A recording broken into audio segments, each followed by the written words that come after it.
Hello and welcome everybody to day 2 of the LoR Masters Europe tournament. As you might have noticed, 2 new faces behind the camera today, so I'll just give you guys a quick introduction.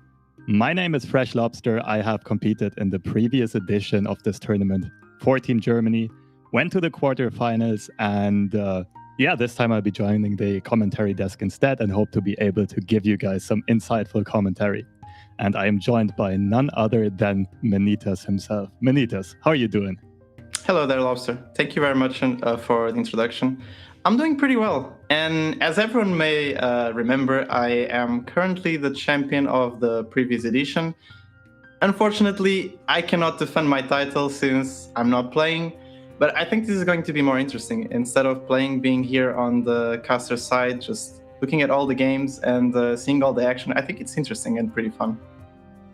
Yeah, for sure. And for those of you who are watching this for the first time and don't know what this tournament is, we just give you guys a very brief overview. We'll go more into detail on the format later on.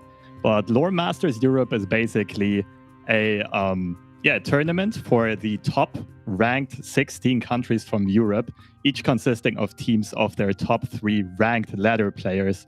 And they're going to be battling it out over the course of the next 5 weeks in a group stage that is then going to culminate into a knockout stage on the last 2 Sundays until a new victor emerges. And before we start, let's reflect on the last tournament. And like Manitas already said, we have the winner of the first Masters EU tournament on the caster's desk this time. Why don't you tell us a bit about your experience of winning this tournament? Yeah, I could stay here the entire day talking about my experience with the previous edition, but we gotta be brief. And all I can say is that the previous edition champion was indeed Team Portugal, commanded by Pep Scola, Manitas, and Cyber Dragon. It feels weird to talk in the third person, but the team did indeed have a pretty good run. After starting with a 2 games loss and being at 1 game of being eliminated on the first weekend, then they just did a pretty heroic run. They just went winning every weekend, like every game after game. They just won and got a pretty heroic run and got the win in the end. And I think the best way to describe this is actually showing a video that demonstrates all the emotion of the previous edition. I think we can show it. Welcome to the Legends of Runeterra Masters Europe, the Chronicles of Targon.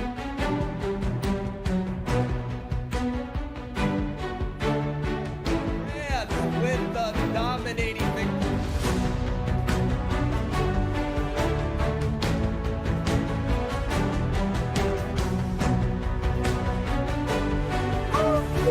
There we go! Viva España!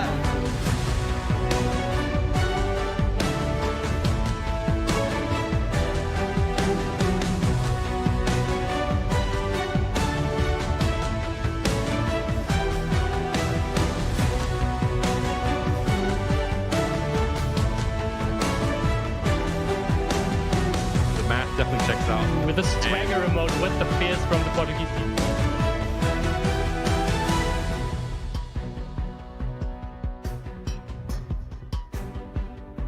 We are all passionate, we are in love with this game. This game is amazing, this is a deep game.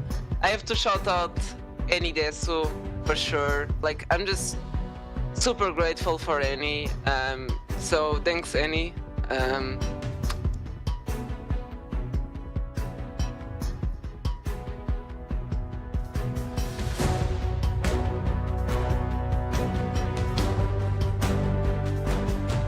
You have fearsomes, I have fearsomes, is what Spain is saying.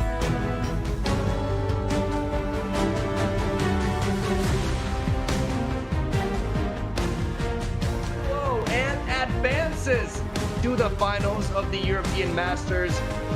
Portugal goes to the final 4. Portugal,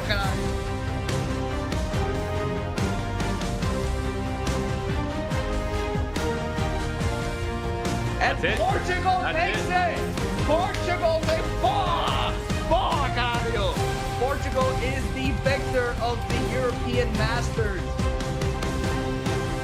I already knew Pascal from before. I only knew Cyber from another small server of Portuguese players. This month, it all changed. Now we talk every day. We train every day. We play together. We're more than just a team. We're actually friends at this point.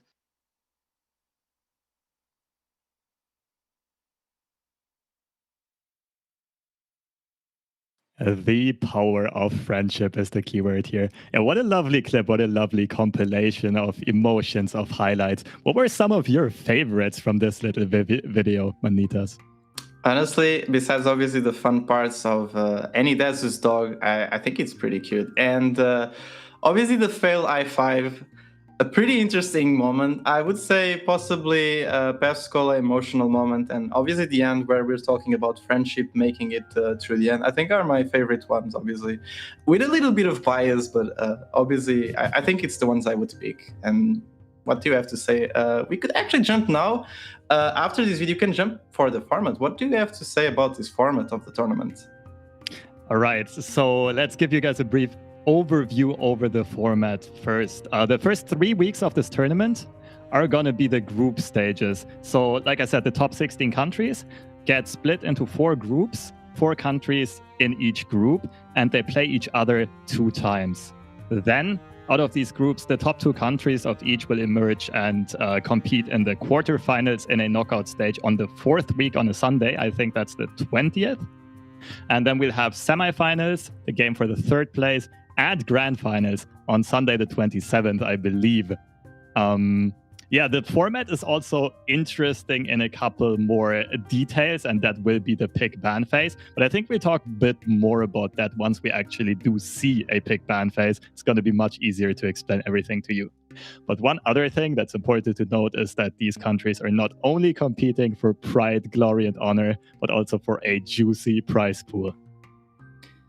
Yeah, and talking about prize pool, this is a lot of money, I would say. Having the same prize pool as the previous edition of 24k US dollars, now with a different share. Instead of just the top 3, we have the top 8 getting a share of the prize pool. I think this makes the run more rewardable. I think the teams will actually try hard a little bit more just to get to the quarterfinals for that juicy at least $600. And if we're talking about countries, we could actually see the countries that just qualified for our tournament. What do we have to say about this, Lobster? Absolutely. So 11 of these 16 countries already made it into the previous edition. Most of them also had some repeating players, which means they do have some experience to show for themselves. But there are also a total of 5 new countries that qualified, which is pretty insane, to be quite honest. So much competition in Europe, so many different high caliber players. I think the new countries are Turkey, Ukraine, Finland, Sweden, and Lebanon, all on the right side of the bracket, so always the lower seed going into most of the games. But don't count them out by any means. They did show some pretty good games on the first day. And the groups themselves are also very interesting. Like some interesting storylines, there's some interesting dynamics. Manitas, why don't you talk us through the groups real quick? Yeah, so we were talking about the countries and the way they're organized. We have the Group A with Germany, Italy, Turkey, and Lebanon. Group B with Spain, Russia, Ukraine, Latvia. Group C, France, Poland, Belgium, and Sweden. And least but not last, we have Group D with United Kingdom, Czechia, Finland, and Portugal. I think all the groups are pretty even in power level and skill, and all the matches will be pretty close. And we can even see from previous days' matches where, honestly, we saw all the underdogs taking not all, but almost all the underdogs are the lower seeded countries taking their games, especially on stream. All the lower seeded took their games on stream. And many of them did so in very convincing fashion. For example, Lebanon with a clean 2-0 win, playing some strong meta decks in the Matron and the Watcher. We saw Latvia 2-0 Spain, another favorite in this tournament. Spain, of course, insisting on their Timo Ezreal pick, which I am personally a huge fan of. I love that they tried to pull it off. Unfortunately, could not quite get it done, didn't find the right draws in time. Latvia taking a commanding 2-0 there. Sweden also making the comeback against France after dropping a game to the innovative Spectral Matron Citria deck that France played. And very important, of course, I'm sure you're happy about this one. Portugal taking a clean and quick 2-0 victory on stream yesterday against the United Kingdom. Yeah, I'm totally happy with the last one. I mean, known bias, but it was a pretty good run from Portugal yesterday. Also, Lebanon's game was pretty interesting. I think they commanded the Overwhelm deck pretty well, and especially the Nasus Thresh matchup against it. I think all the teams played it correctly. Like, they played it well. I liked a lot the Latvia versus Spain game. I was kind of rooting for Spain because of the Timo Ezreal deck, as you also enjoyed it. And I was kind of sad to not see a Timo Ezreal getting at least one win, but it is what it is. The games from last day ended, and I think, yeah, only the higher seeded that one was just Russia and Czechia. And with these games, we can actually see the standings from the first day. Even though it's just one day, and obviously this doesn't mean anything in the end, it's already a start. And we see that most of the lowest seeded countries are already on the top of their group. And we can see, for example, on Group A, we have Turkey and Lebanon, which on our predictions, we completely said the opposite, and they're taking already the advantage. Group B, we have Latvia and Russia commanding. Group C, we have Belgium and Sweden. And on Group D, Portugal and Czechia commanding the group. And what I like so much about the dynamics of these groups, of course, they are more or less randomized. They just happen to be like this. But one, like you said, the power level is fairly distributed amongst all the groups. And secondly, there's also some interesting dynamics in between the countries and the players knowing each other. For example, looking at Group B, we have Russia, Ukraine, and Latvia, who are all part of the Russian-speaking region and playing a separate part of community tournaments for the most part. They all know each other very well. I'm not sure if they really want to play against each other, but they are pitted against each other here. And this is going to make for some interesting storylines. Most likely, they know each other's play style. They might have prepared together in the past. And with the same kind of dynamic happening in Group C, the French-speaking countries of Belgium and France, of course, all partially also members of the same team of PCS. But with that being said, let's take a look at the games that we will see today. Yeah, and we're gonna start really well. I'm gonna start very happy unless Portugal loses, but I have to lose my bias on this one. We're gonna start with Finland versus Portugal. It's the first game of today. It's gonna be a packed game. I know Kepada from Finland is a really good player, and obviously I know everyone from Portugal, so I'm looking forward to a very interesting match. Up next, we have Turkey versus Lebanon, the two underdogs from Group A that we were not expecting to do that well as they did on the first day. And I think this is a very interesting match that we're going to see, especially because we don't know anything about the Turkish community. And from Lebanon, we only know sorry. So we're kind of going blindly into a matchup that could be very interesting. And after that, as you said, from the Russian community, we have Ukraine versus Latvia, another interesting match because Ukraine has first Pink Beaver, a very known player from the community, and Latvia that just did a pretty good result yesterday against Spain, very convincing and showing how they're actually possibly a powerhouse also in the tournament, and finishing with Belgium versus Sweden, another interesting matches. I think I'm just going to say this about all the matches, but it makes sense since all the teams are pretty stacked. All the matches look pretty interesting, and I'm looking forward for today. And especially because I think we can say the match for today, so the game of the day is going to be Turkey versus Lebanon. We picked this one because we think, okay, we don't know much about the players or the teams, and we saw them as the underdogs going and defeating both Germany and Italy, which are powerhouses, and we definitely need to highlight this game. It's going to be very interesting. I think we're going to see a lot of interesting plays and some things that we can just just learn something from them. Absolutely. Both countries coming in with a fairly stacked lineup. Turkey's players mostly known from grinding the ladder. I think they didn't quite compete that much in community tournaments and so on. And Lebanon being more spread out with a clear star player in Sori, who more or less single-handedly qualified the country. And two other players, one barely made Masters, one did not quite make Masters yet. But we'll talk more about that once we introduce the teams to you just before the game. We will now jump into looking at the players for our first streamed match of the day. And this is going to be Finland versus Portugal, seed 12 against seed 13. Should be a pretty close one. On Team Finland's side, we have Kepada as the captain, and we have the other two ladder grinders, Xoros and Sepios, representing Finland. And on the other side, Portugal, I think you have a few words to say about this one, Manitas.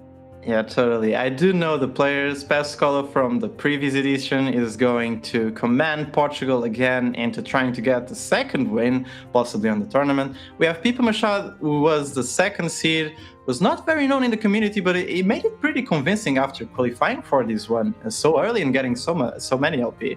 And Bulacha, who is also a known grinder from the ladder on the Portuguese community and also a good deck builder. I think these teams are pretty good. Both teams from Finland and Portugal are pretty good. And as I said, we're going to have a pretty interesting matchup, especially after seeing the decks they brought yesterday and the Juice and the Spice. I'm looking forward, and we can definitely see the pick and ban now. All right, there we go. Looking at picks and bans and at the lineups brought today. This is a pretty interesting one. We see at least one rather uncommon deck on both sides. Finland opting for the TF Fizz. Also the deep deck, which has been played a few times yesterday. Didn't quite show the best results that people were hoping for. But an interesting part about this deep deck is that it can also be built a lot of different ways. There's this turbo deep version, which often does not even play Maokai. It does not play any anti-aggro stuff, just tries to overwhelm the board with big sea monsters as early as possible. But you could also attack it with a lot of anti-aggro removal and so on. And we mentioned before we wanted to talk a bit more about this format right now. One interesting part to consider here is that it's going to be closed deck lists, very different from the seasonal and all the community tournaments that have been played before. These people can get some crazy tags into their decks that people maybe will not consider playing around. And also they could build some decks and disguise them as something else, which is something that, for example, Team Czechia did and tried a few times last tournament when they built a fake TF Go Hard deck, just splashing one TF into an Undying Shadow Eyes aggro deck. So a lot of creativity that can be shown here in the pick and ban phase. And we will see the first ban coming in right about now. No surprise on both sides, it is the Azir. Continuing Panda's count from yesterday, I think Azir is leading in as the category of the most hated champion in this game. What do you expect to see for second bans? Do you have any idea here, Manitas? I have actually not a good idea on how to ban secondly. Like, due to the Azir really being so oppressive, everyone is going to ban Azir or Irelia first. So unless you want to try to mind games, this ban was expected. Now for second ban is kind of hard. I'm not sure if Portugal wants to ban Ashelblanc from Finland's side and try to open also with the Ashelblanc. They could also try to go with overall moves. Seen a lot of the teams trying to go. Oh, we have the ban. Okay, so Portugal banned Draven Ezreal. So I think there's a chance or possibility that Portugal wants to start with Timo Ezreal for the first game. Like looking at all the matches against DLC, it could be a good matchup. Against Deep, it could be also a really good matchup. Even though the toss, you can end up on putting a lot of shrooms for the last cards. Against Ashelblanc is a pretty good and favorite matchup. I don't know if it's that good against Zoevi, but I think it's a pretty good matchup. And I think TF is the only one that is pretty much favored against the Timo deck from Portugal's side. But I doubt that Finland would ever start with TF. Like looking at the list from Portugal's side, we see Overwhelm, which insta counters TF, and it has been a lot of the times picked first. We saw in the case of Lebanon, we saw Sweden picking it in the second game. Also, I think Zoevi can actually beat the TFs, the new build, since the deck is now more fair. It's no longer making a level TF on 5 unless you are pretty lucky with the ramages and the and the stress testing. So I think it's gonna be exactly as I predicted. The Teemo Ezreal being picked for Portugal side and Zoe Vi for Finland. We already started with a really interesting and good match, and I'm proud of the boys from Portugal picking the actually most interesting deck. Thank you, Pesps. I'm loving this. I am a huge Teemo fan myself, and seeing it being piloted by the current champion, defending champion, definitely enlightens my heart. This is also a matchup that is very uncommon on ladder, mainly because, like you said, Azir Irelia is being so oppressive that a lot of these decks do not see play in the ranked ladder. But a matchup that was a bit more common certain metas ago, and I like the, allow me to say, ballsy pick here by Portugal. The PuffCap decks is generally favored into most Targon decks, and I do think that Portugal is going to have a slight edge going into this matchup, mainly because Targon, of course, relies on a lot of value generation. It never runs out of cards at hand. It seems to always have an answer for everything, but it takes a while until they get all of those invoked cards into their hand, and that plays into the cards of Portugal. They have plenty of time to shuffle in PuffCaps and to make Finland overdraw with the Hexcore Foundries that I expect to be in their deck. Yeah, totally. I would say that the win condition for Teemo Ezreal is definitely trying to stall the game, just getting a Peddler early on or an Ezreal, stalling the game, putting some shrooms and trying to just win. That's why it's pretty favored against Targon, because Targon plays more for the value, so it takes more time than the invokes, as you were saying. So you can just stall those invokes and those cards. But we see in the Zoe Vi's case is different because we're splashing the PNZ side, so we can run these cards as we're seeing, like Tri-Beam, the Mystic Shot, and the Get Excited, and the Some Treasures, which gives us some burn. And for example, in the case if Portugal wants to drop a Peddler on 3, we can already have the answer from Finland's side, which Get Excited, which is something that, for example, other Targon decks that we're used to see do not have the answer for. And I think for Portugal's side, the end is pretty clunky right now. We don't see a Peddler, we don't see Foundry, we don't also have a Teemo to answer the opponent's Zoe, so this looks like a kind of unfortunate starter for Portugal. Yeah, a pretty garbage hand, to be honest, on Portugal's side. But what I do love about this format, I will say that right away, due to the closed decklist nature, we will see some surprise cards, some surprise decks, some surprise ratios of cards within these decks. And we do see Portugal opting for the Progress Day for more consistency in the deck, in case they don't find that Teemo or that Foundry in the opening, or the PuffCap Peddlers, all key cards for most matchups. And the Progress Day might pay off big dividends here to, oh, never mind, just as I say that, they find the Foundry just in time. But like you said, Finland does have a pretty solid opening with the Zoe on turn 1 and some early units, but also a bit of clunk in their hand with the triple Get Excited, requiring a lot of discard fodder. Even though there's the triple Get Excited, which makes it kind of weird and clunky in the hand, we also have the Tri-Beam that can get pretty big. We can get it to 2, 3, 4, 5, 6 damage and the 6 drop. And we also have the discard fodder. We have basically the invokes that Zoe created that we no longer are getting, since we're just seeing this Static Shock. And we also have the Spring Guardian, which is a very interesting tag. I really like this card on TK Raka. I would say it's kind of my odd take on the deck. And creating the 1-mana spell that can just be discarded with the Get Excited. From Portugal's side, you were saying like the wild cards, like since this is a closed deck list, I really like the Progress Day. I run it also as a one-off on my list. I think it was initially What Am I's idea. I used to play with him on TMM, and I remember seeing a list from him with the Progress Day initially. So I think that's pretty much from where they started with this list.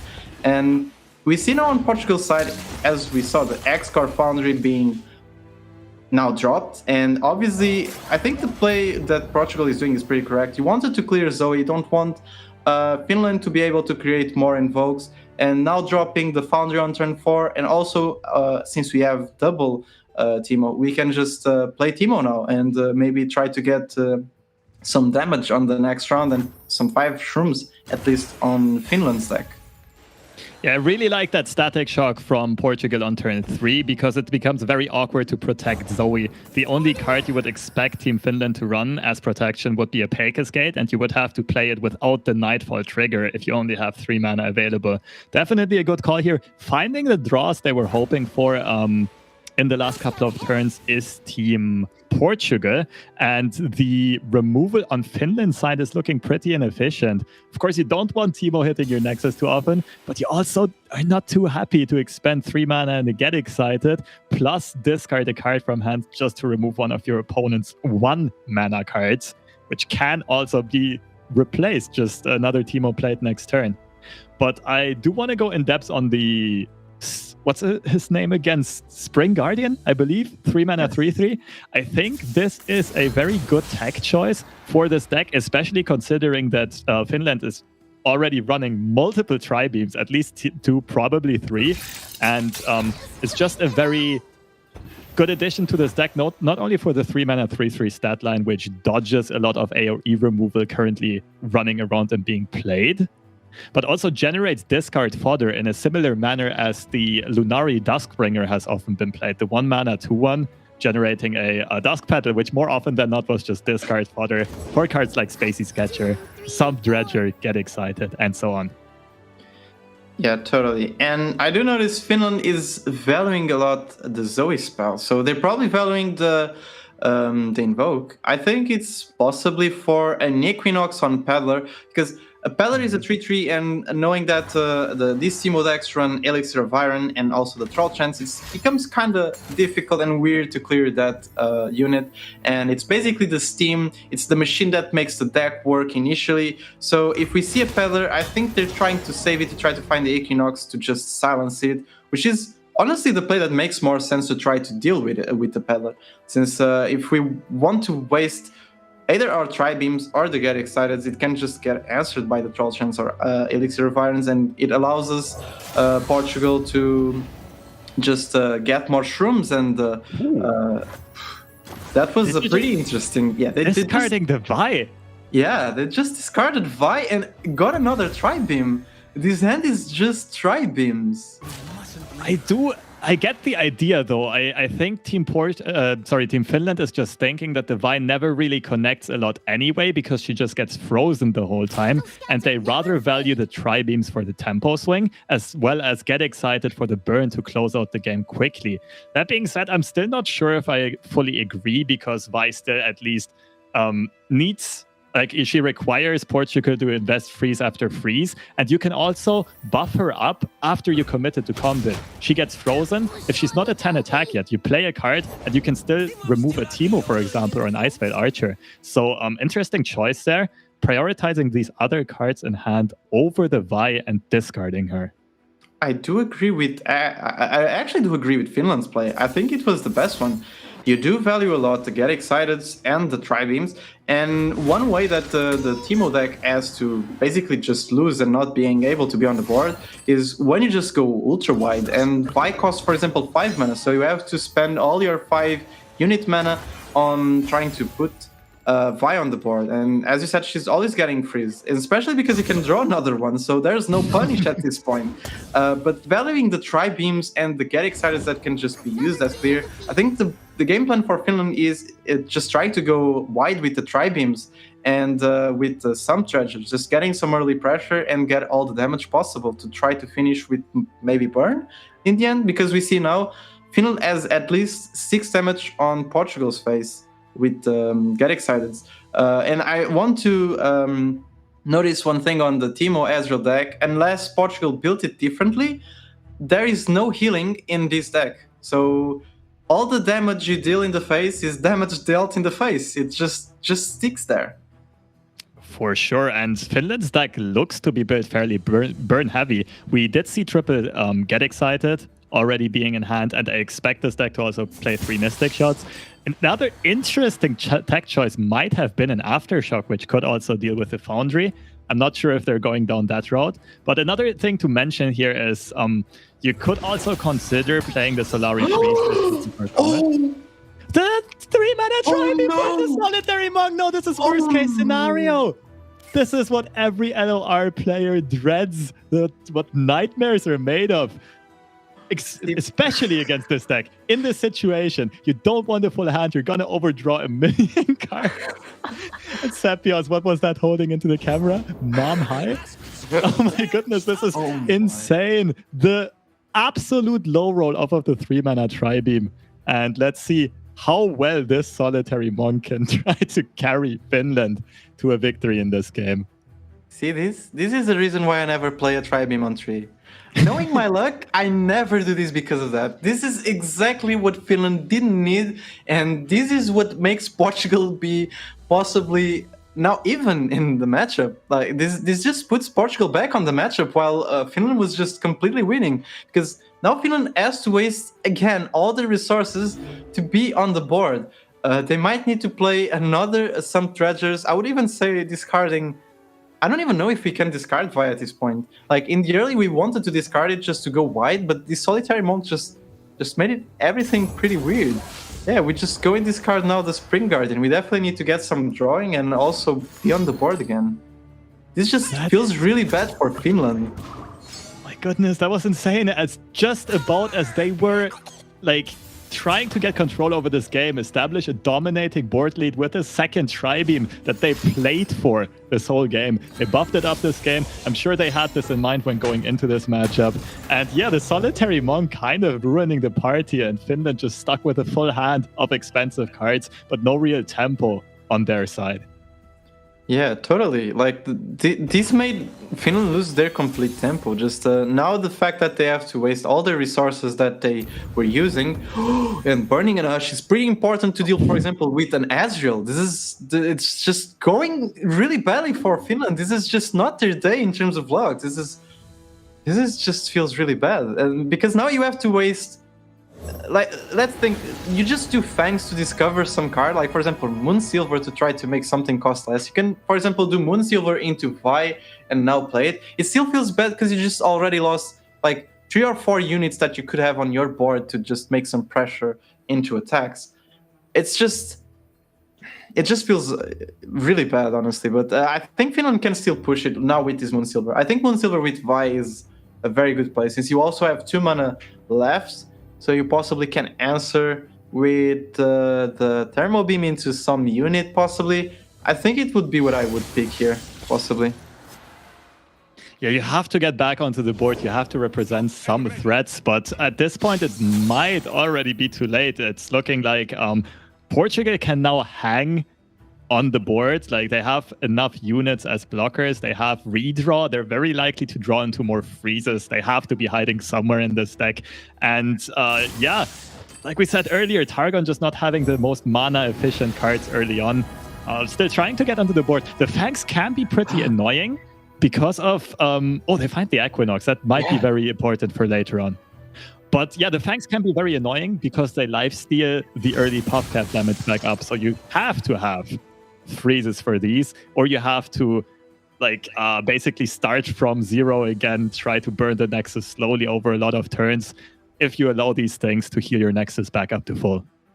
Yeah, and Finland just opting for a different choice than what I was thinking. Instead of going for Vi, they opt to go for another Fangs, and discovering the Equinox is very important. As we were discussing, Equinox is the most effective way to deal with a Peddler, which we don't see yet on Portugal's side. I would say, for example, for Portugal, instead of going for the... this is interesting. This is a Thermal Beam on the Icefield Archer. I think they're playing around another Trollchant or an Elixir of Iron to defend that. But it just feels weird for one reason. This is just a 3-1 that you probably don't want to defend, don't want to protect. You're not taking that much damage on Portugal's side. And now I think the way that Portugal wants to go is more about trying to level Azrael and then just using it as the win condition with the burn that Azrael just provides. Also, getting the second Foundry on the board is very important because we're seeing right now, I think Finland is burning 1 card while Portugal is not burning any cards. So they're trying to mill Finland at this point. And the PuffCap deck, of course, excelling at playing a lot of cheap cards to make good use of this massive amount of draws that's coming in every turn and basically out-tempo their opponent later on in the game. Yeah, I do have to admit, though, I do think the Thermo Beam was a fairly smart play because Finland is at least trying to push some damage on this turn and therefore had a 1-unit advantage on the board. And they were kind of checking if Portugal has more answers, either more blockers that they are happy to play or some freezes that they would have to invest. Imagine they did not have this Icevale Archer. They would have had to either let the attack go through or play something like an Ezreal as a defender, and you're not happy about that. Yeah, and even though it's a pretty interesting way to try to go for damage, like the way I see the Thermo Beam is that if you attacked with the 2 units you had, you would do a full clear. I think they probably were trying to definitely get the damage in, but the Ezreal deck, the Teemo Ezreal being a very reactive type of deck, it makes sense that there's always answers. It's still a play, but looks kind of weird. And we see from Finland's side, they just burn the Mystic Shot. They're just burning their burn, and that's pretty bad also for Finland, because it's one way you have to win against the Teemo Ezreal deck. It's definitely with the burn, and Portugal just goes for a leveled Ezreal. We don't care, and I think I know what is in Portugal's mind. We don't care if there's a clear in this Ezreal right now because we have another one. We can just, for example, slam 1 Shroom or 2, or we can even go now for, I think it's what they're going for. Yeah, they're going for the 3 Sisters, and they're going to play Fury of the North, which allows, it allows Ezreal to survive this Tri-Beam and deals 2 damage into Finland's face. I like that play a lot. It protects Ezreal, of course, and you don't really care about discarding the fleeting Mystic Shot you would generate, because Ezreal just pushes the 3 damage that the Mystic Shot would have done anyway because of the 5 attack. Finland, though, trying to... Oh, it is a 5-mana Tri-Beam, I suppose. Going for the... Oh, yes. Wait, does that work? I think if you play Get Excited on the stack afterwards, it might still buff the Tri-Beam by 1. I don't quite recall how exactly that interaction works, but they're finding a mid-stoke hat. Excuse me, does it or does it not?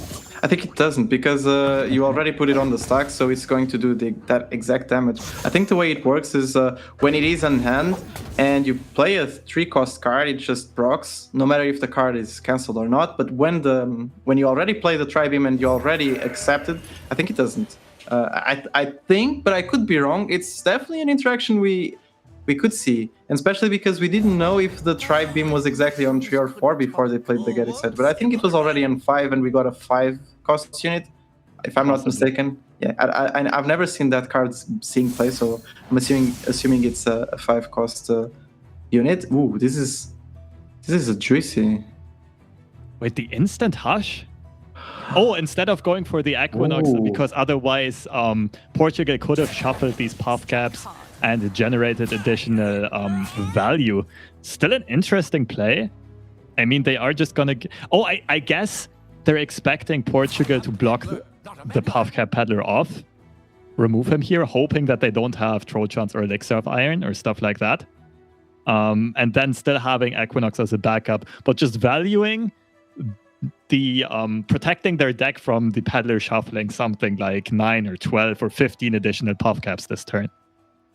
Yeah, I think that's what they're thinking. I was also thinking that there's a possibility this Ush is just to prevent, for example, Portugal from answering when playing an Equinox. So you play the Equinox, and then Portugal goes, okay, we slammed these spells, we still get some Shrooms in the deck, now you deal with the Shrooms. This way you can Hush and then play the Equinox after this attack, which means, in Portugal is not going to be able to answer anymore, possibly even a Get Excited. If you do Equinox now still in this round, Peddler will just be useless for the rest of the game. So I think this is a pretty interesting and a very good play from Finland, just acknowledging what is the win condition for Portugal and this situation and just trying to deny it. Since at this point, how many cards have we drawn? I think we're already on off of our deck. If we could see, I think we're already on the 20 cards left on the deck, and getting a lot of Shrooms in the deck would be very important for Portugal. So denying this is definitely a very good play. Yeah, it would be interesting to see the puff cap count in Finland's deck and how many cards are left. But this is definitely gonna put out exponentially more pressure over the next few turns. The more puff caps you get into the deck and the more cards you're forced to draw, because we already have the 2 Foundries on board. Veteran Investigator is gonna come down soon, forcing additional draws. And of course, if another Teemo ever is found and does connect to the Nexus, this is just going to be a mushroom fiesta. Finally, we see Finland picking up a star shaping, though. And this time it is Portugal milling their cards. Oh, that Brittle Steel felt so bad. Brittle Steel is a very important card in this deck against these matchups, especially because almost all the units from Finland's side have at least at maximum 3 HP. So Brittle Steel is the most effective freeze, and that also deals 2 damage into the face now, seeing the Ezreal. So that's a feels bad burn. Maybe we should have played one of the Puff Cap Peddler, not the Peddlers, my mistake, the 1 mana spell that puts 5 mushrooms. We also see Hush now being drawn from Finland's side. I think Finland could try to get an Hush on Ezreal just to deny some damage and possibly even an attack. I would even be surprised to see a big Thermo Beam just being dropped to deal with the second Ezreal, because if we kill this second Ezreal, there's only 1 left in the deck, and it's the last Steam and machine, we could say, to maybe try to win the game for Portugal. We didn't see any shrooms being put on the deck because of Peddler being drawn too late and basically not dealing. It didn't even put any mushrooms, I think. So at this point, it has to be an Ezreal win condition. We also see Finland just dropping Vi. So Vi is no longer a win condition in the early game, as we see against some aggro matchups, being slammed on the 5 and then just dealing with the units. It makes more sense to drop Vi on the late game and being able to just overwhelm the board early on. And I think both teams are going for the correct plays, honestly. I don't think I've ever seen a mistake for any of the sides in this game. I think they're playing their outs pretty well. They know what they need to do, and they just need to play for those outs. Yeah, both teams seem to be playing pretty cleanly. I do have to agree on that one point with maybe just playing the Mushroom Cloud at the end of last turn to not overdraw a card. I know, of course, you would wish to have the Ezreal or a Puffcap Peddler on board to get additional value of that Mushroom Cloud proc. But yeah, milling a Brittle Steel there definitely hurts, which would have amounted to 2 damage with an Ezreal on board, and of course preventing a unit from hitting you next turn. But Finland seems to have bounced back into this game pretty well, and we do see the second star shaping drawn, which can also be a key card later on in this matchup. Mainly in this case, mainly not for the unit generated, which is usually or often needed to close out games, but just for the pure healing value, stopping these puff caps from burning down your Nexus. And this is a pretty interesting Mystic shot. I think Finland right here is just trying to bait something. They have a pretty convincing board attacking next round, so they're obviously threatening little against Portugal. So they want to say basically, hey, do you want to save this unit and not have possibly answers to the case of us killing your Ezreal, or to just want to lose 1 unit? And this is evenly traded with another Mystic shot also from Portugal's side, trying to clear one of the goats. And even though I do agree, because you have to clear some of the threats, leaving goats alive is also a win condition for Portugal, because you're just putting gems on basically on Finland's side. And I'm not sure if Finland wants just to slam gems. Maybe they do on the elusive outside, so it gets good trades into the into Ezreal. But I'm not sure. Like, getting stuff on Finland's hand is good because they're milling. Not forgetting that we're drawing 3 cards in total every start of the round. So maybe milling some cards is interesting. And yeah, Finland has some very interesting decisions here, multiple options to go for. They could go for something like Gem into Thermo Beam, try to remove Ezreal, which of course does get countered pretty badly by Troll Chant or Elixir of Iron. Or they could go for a safer line, developing another unit to attack with, and they can start off their attack with an open Hush on Ezreal to prevent incoming damage. With a Gem, they will just Hearthstone lethal is like a classic term in the Runeterra community. That means they can put 10 damage onto the board with the attack in case the opponent does not have any way of interacting with the attack, which of course is very, very unlikely to happen with a Frostbite deck with like 9 cards in hand. Yeah. Did you? I just noticed that was a Foundry in Portugal's hand. Would you ever go for the 3rd Foundry instead of trying to kill that goat? I think it actually could be a possibility, since we could save that Mystic Shot for next round and try to kill the goat this round. That's an interesting one. That is an interesting one. I don't think you're really expecting to get lethal this turn, even with the 3rd Foundry, because you kind of have to expect your opponent to have another Hush at this point, even though one of them was milled. But the deck probably runs 3, and I think you have to expend as much mana as possible, prioritizing not dying. As long as you survive this attack, as long as you don't get too low into burn range, right? The Puff Caps are just going to do the job by themselves. Of course, we know Finland has Star Shapings in hand and can maybe stall off until they get another attack token. Hope to close out the game right then and there. But yeah, with 2 Peddlers in hand, maybe also a 3rd Foundry being played soon, there's a fairly high likelihood Portugal can close out this game before Team Finland is going to get another hit through. Yeah, I think Portugal still has a good chance. Now, seeing that Finland drew 5 damage in Shrooms, I think they drew 1 card with 2 Shrooms and another with 3. They opt for an interesting line. They are giving up on their 2nd Azrael. I think we're pretty low on the draw rate. I think we're actually going close of the 10 cards left on the deck for both teams. I think this line from Portugal is very interesting, and I think they just want to minimize the most damage possible, and this way they're putting themselves on 6. They know there's no more Get Exciteds. Like, all the Get Exciteds were used. They've seen, I think, 1 or 2 Mystic Shots, so they're just making sure that all the burn that could be possibly in Finland's side. And notice that Finland could actually get the tech card we were talking about, the card that deals 3 damage and also destroys the landmark. Was it called? Aftershock. Exactly. If there's an Aftershock with the Mystic Shot that is left on the deck, then we know that definitely there's a 3rd one. It could be lethal. So being exactly on 6 HP, as we are right now on Portugal's side, prevents that lethal. So they're just going possibly for the 3rd Foundry with double Peddler and just trying to get the most Shrooms possible, stalling 2 rounds and trying to find another Archfiend. Again, Finland was in a very interesting position here, though. They could have tried to push a lot of additional damage through with Vice Vault Breaker, a card we don't see used too often. Vice Champion spell, 4/3 mana. You can't repeatedly put 2 attack onto one of your units. And they could have tried to get Portugal either to 0 or, like, if another Frostbite or something occurs, at least low on HP.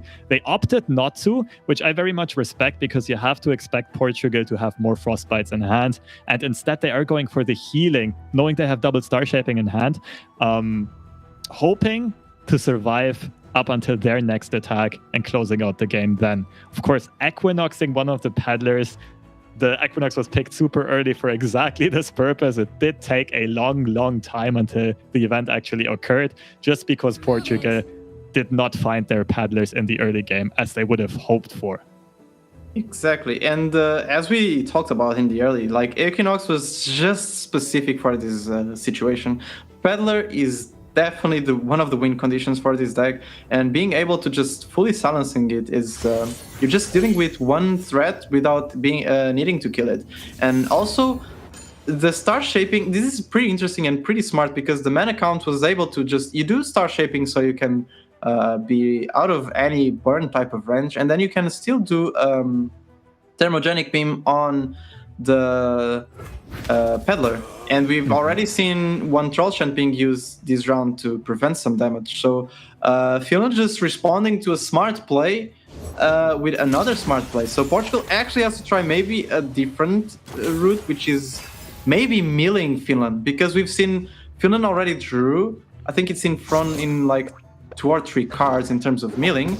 So I think Portugal can try to just make Finland be out of cards, and I think it's what they're trying to go. Yeah, there goes the 2nd Zoe being burned, and the Shrooms are starting to deal some damage. We can even go for Icefield Archer for a block next round. We can freeze Vi next round. We can also freeze with the Brittle Steel, the 3-3. We also have the 3 Sisters, so we can get another freeze for another unit. And they're doing a pass. This is also a very smart play because it's just, this is just a game. Finland only has 3 cards. Finland only has 3 cards left in deck, as we see if we look very closely on this animation. Oh, they're reshuffling with Vi, though. Of course, the genius answer here by Finland. They are going to have 0 cards left in deck, but that doesn't matter as long as they don't mess up and play some Dredger. They are going to have the attack token another time. They are going to get one more swing in, and they have to make it count here. Of course, they can still play the other Star Shaping.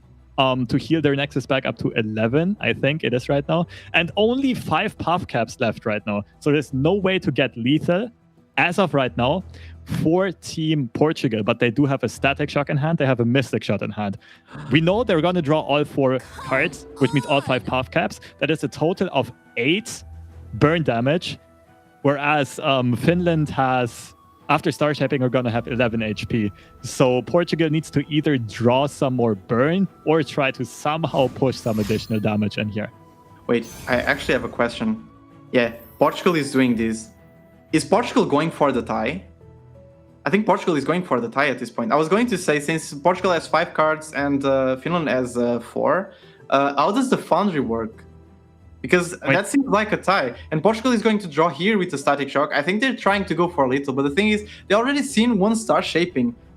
You obviously have to expect the second one. Yeah, as we see now being played. I think we have to try to go, instead of that, maybe be on the board and save the 3 freezes we have in our hand to just try to mill. Or even go for a tie. At this point, I think it's a tie. Oh, wait. Is this game? Wait, the Investigator? How many cards does... I didn't Both of them have 4. Both of them have 4. This is a tie! Portugal can force a tie here. Yeah, if they play Veteran Investigator. Wait, maybe... I didn't count cards. Maybe they know if they have another Mystic Shot or something like that in deck. We, of course, don't know that since the deck lists were closed. But as of right now, it looks like they're going for a tie. If I'm not mistaken, both players have 3 cards in deck. Both of them are going to draw 4. And at the exact same time, they are going to overdraw. Yeah, this is a tie. Oh my god. We saw a tie yesterday. We're going to see another tie with Timo Ezreal again today.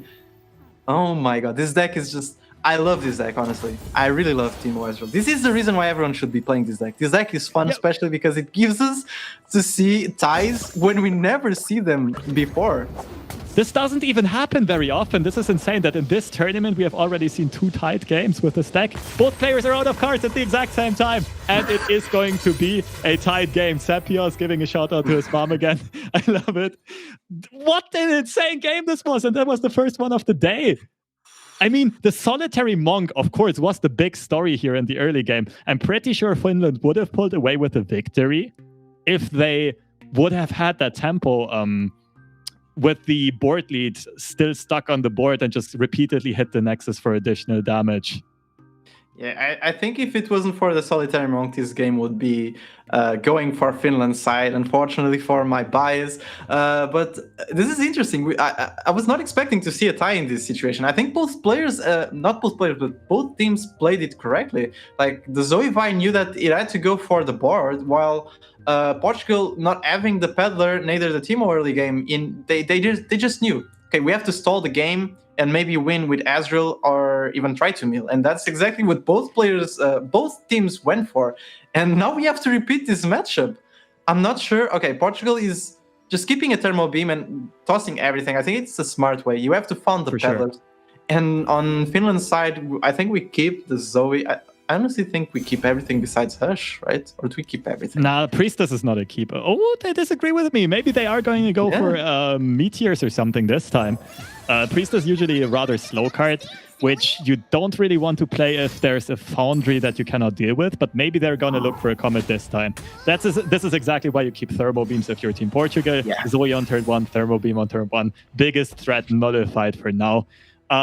Yeah, the remake. Wow, pretty insane stuff going on here. I will have to say, though, after seeing literally every card in Finland's deck, I'm not sure anymore if this is still heavily PopCap favored, because we did see a much more aggressive approach to the Zoe Violets than we are used to. With the triple Get Excited, triple Tri-Beam, this can put out a lot more early tempo than most other Zoe Violets usually can.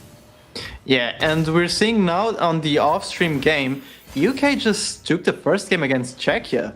Another surprising, I'd say, win, since we already know Czechia is one of the favored on this tournament, with a lot of experienced players like Pokrovac and Bajatak, and also Hui, which qualified the team with a lot of LP. So I'm pretty excited to see how UK will manage this advantage. But as you were saying, we already saw both decks in their entirety. I think I know exactly what list Portugal is running. I think I've seen it. It's pretty close to mine. The difference is they're running 2 Three Sisters. I think they don't have Elixir of Irons. That's the difference. They have the Three Sisters instead of Elixirs of Iron, if I'm correct. I'm mistaken. And on Zoe Vi's side, I think this is a mind game. I'm pretty sure they just put Zoe Vi so everyone would think, okay, this is a Rubin Zoo pile type of deck, but instead, this looks like a slow burn. This looks like Draven Ezreal, but make it with Zoe and Vi. I am a big fan of this. What I was lacking a bit on day one of this tournament is I think people did not take enough advantage of the tournament format, right? The nature of closed deck lists and the weird 7-deck ban 2 structure gives you a lot of creative deck building potential and chance to outpick and outban your opponents. And the most recent ladder iterations of Zoe Vi were starting to be tagged more and more defensively, focusing on healing, on removal, and so on, because of so much Thresh Nasus and Azir Irelia running around on the ladder. And I absolutely love that Team Finland here decided to turn their Zoe Vi deck into a more aggressive version, which is something that opponents might not really expect. They might think, okay, Zoe Vi is in control deck, we don't really have to worry about it that much, but they're going for a full send tempo deck, or tempo build rather, instead. Yeah, and also a very important thing is that Portugal knows, after playing an entire match and seeing the entire deck, that this is actually not the common Zoe Vi type of deck, and this is more of an aggressive Tri-Beam type of take on the deck. So they can approach the matchup differently. They can probably just try to go a bit more aggressive on board. So because they know how the deck is supposed to just go on. And as you were saying, maybe the keep on Finland's side for the Priestess was to try to go the Meteor. And we see here that Finland actually kept the Meteor. It just shows it from the Priestess. So I don't know exactly why, but I think I know. It's maybe to try to clear a Peddler and the Teemo, or an Ezreal and the Teemo, like something like that. And also because of the 1 damage from the Comet, you can just put most of the units on the Teemo Ezreal side on 2 HP, which can be dealt pretty easily with a Mystic Shot. Yeah, I don't mind that pick neither. They are still in that tempo-focused game plan, which means that a card that just removes 2 blockers at once in a deck that is a bit low on units might be very, very useful. And like you said, it also can already deal with a leveled Ezreal. The 4 HP threshold is, of course, something that Get Excited alone cannot remove.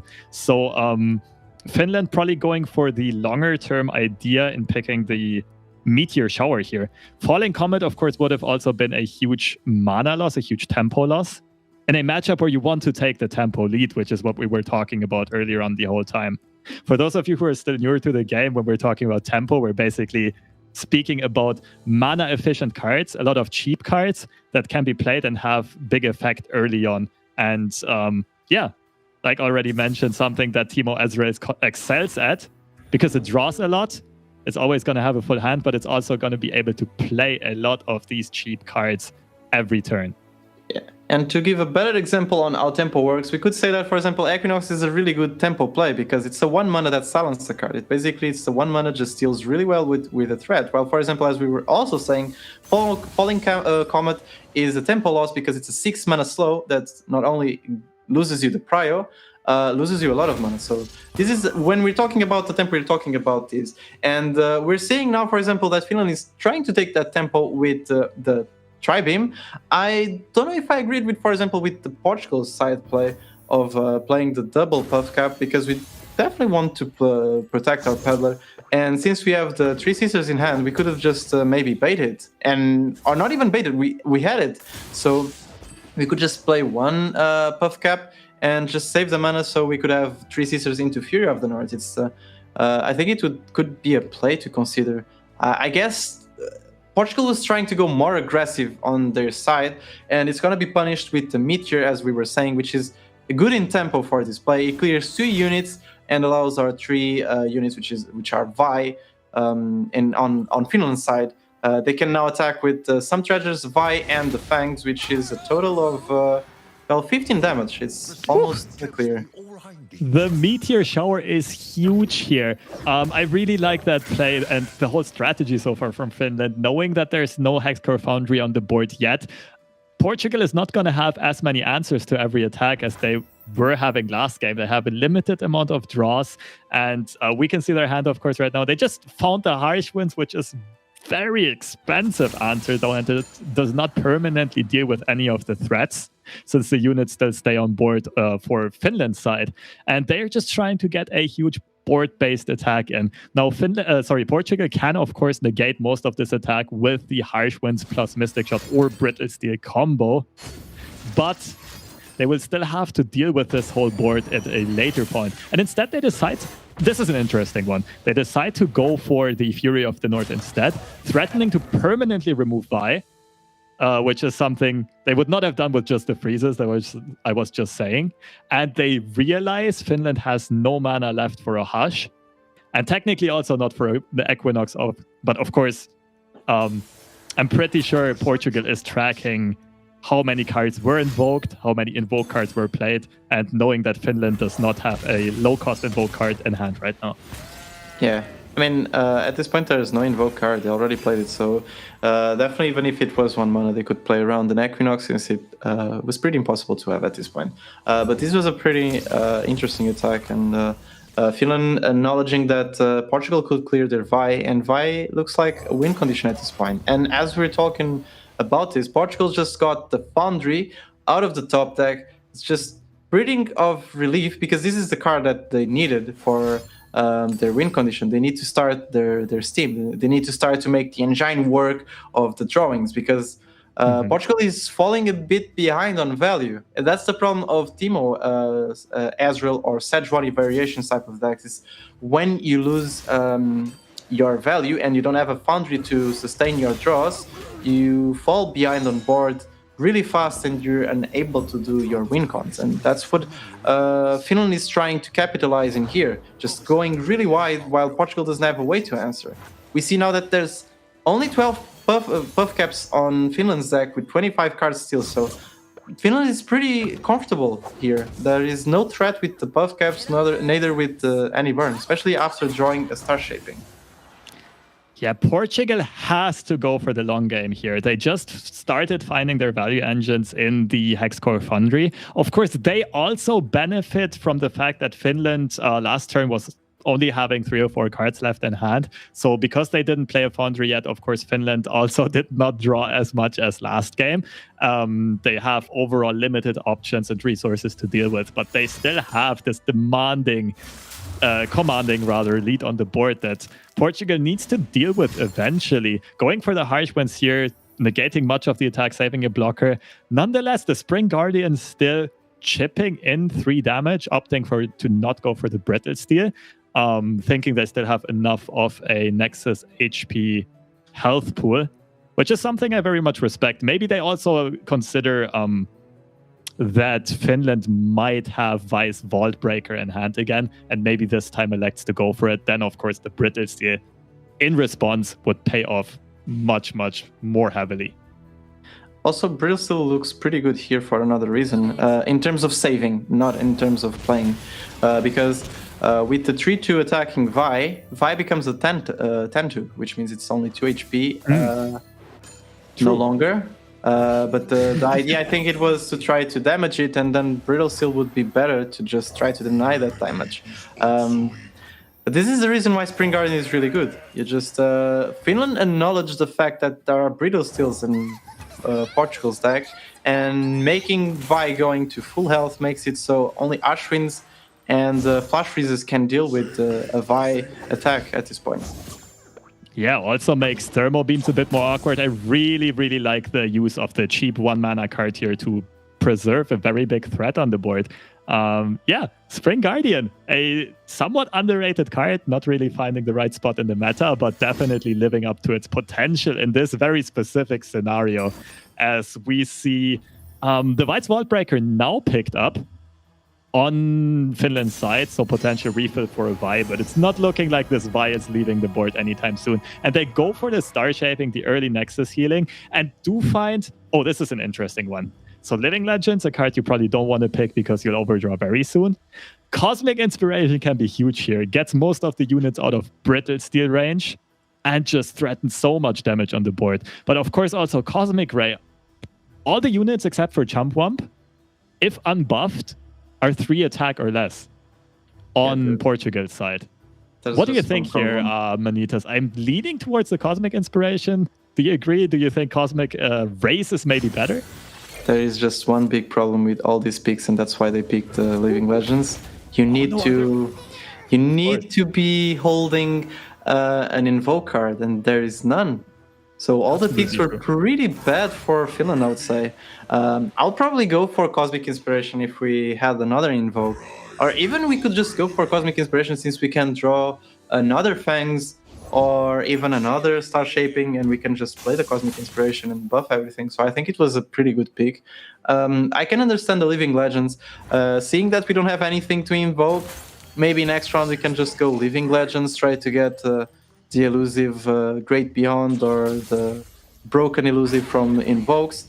But that was definitely a very bad pick from Star Shaping. It's pretty interesting not seeing a Great Beyond appearing there on that Star Shaping. But nonetheless, we're just seeing Finland wants to go for the open attack, which makes sense since there's not actually that many interesting things we can do with that Finland can do with their hand. They can play the Some Treasures and just toss the Ignition, but that doesn't feel like a good play. Like, it feels definitely that an open is the best answer because you're asking Portugal to have the freezes, or it's GG basically. And in case of Portugal, we see that they do have some answers, but eventually those answers stop existing. That's the thing. I mean, half of the deck is answers, though. The more they keep drawing, the more answers they find. This is a rare situation where Progress Day can also be good after Foundry already hit the board. They already fended off this attack. They, I think we didn't see a single Pale Cascade on Finland's side. I'm pretty sure the players were keeping track of it, which means it's guaranteed that this Mystic Shot goes through, and they're fending off the attack very effectively. And now we do see Finland opting for the Vault Breaker. Oh yeah, the Spring Guardian got buffed here. They're probably going to spread some damage onto Spring Guardian and Goat, just making Brittle Steels more awkward. But this is a great situation. Why it was very smart to keep the Brittle Steel earlier. It would have prevented 3 damage there, and you can expect it to prevent more damage as the game progresses. Yeah, totally. And for some reason, I sometimes forget how this card works. I thought it card was also giving HP, so I was confused on why are we not saving the bot. But after just them playing twice the card, I just noticed, okay, yeah, it doesn't give HP, so my bad. But this is definitely a very smart play from both sides. Portugal acknowledged that Bridal Steel is definitely better later on. I think maybe Portugal could have saved the second one because we also know there's another Vault Breaker that can give another 2 damage on, for example, on the Goat that was just Brittle Steel.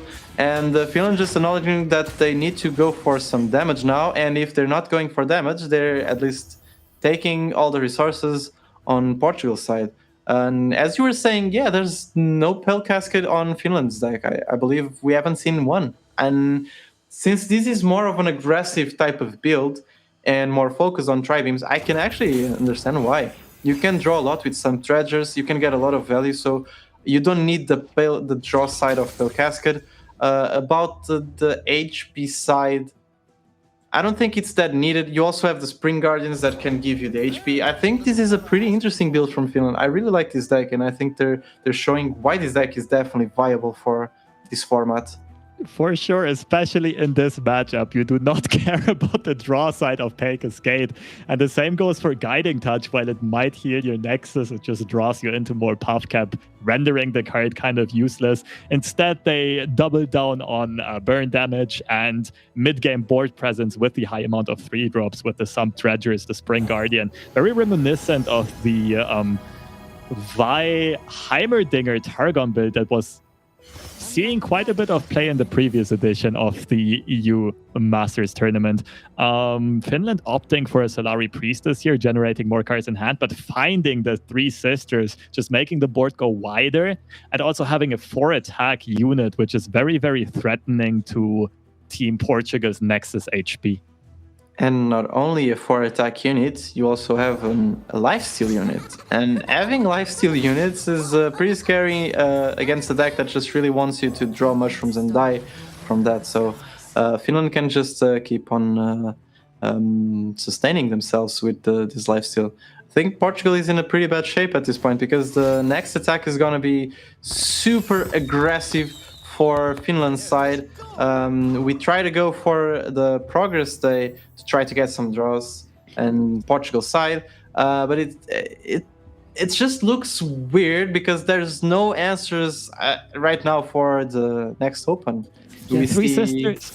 Sorry if to interrupt you, but Three Sisters was actually the absolute nuts here because it also prevents the Teemo attack, right? Otherwise, at least, I don't know, Portugal could have swung with Teemo. Teemo gets hashed. They can then 3 Sister the Teemo or protect him with Troll Chant or anything they want. But the pure existence of this 3 Sisters means that if Portugal would want to swing, they would have to pre-commit the Fury into potential hash mana. Therefore, this attack just does not look good. Yeah, but I think Portugal doesn't want to attack. I mean, it kind of looks like suicide at this point if you're attacking with this Teemo. I mean, looking at the board state right now, 100% you never attack. Yeah, this just looks kind of in a bad spot for Portugal's side. Finland's starting to draw some shrooms, but it's not enough. It's just 2 damage. Finland goes for the open, pulls Teemo for Vi, which is extra 5 damage, and we have 5... 8, 11, 12, 16, exactly 20 damage. So if Portugal was at 20, this was little still. Unless my mathematics are pretty bad, I think, yeah, this would be exactly 20. GG, Portugal realizing they cannot really fend this attack off effectively. This deck building, the creative deck building by Team Finland just paying off here.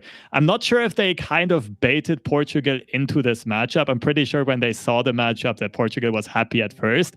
But the deck, this archetype by Team Finland just being built in a way to deal with this matchup very effectively multiple times.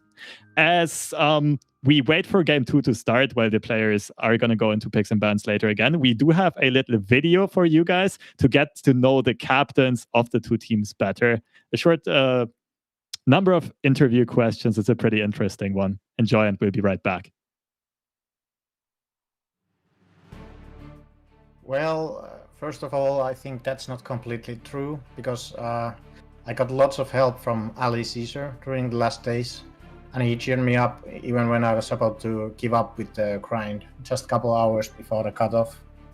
That being said, it was really stressful that we didn't have other Finn at the high LPs. So we could not do the ladder climbing where you take turns going higher on the LP, like take turns. You play one game, they go higher than you, they play one game, etc. And also this meta is really not my favorite one at all, so I hope that gets better next week. Well, I know Sepios has been a good player on other card games, and we have played against each other before on like Hearthstone and games like that.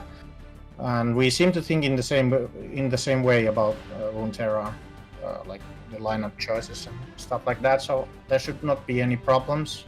And the third player, Xaros, I don't know that well yet, but I'm sure we can make the team work. Well, to me, our group seems really, really strong. And it won't be easy to advance from this one. Like Czechia has Pokrovac, who's maybe the best player in the world, and Portugal is the previous champion. And I respect Pepsko a lot as a strong player. And UK, I believe, was the highest seed from our group. Their players I don't know personally that much about, but they also seem to have really strong team. So I guess we are like the underdogs of this group. Okay, well, when I was a teenager, I used to play FPS games like Enemy Territory and stuff like that with nickname Infractes. Back then I thought it was a really cool nickname, but then I grew older by a couple of years and realized it's not that cool after all. And I remember I was chatting on IRC one day and suddenly just decided, okay, it's time to move on from this old nickname. And I had just watched this old YouTube video about funny Finnish song called Viimeinen Keppara. That translates kind of like the last beer.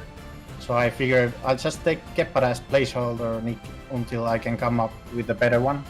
And here we are about 15 years later, still rocking that placeholder nickname. They are the previous champions, so I guess they are the favorites based on history. I'm sure they will bring a really strong lineup, but we won't go down without a fight. Whoever wins, I hope we will have a nice and exciting game. It's definitely a lot of pressure. Coming back is very rewarding. It feels really good to be able to try to defend the title, but yeah, it's definitely very nerve-wracking. I also didn't know my teammates very well.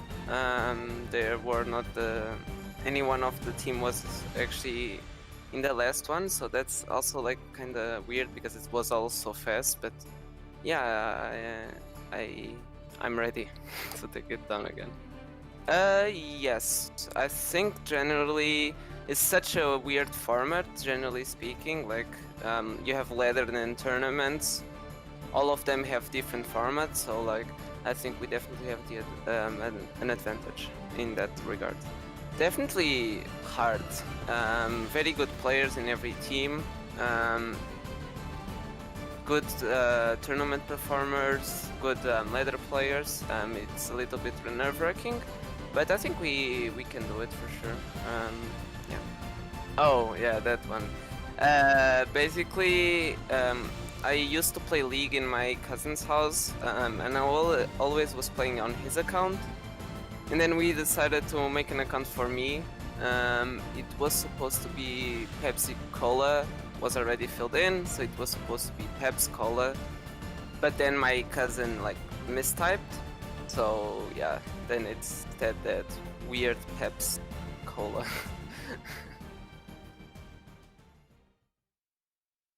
And we are back, ready with some more action, jumping straight into this pick and ban phase after a crazy game one, or rather game 1 and 2, because we did see a tied game, something that very rarely happens in the realms of Runeterra.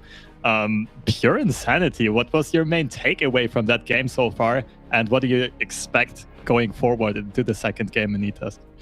That game was just insanity. Like, seeing the tie game was just something I was not expecting. I think I do know now, if you want to tie a game, you definitely pick Teemo Ezreal, because it's the second time we're seeing that deck getting a tie.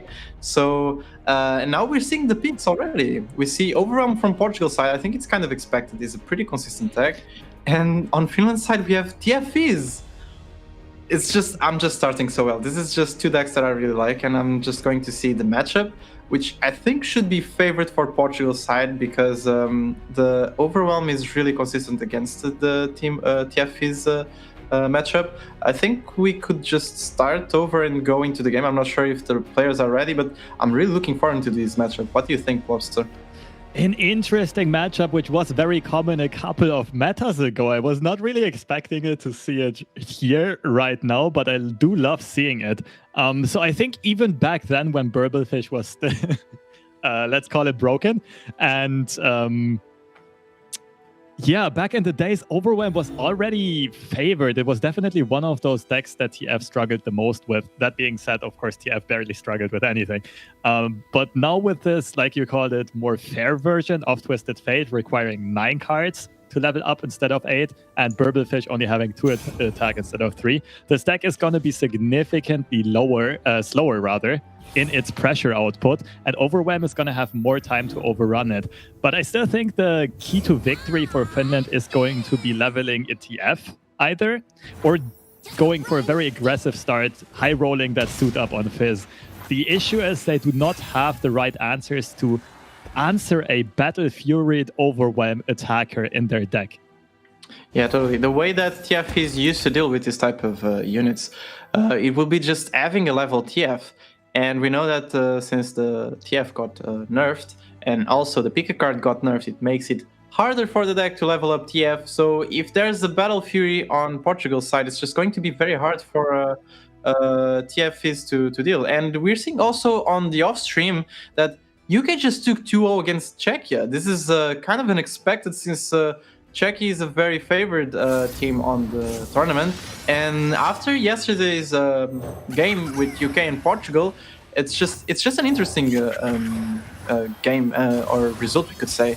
I was expecting possibly 2-1 from UK, but the 2-0 is just a fast game, honestly.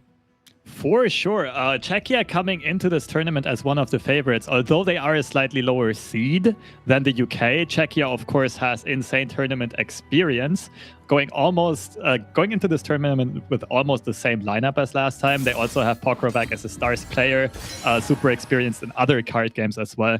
And the UK was a bit more of a wild card. We didn't see a lot of tournament performances from them yet. We did see that they have solid ladder results, but it is interesting to see that they are able to convert that into tournament results as well right here. Ooh, and we see right now on Finland's side, and we were talking about UK, and definitely UK being the wild card. I want to talk about this game for one reason. We just saw Finland doing a sweet up on the Poro instead of Fizz. This is rather interesting. Exhaust, right? They're playing around Exhaust in a way. Yeah, because if there's an Exhaust on Fizz, then we just lose the sweet up and Fizz, which are two really good cards. But Portugal just answers with a Severe. And if you know me, you know that I really like Severe, especially because of my recent builds.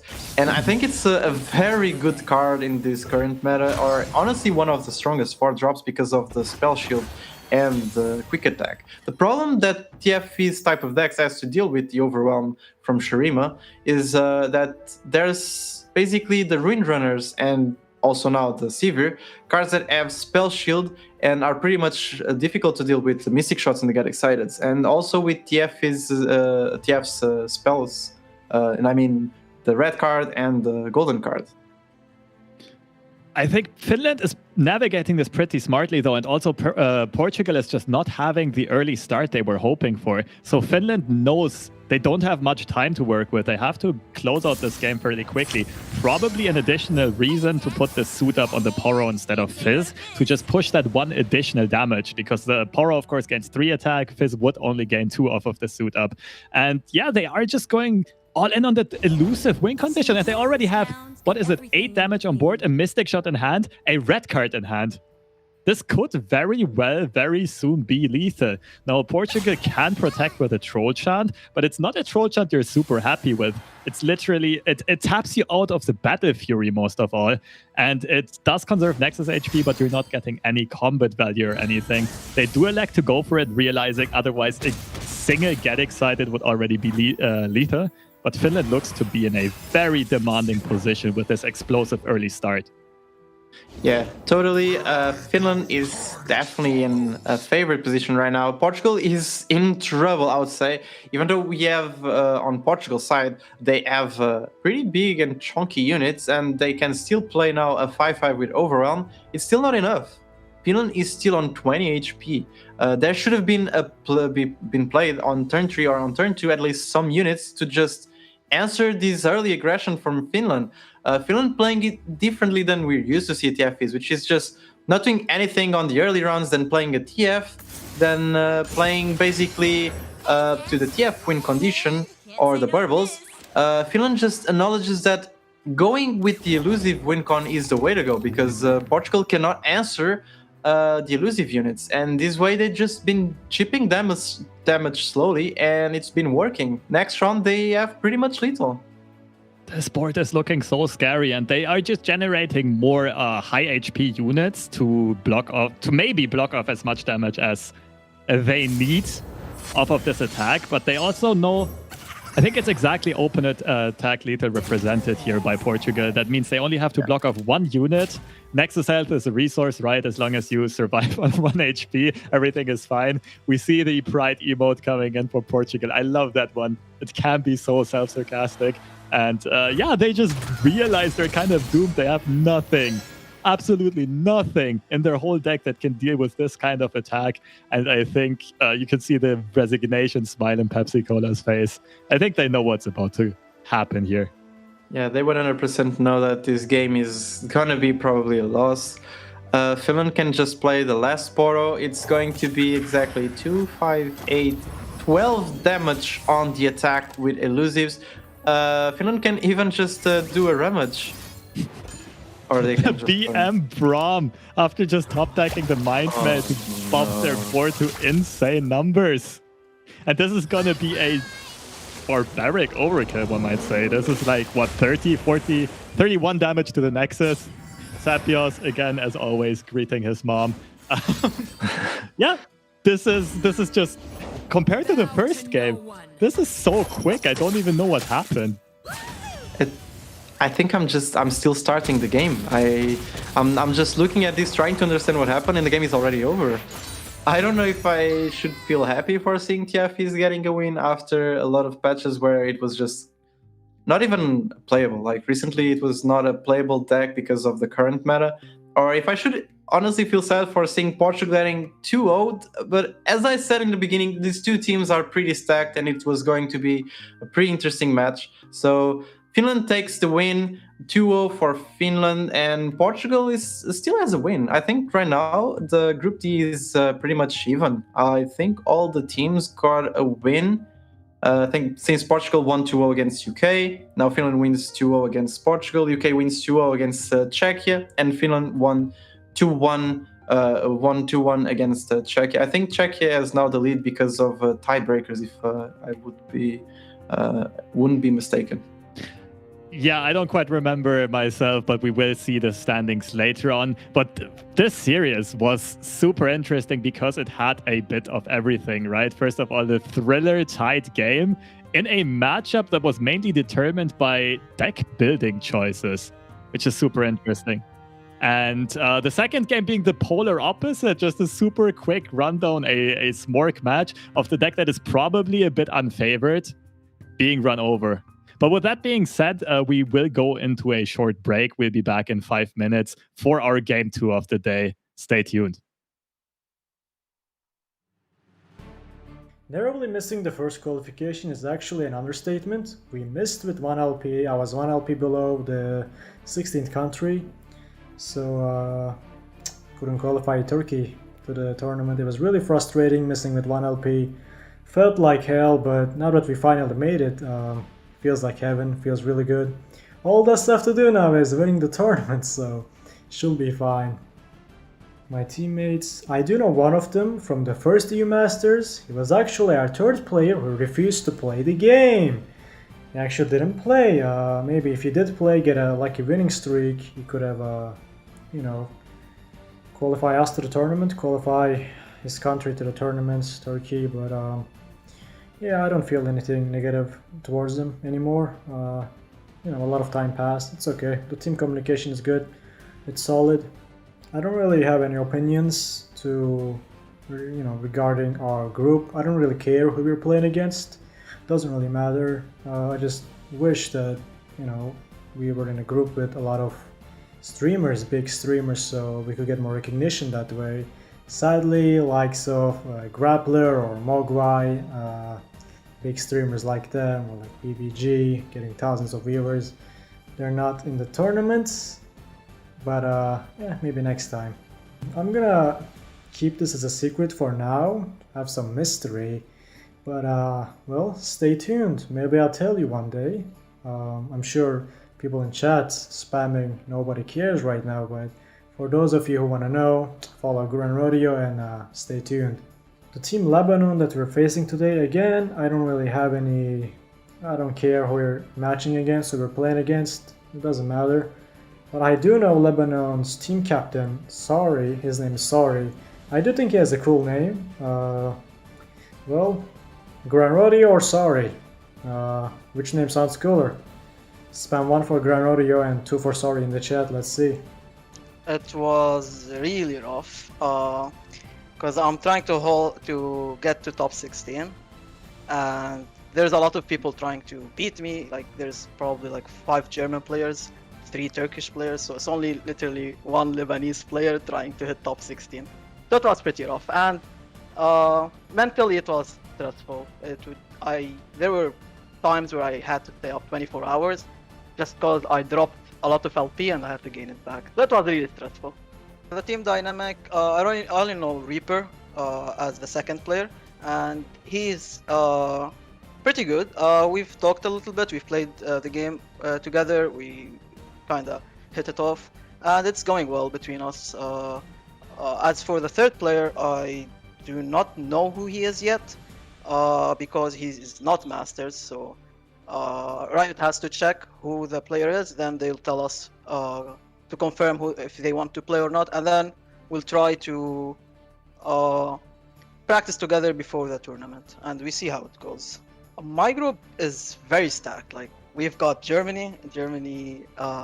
They have a lot of good players, and on ladder they were really good. Like they were climbing on the last day, they were crazy climbing, and no one was safe, to be honest, between the Germans. Even the first place was kinda a little bit scared of someone taking his spot. Italy are very Italy and Germany both have experience playing in the UM, so we're coming without experience, so it's gonna be a bit hard for us.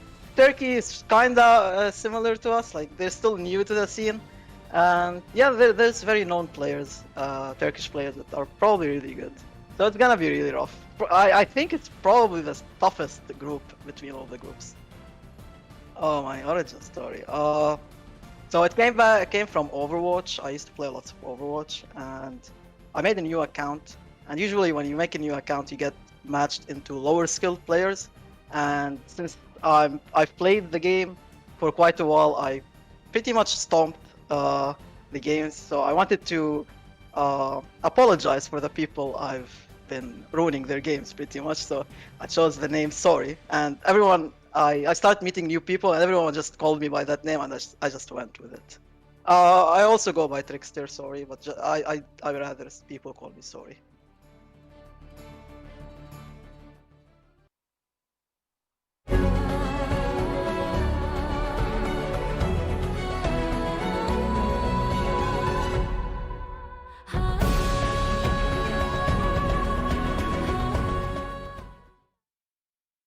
And we are back, continuing with our featured game of the day, Turkey versus Lebanon. And I am very excited about this one. Lebanon, after their day 1 showing, although they defeated country like the country that I'm from, Germany, they are one of my new favorites to watch in this tournament. Very much appreciated their playstyle and the way they seem to have fun on camera. Any early predictions on this matchup here, Manitas? I actually don't have predictions yet, because I didn't look exactly to the decks, but I suspect that the lineups will be pretty much close for like what it was in yesterday, and it's going to be today. So if it was on my own bias, since I kind of know Sorry, I would say Lebanon, because and also because I want the underdogs of the tournament to just win the whole thing. Ignoring Portugal is also in the tournament. But now looking at the players, and we see that Turkey was seated on 9th, while Lebanon was. That's why it's also the underdog, seated on 16th. From Turkey, we see there's Gran Rodeo, basically the captain of the team. Yusen Protein, which is also very known in the community, especially because of ladder, and I think he's done 1 or 2 tournaments, and Fight for Revenge. And for Lebanon's side, you can talk about this team, Lobster. For sure. So Sorry, which you also just saw in this interview, a very well-known and respected player in the community, been grinding tournaments forever. Reaper, a fellow Masters tier player, and Champion Unknown, peak rank Diamond 1, favorite deck Sejuani Timo, one of my personal heroes to watch in this tournament. But we are ready to hop into the pick and ban phase. Let's see which lineups these teams brought. And on Turkey's side, we do see at least one spicy one, and that is what looks to be the Zed Battle Fury elusive deck featuring Trevor Snoozebottom, which has been popular in the ladder the last couple of weeks. I'll be honest, I haven't seen this list yet. I haven't played that much of ladder because I've been kind of busy. But seeing Zed with Freljord kind of reminds me of Open Beta when we had the Zed elusive. So I think this is kind of similar. I think I've heard about the Battle Fury type of deck, and I'm actually looking forward to see Turkey picking this one.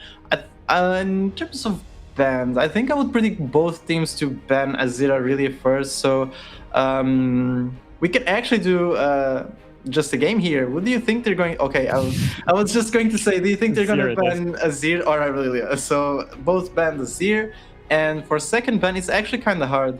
They both have Draven Azrael and Overwhelms deck. I think this has been a staple on most lineups. If it's not Draven Azrael, it's Teemo Azrael. So I think they will be playing for the Overwhelm list, since it's also Lebanon picked it yesterday against Germany first.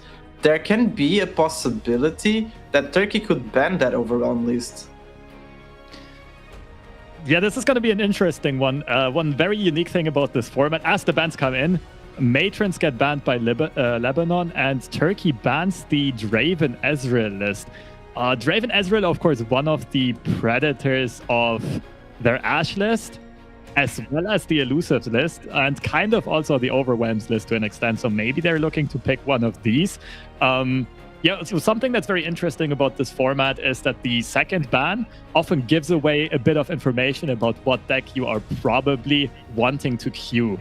But you can also start some insane mind games right there. You could, for example, bait your opponents with a ban and then queue something that they would not expect, which would have been good into exactly that ban. So a lot of mind games, rock, paper, scissors like strategy, thinking, leveling going on here. I have no idea what these teams are going to pick. Yeah, I honestly have no idea. I would say, for example, on Turkey's side, the Draven Azrael ban makes a lot of sense, since you were saying it's basically a predator for their Overwhelm, Ashe LeBlanc, and Elusives deck. On Lebanon's side, I'm not sure. I really like the Overwhelm list. I think we could see some Overwhelm, but it's kind of difficult because Overwhelm gets hidden by the Draven Azrael and the Ashe LeBlanc and also the Mirror, so maybe they're not going to pick it. TLC could be a pick for Lebanon. I think it's only worst matchup could be also the Overwhelm from Turkey's side. And if it hits the Elusives, ooh, it's got... Ooh, let's go! They brought it for a reason. They banned Draven Ezreal to kind of free the way, and they are being rewarded with what is probably a very favorite matchup. If this is actually the Trevor Snoozebottom Battle Fury deck that we are expecting to see, one of the reasons it gained popularity was because it has good matchups into Azir Aurelia and into Thresh Nasus. Because they don't have an answer to your turn 6 or turn 7, Trevor Snoozebottom, and copying an elusive unit that you open put a Battle Fury on. Therefore, 2 units with 10 or more attack just smash in your face. And yeah, both Azir Aurelia, like I guess Azir Aurelia might have elusive blockers sometimes for that, but Thresh Nasus cannot deal with big elusives unless they tagged something like a Vengeance, which I'm not really expecting to see. I've seen some Thresh Nasus tagged with Vengeances and Withering Wails. I think it's more for the mirror match and not for this type of matchups. But as we've been saying, this is a closed format. This is a very different format from other tournaments, and there could be some spice, and we're already seeing some spice definitely with this Zed Elusives type of deck. And I do expect, since what you're talking about the deck, even though I don't have experience in seeing that deck, from what you described the deck in, I kind of see why they would pick this one, and they're definitely trying to counter a Nasus Trash, or I think it could actually even be a good hit against the TLC, because if there's no Ruination on TLC side, they could just go for a big one-shot. So this makes a lot of sense from Turkey. I would say they big-brained it, quote-unquote it, on this Peaks and ban. Absolutely. This should definitely be a favorite matchup. I don't know, of course, the exact list. The Z list is also not played that much, which means it is also not as refined. But very often they do play Elixirs of Irons and Troll Chance to protect key cards like the Green Glade Duo from Valfeast. And right away they are having a decent start. The Dancing Droplet into Navori Conspirator combo, generating value and putting some sticky elusives onto the board. Dancing Droplet, one of my favorite cards of this last new expansion. Just a very well-designed card, which gives a lot of playmaking potential, but is also easy to interact with because of the 1 HP. Yeah, even though it is easy to interact, it's kind of a strong card because on Ionia's side there's a lot of recalls. So that's the reason why you would have this card on your deck, because you run a lot of recalls. And we see, for example, with the Navari, we can just start our engine of drawing. On the Aziri, really, we see this droplet being played with the lead and follow and the retreat. That's why, even though it has 1 HP and it's easy to just answer, for example, with the Wild Fist, if there's any of those cards in hand, we can just cancel a spell or basically an ability from the opponent. That's why droplet is so strong and is being a staple on all Ioni decks right now. And we see on the Lebanon side, the starter is quite slow. We don't have the Curse Keeper Butcher combo, but as we see on their hand. But they do have the Blighted Caretaker, which I would say is a tech, even though it was pretty common on the previous meta. The decks have been cutting it out to be more consistent with the Merciless Hunters, and I think this is a really good tech. They cannot play it on 3, which is generally the power play, but they can also do it on 4, and since on 4 there's a lot of elusives from Turkey's side, I think it could be a pretty good swing on the board. So Turkey going with some very clean development, realizing that Lebanon tapped below Valfeast mana, they can play the Green Glade Duo safely, and they are now going to go for the Conspirator into either Droplet or Blade Scout most likely, buff up this elusive further, get some early chip damage, and they are able to protect it with both Elixir of Iron and Retreat Recall later on. So this Green Glade Duo might easily become the carry in this matchup, and they might not even need the Trevor Snooze bottom combo. Just 2 or 3 hits with this elusive are probably going to be enough to close out the game if they also add the Battle Fury on top. So it's going to be interesting to see if they go for a turn 5 lethal or for a turn 7 lethal setup. On Lebanon side though, even though they don't have the fastest of starts, some very important key cards in this matchup and some techs you also don't see that often anymore on the ladder, which are the Blighted Caretaker, being able to threaten multiple of these elusives at once next turn, and the Bakai Sandspinner to be able to give something like a Z vulnerable to remove at least one of these key units, often value trade with it, and still have a 5 attack unit on board. Yeah, and we see now from Lebanon's side, they just play the Valfeast and try to answer that unit. But we know from seeing Turkey's hand that there's the Elixir of Iron, and this just puts 8 damage on Lebanon's face, putting Lebanon on 12 HP. The most important thing here for this play, and as you were mentioning the turn 5 lethal, we can definitely go for it. We can play Droplet and Navori, and I think we can't. No, from Turkey's side, they cannot do that because otherwise they would have only 2 mana spell for next round. But what they can probably do is just play the Droplet and have another elusive unit. And next round they can just go for the Battle Fury lethal. And unless there's the Vengeance that, as we were talking about on Lebanon's side, this should be lethal, right? But Atrocity, of course, also a defensive option. We cannot forget that. Right now, like an Atrocity would also be effective removal for a Green Glade Duo, at least force to bounce it back to hand. Of course, once they have that Battle Fury on that elusive unit and buff it up to 5 HP, right now the Atrocity is not enough to stop an elusive attack from hitting them. The question is how much elusive damage can they preserve on the board? These saplings are going to threaten both of the elusive units, I'm pretty sure. Yeah, I don't know if we can bounce anything on the Turkey side. I think they just probably have to let it go. That's why this Blighted Caretaker is a really good tech.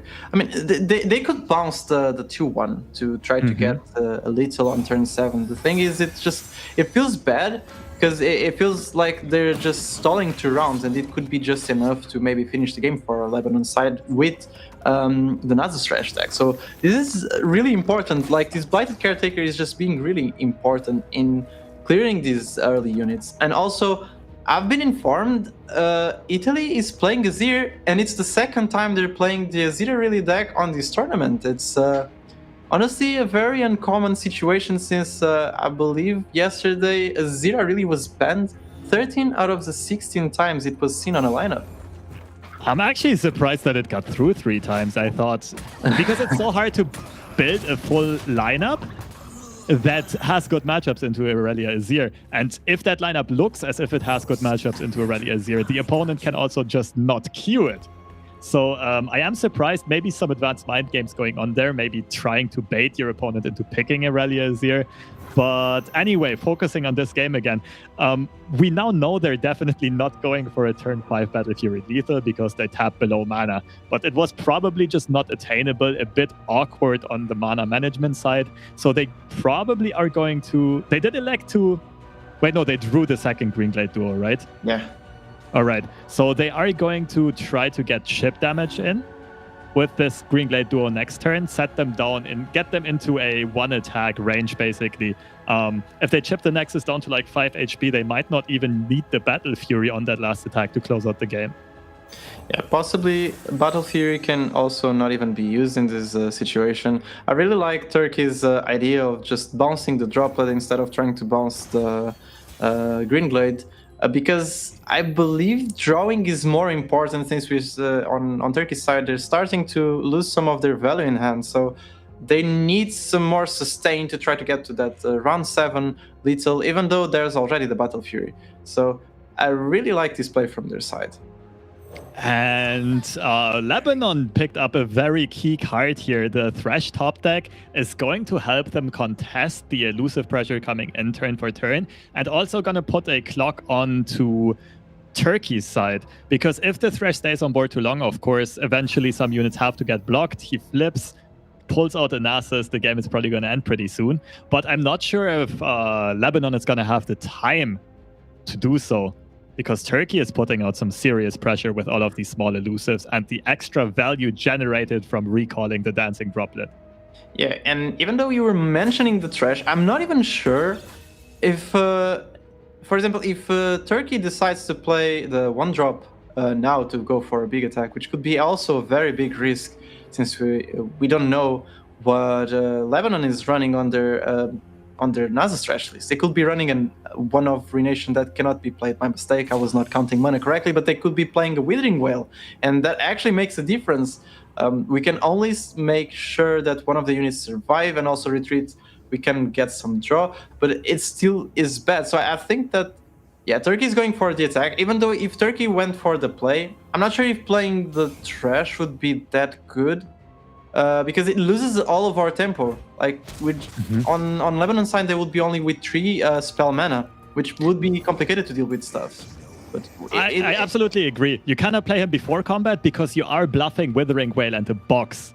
2 very common tags in recent days for the mirror matchup, for the Azir Aurelia matchup, and other aggro matchups. After combat, of course, they can easily drop the Thresh, bank the full 3 spell mana, and try to chop down the board on Turkey's side. But I very much like the passivity on Turkey's side because, of course, the beauty of closed deck lists, you have no idea what your opponent is running in their deck, what they're holding in their hand, and they're realizing that this is probably enough damage output to close out the game next turn, even if the Battle Fury's unit might get vengeanced or bounced or whatever. They still have very high chances of closing out the game nonetheless, just with the elusive chip damage, and they are deciding to not overcommit into potential removal spells. Exactly. And we see now from Lebanon side that they prefer going for the Curse Keeper. I believe it's going to be Curse Keeper into Spirit Leech. What would you think about a play where you just do Rite of Calling on the Spider and trying to get an Nasus? I don't know if it's that bad of an idea. Ooh. I don't mind it at all. Another interesting thing to note here, if they draw another Thresh, of course it turns into Thresh the Box. a champion spell that might be useful in this matchup. Although maybe not that much in this situation because the Nexus is already chipped down so low.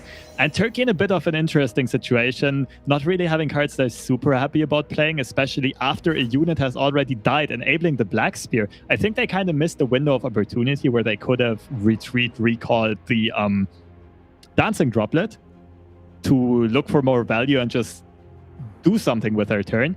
And have protection against Valfis with the Elixir of Iron. Of course, now that Black Spear is a threat, you don't want to do that anymore. Yeah, Black Spear definitely is now a threat. I also think that maybe Turkey is waiting for some type of answer from Lebanon side, like a Valfist, or even now the Black Spear, to try to answer with their own retreat. Bakai Sun Spinner being dropped, I actually like this play. I was seeing something different for Lebanon. I was thinking about the Right of Calling, try to get the Nasus, and I think Nasus would be on a 10-10. No, not even on a 10. Probably on a 7-7, 8-8. And with probably the Trash doing a slay would be on a 9-9, something like that. Maybe they could get a big swing that needed to be answered, and maybe one shot next round with the Atrocity. And we see from the Right of Calling that they got another Trash. So going now for the Bakai Sun Spinner, I believe that Turkey can, not Turkey, but Lebanon can get two good trades. So pulling with the Trash, the Navori Conspirator, and I believe pulling the Green Glade to the 4-3 instead of a 5-3. I do like the Sand Spinner overall. I'm just wondering if they chose the right target. Of course, this is a very deep line and deep thing to consider, but they are going for the 1 HP unit, which is not necessarily as big of a threat as the 2 HP unit, because with Battle Fury, it's going to be buffed out of Atrocity range. It goes up to 6 HP. And if you leave the Green Glade duo on board, even if they do have a Battle Fury, you can still Atrocity your Sand Spinner into that Green Glade duo and survive. And have a very scary attack coming up the next turn with potentially a level Thresh and a Nasus coming out. So it is, of course, for us, it's easier to see. We know that Turkey has a Battle Fury in hand, but maybe a very, very slight slip up here, just going for the more intuitive line of tagging the highest attack unit with the vulnerable. Yeah, I think that's a pretty smart play from Lebanon to pull on the 2-1 with the vulnerable. I think they're trying to take out some of the tension from the 2-2 Navori Conspirator, which if it gets Battle Furied, not even the Atrocity can be answered. So I think Lebanon is thinking, okay, if they have the Battle Fury, we have to make sure that they ignore the existence of Navori that we're pulling with the Trash, and we're gonna make all the basically all the interaction and everything that is important onto the 1 HP units that we can answer with the Atrocity. I think that's what they're thinking, possibly. Yeah, the Trevor Snooze bottom, I'm so excited.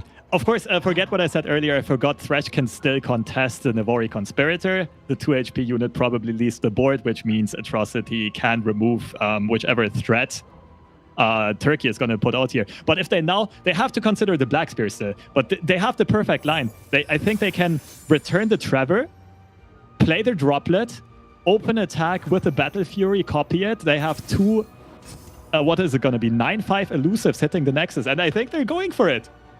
This is most likely going to be the game. Of course, maybe they can, like Turkey can find some other crazy answer with the box Atrocity. They don't have mana though. I don't see anything that can prevent them from losing to this next Battle Fury attack, because we know they don't hold Vilefeast or Black Spear in hand. Yeah, but this is also a very ballsy play. I'm sorry for the language, but this was very, very dangerous also for Turkey's side. If they didn't have the Elixir of Iron, they could have just been answered with the Black Spear on the Elusive, not even on the Snooze. The Black Spear on the Elusive could be very big there. So this was the risk they were taking, and they're probably going to be rewarded for it. They can just do it. They can even go for Battle Fury and the Elixir already, just to make it sure that both the units are pretty big and not getting answered at all. Not just a my mistake. Just a Vengeance and Valfis is not enough. I believe this is game. I think that's smart play though by Turkey, because they know they will have mana. Like if this droplet gets removed, they will have mana next turn to play the Blade Scout anyway and protect it with Elixir of Iron and still have Battle Fury mana. They have 10 available this turn. So I like going for the droplet play and just going for the open attack lethal, because even if it gets removed, you still get another chance guaranteed to play another elusive next turn. And they are going for the line that we were talking about this whole time. The Trevor Snooze Bottom, a card that never saw play since it has been printed, except for the last couple of weeks, shining big time on the big stage, copying the Battle Fury on the 1/1 dancing droplet, just putting 18 damage on the board. And Lebanon can atrocity one of these units, but the second one still goes through. They realize there's nothing to be done. GG, and the creative Z-list is pulling through, taking the first game in our game of the day. I'm pretty happy to see the combo happening. At least we see the most spiciest deck of today to getting a win through. Honestly, we're seeing some interesting matchups today. We haven't seen none of the most common matchups with TLC, Driven Ezreals, nor Azira Aurelius or Trash Nasus. I mean, we just saw Trash Nasus, but it was hard beaten by this elusive deck. So this has been kind of not what was expected for the matchups for the day. And honestly, I'm very happy. For the picks and bans, I'm not sure exactly what Turkey could pick. I think Lebanon could go again for Nasus Trash. Like looking at the Turkey side, Draven Ezreal is pretty disfavored into it. Overwhelm could be favored. Yeah, Overwhelm can be favored because Trash Nasus, my mistake, has a lot of units with low HP, so it could, if you have the pretty good curve, you can just one-shot the Nasus. And Arshel Blanc, I think it's probably the one deck they could be more afraid of, but I still think it's possibly a safe pick for Lebanon. But obviously, yeah, Turkey can just hard read that and pick now the Arshel Blanc. I'm not sure. I think I'm expecting Arshel Blanc into Nasus Trash now in this second game. Yeah, this is where the advanced might games come in. Lebanon kind of has to expect that Turkey thinks that they might pick Thresh Nasus again. And then it's a bit of they think that we think that they think that we think, and blah, blah, blah. And depending on where you end up, literally anything could happen. But yeah, on Lebanon's side, the Thresh Nasus repick looks appealing. But I think overruns are a bit of an issue, and the Ashe matchup can also be iffy. It's not one-sided. I would say Ashe is slightly favored, though. The Draven Ezreal deck might also be tagged with triple Culling Strike, triple Static Shock, triple Scorched Earth. The most common ladder versions were very well-versed and tagged for that Thresh Nasus matchup. It's going to be interesting to see. Nonetheless, none of these decks is really cracking the 50% mark, except for Overwhelms, maybe. Yeah, I think Overwhelms versus TLC is probably the most unfavored for TLC, obviously, matchup we could see here. I can also see maybe Lebanon picking TLC, unless Turkey picks Overwhelms. Okay, the Ashe LeBlanc is kind of it's kind of a difficult match, but it's doable against Draven and Ezreal, which could be, for example, an hard read sometimes, or even against Thresh Nasus could be a decent pick. So we're going to see mirror match of Ashe LeBlanc. Ashe mirror. I love it. That's something that I haven't seen in ages. Ashe on ladder, of course, very underplayed. It's making a resurgence in tournaments where you can ban that Azir Aurelia deck. Mirror match used to be very common a long time ago, like back in the Bilgewater expansion and so on. Of course, the mirror match, a very interesting dynamic. It very much comes down to who finds more Hearthguards, more value with the assessors, who can draw more, because very often the boards are going to stay on par, more or less, as we are about to jump into the action. And Turkey already having two of the key cards in this matchup in the opening hand, in the Everosen Trapper and the Everosen Hearthguard. Yeah, totally. Everosen Trapper is definitely a key in this matchup. The 1 mana 5/5 Yetis just do the work. They're pretty hard to just clear. It's like an Everosen Hearthguard, but costing less. Okay, yeah, you're not putting +1/+1 on your deck, but it's a pretty cheap and chunky unit. So getting the trap early on is good. But the problem is also now you have a LeBlanc, and by the way, a shiny LeBlanc, so it can maybe help Turkey's side. But now it's kind of difficult to read exactly what you want to do on turn 3. I think it's still gonna be the Trapper maybe to get that Yeti, because LeBlanc, and since we're not attacking on Turkey side, they're not attacking on the turn 3. They could be answered with Trifarian Glory Seeker, which we see it's in Lebanon's hand, 2 of them inside. No Glory Seeker on turn 2, opting to keep the Culling Strike mana instead. I'm mildly surprised by it, because of course the Glory Seeker can push 5 early damage and a reputation stack. But going back to Turkey's side, I'm pretty sure you play the Trapper on 3 because good players always draw the Yeti the subsequent turn, and then you have the perfect curve on LeBlanc into the Yeti for a perfect 4 mana on turn 4, and on turn 5 Hearthguard, and you're just set to go. You have 3 Dispel Mana Bank, all the combo tricks you could ask for. But jokes aside, this is a bit of a risky play with the curve. Playing LeBlanc here also has an upside of starting to push more damage, of leveling her, of getting reputation stacks for those whispered words, but also a higher risk, because if she gets Brittle Steel, you lose a higher impact unit, and you lose that potential early tempo spike with the Yeti coming off the top of your deck. Yeah, but this Trapper play is totally good, because if we think about the deck, the Ash deck by itself, what actually are the threats on turn 3? It's just LeBlanc, and since Turkey is attacking, Lebanon is going to be defending, so Trifarian Glory Seeker is just obviously not doing anything, it cannot block.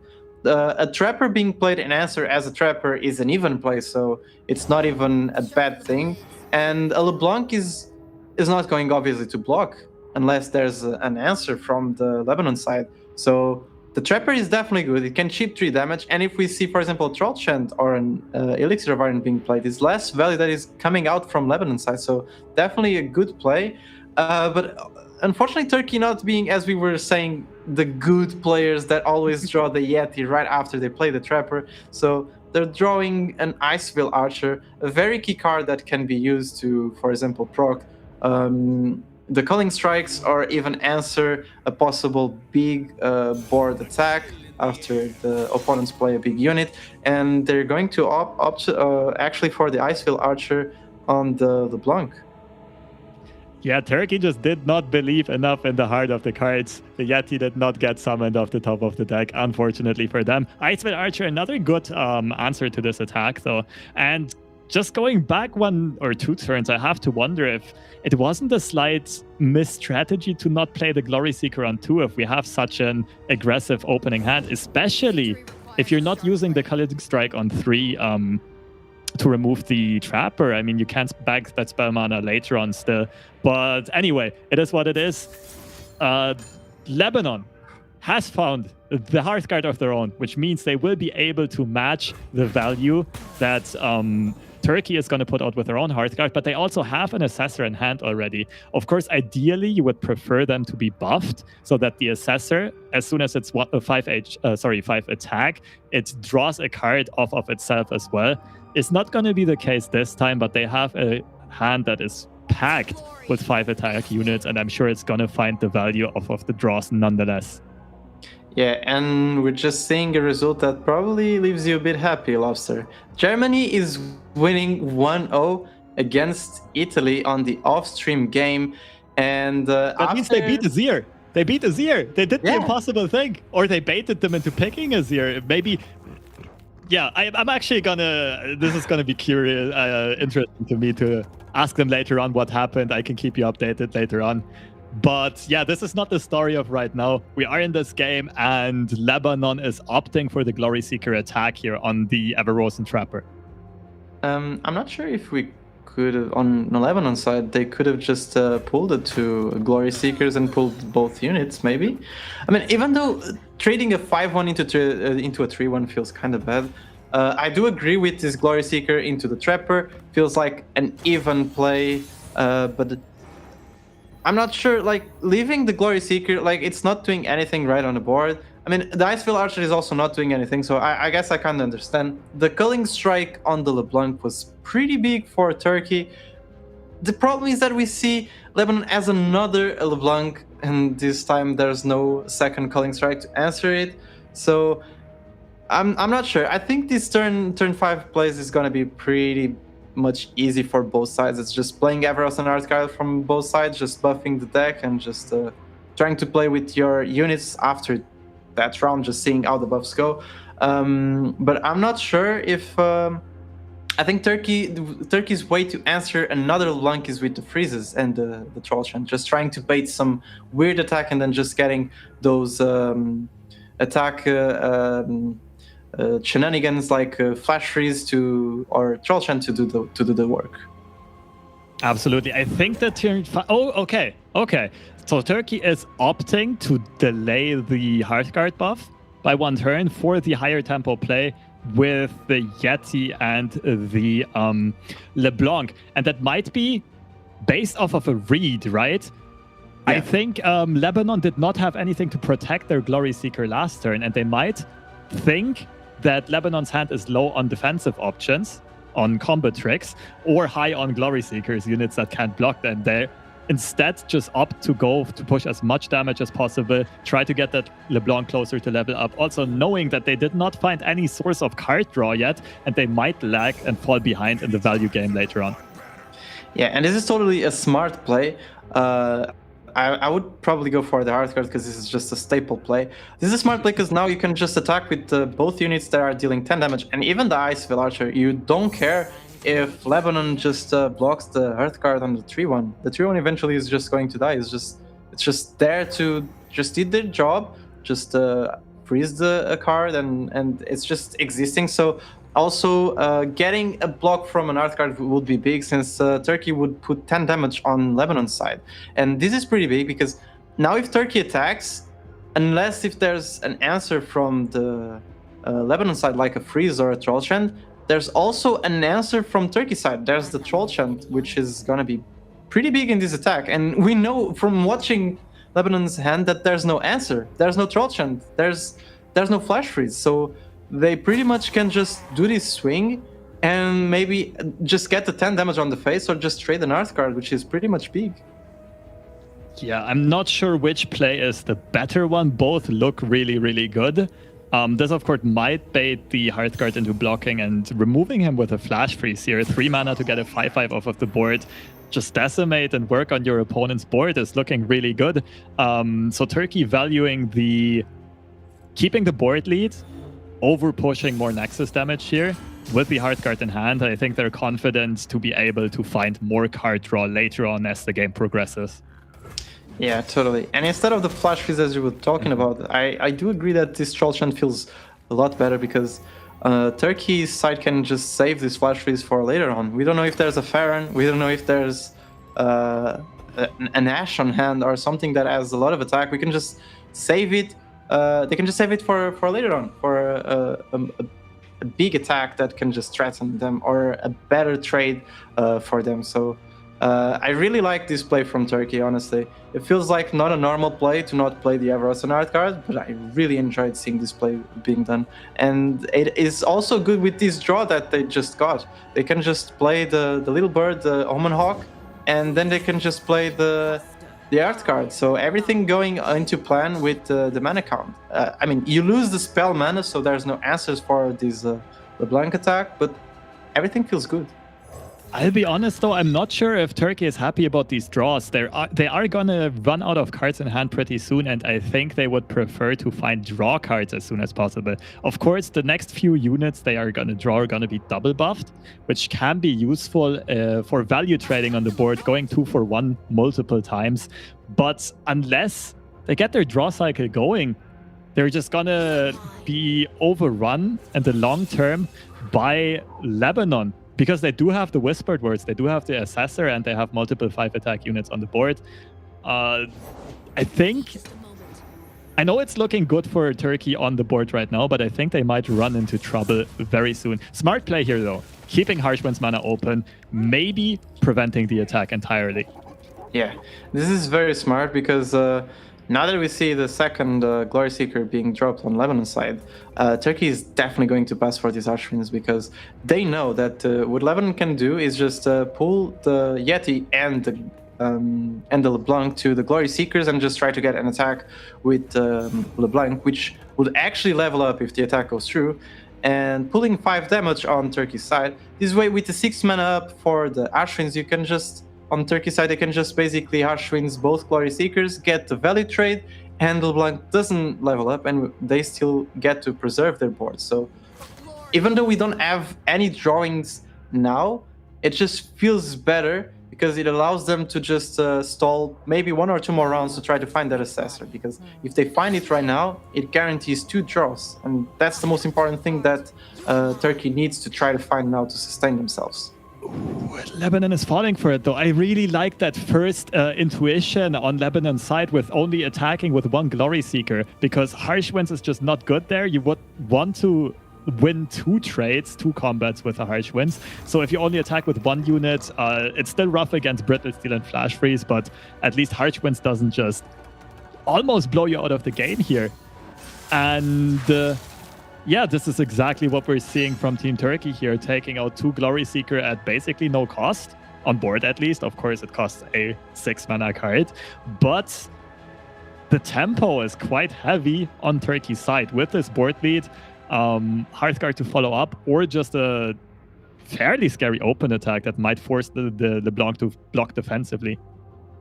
Yeah, totally. And I'm just noticed something very interesting in terms of mana. Next round, I believe Turkey is going to be on 7 mana. So if there's an Ash top deck, there can be actually lethal for Turkey, because we've seen basically Icefield Archer, and these Archfiends makes 3 freezes with and with the Flash Freeze on hand makes 4, and if the Ash that was drawn attacks, and also because we're seeing now the freeze into the Culling Strike, this is definitely a play I want to see. I really want to see an Ash being drawn. It's just little for Turkey if that happens, right?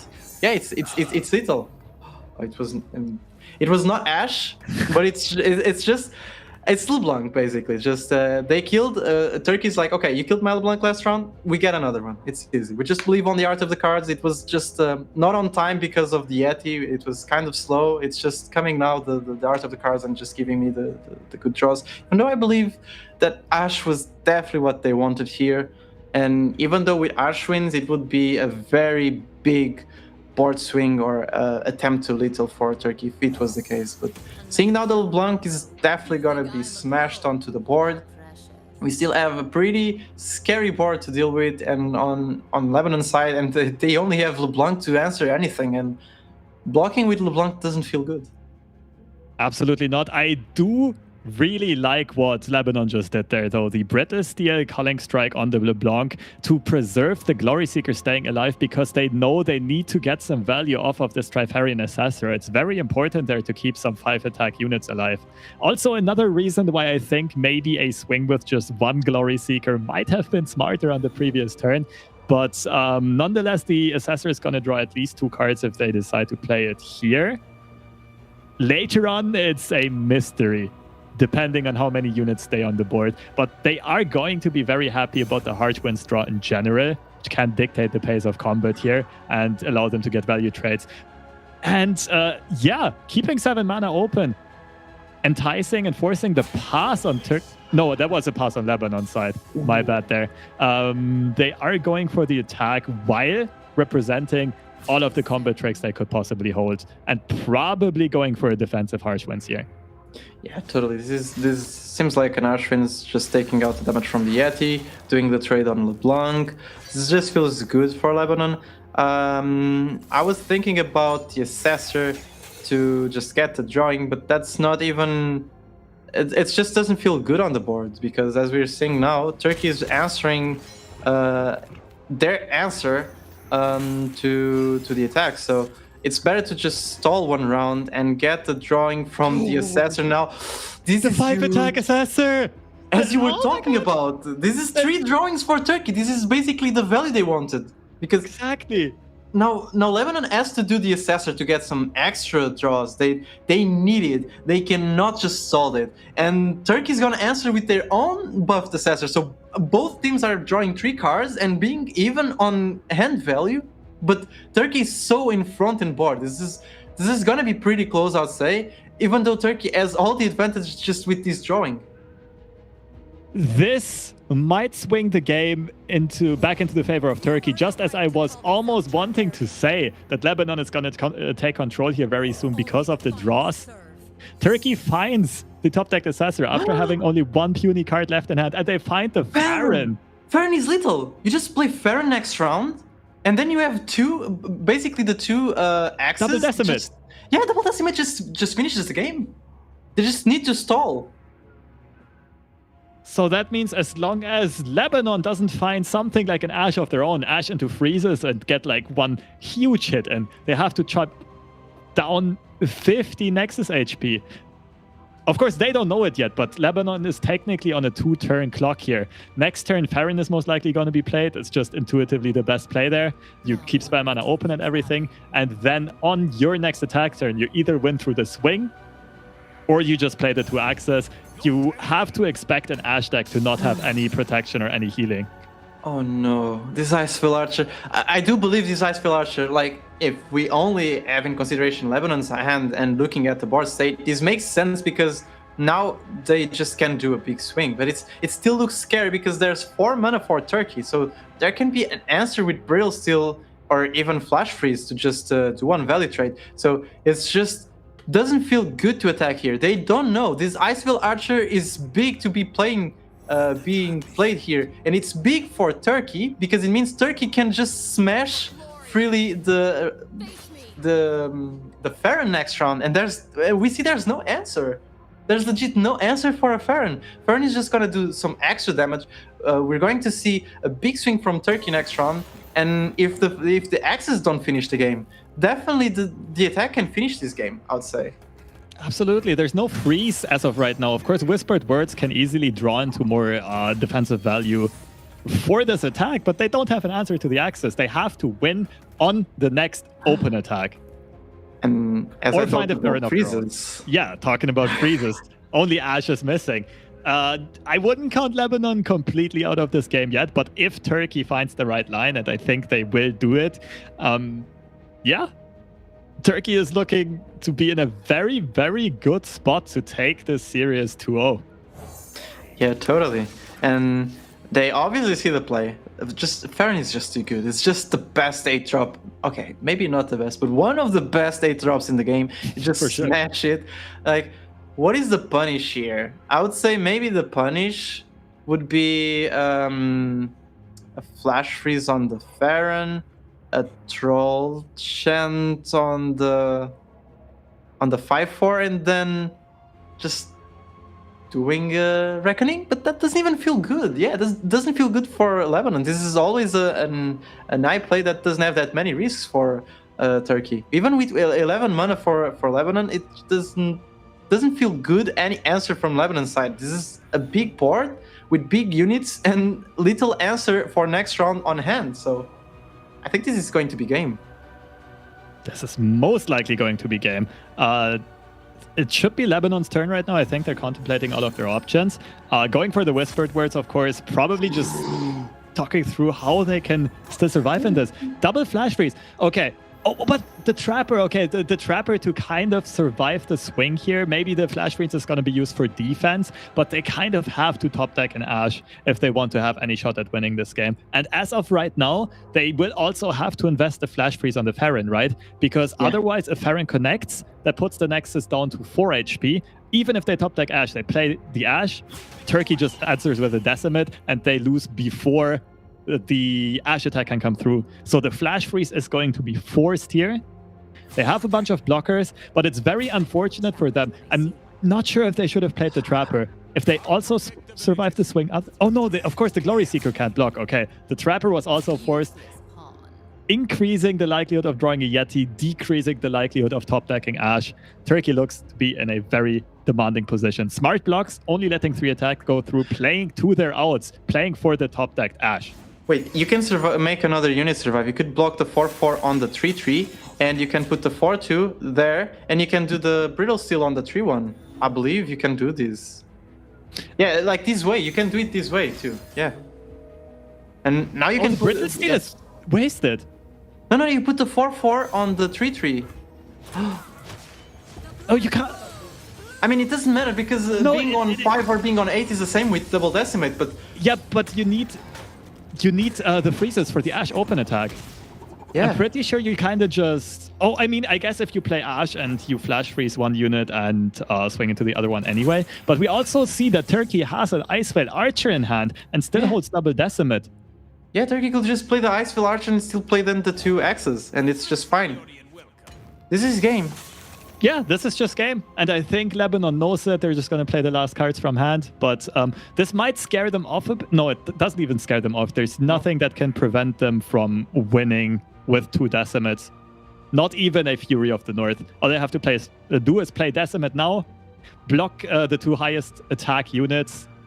Their Nexus survives with 7 HP, and then they play the second decimate. Yeah, but this is a game.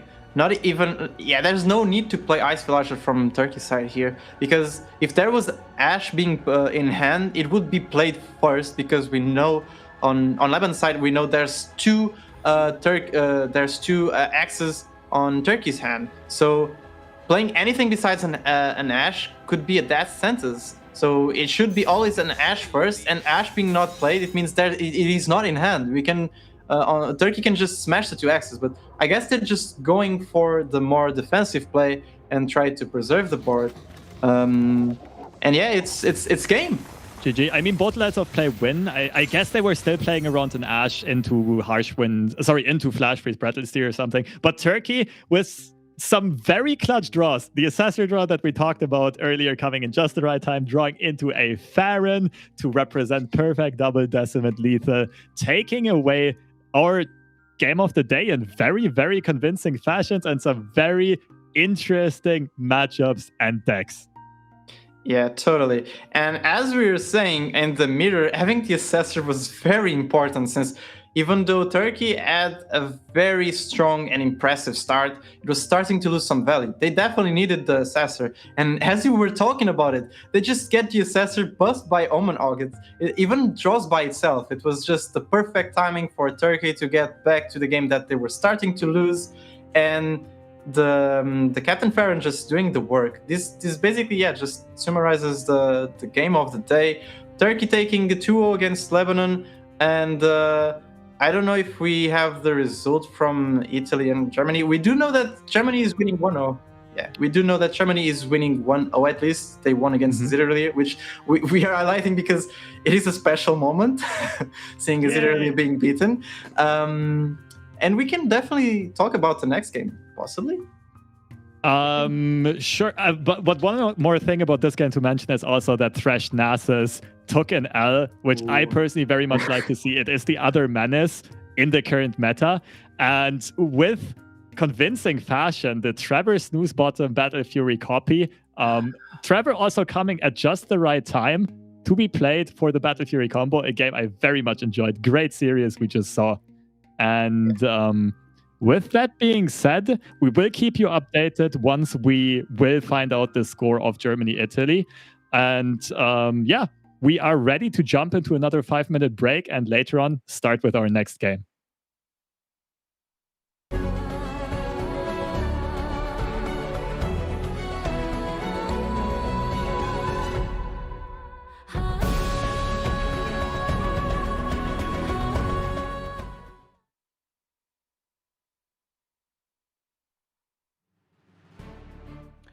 For me, it's more... I'm happy. I'm just happy that we have a really strong player in Latvia, because I'm kind of new in Runeterra. I'm not like a really good player because I'm playing for less than 3 months, and I know that I wouldn't make it. I couldn't make it because I'm just not as experienced as him. And it's just fantastic to have a player who was playing on last year Masters. So he has a lot of experience. He's a good ladder player. So I'm just happy. I'm really happy because I don't think that I or another player from Latvia could have made it. I think everything is okay. We are training. We already started to training. We are testing matchups. We prepare our deck lists. So to be honest, everything is okay. I think dynamic is really nice. We have a really good relationship with. I have really good relationship with other players. So everything is great. We are ready. Kinda sad that we have to play with Russia and Ukraine in one group because all three countries, Latvia, Russia, Ukraine, are from same region. So we have a lot of people who will be watching. They will have to watch us playing against each other, and that means that some of these countries could not make it to the playoffs. So kinda sad, but there is a lot of good players in Russia, in Ukrainian team, so I'm really looking forward to play against them. This will be a really nice challenge. My in-game name doesn't really mean something. It's like a word from. It's not even like a normal word. I just was some time ago. I was working as a music technician.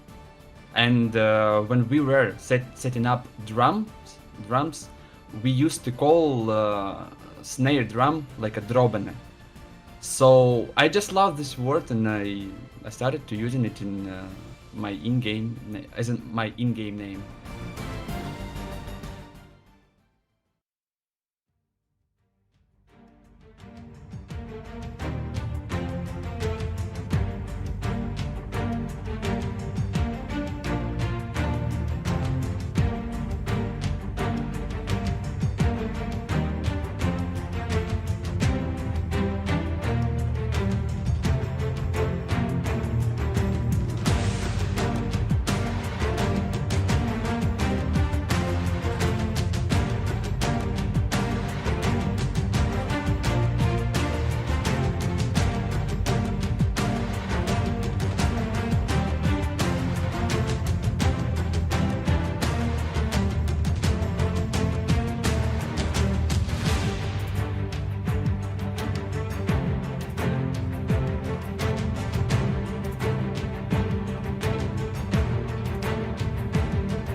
Welcome back, everybody. After this hype series, our game of the day, Lebanon versus Turkey.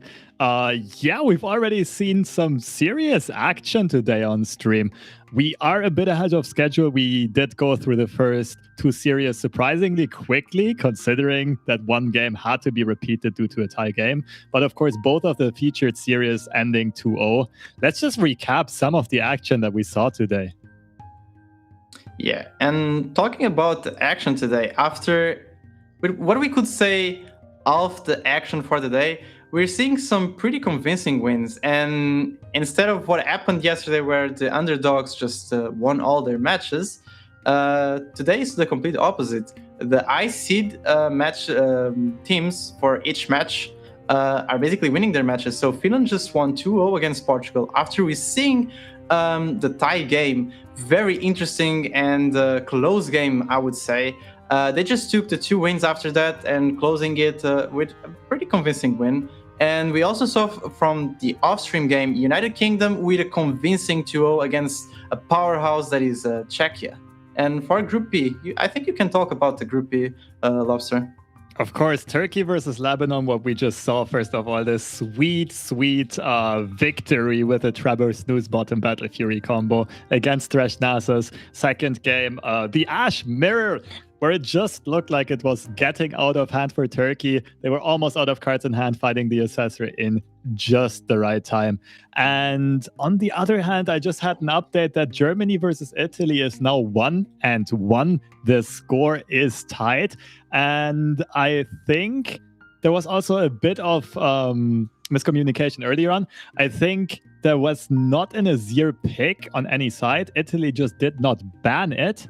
But Germany opted to not pick it, but we did see some aggro matchups, something that we didn't see too much of yet in this tournament. Apparently, game 1 was Nightfall aggro, Diana Nocturne beating Jinx Draven. Discard aggro, of course, one of Bulat's favorite decks on Italy's side. No big surprise that they pick it there if the deck is left open. Germany going with what is maybe a bit of a counter pick. Nightfall aggro tends to do good into other aggro decks because of the Doom Beast sustain and board control with Diana and so on. And the second game was a discard aggro mirror. Jinx Draven versus Jinx Draven. And Italy probably just shining through the expertise, through the knowledge, through Bulat's piloting of that deck and tying the series 1-1. Yeah.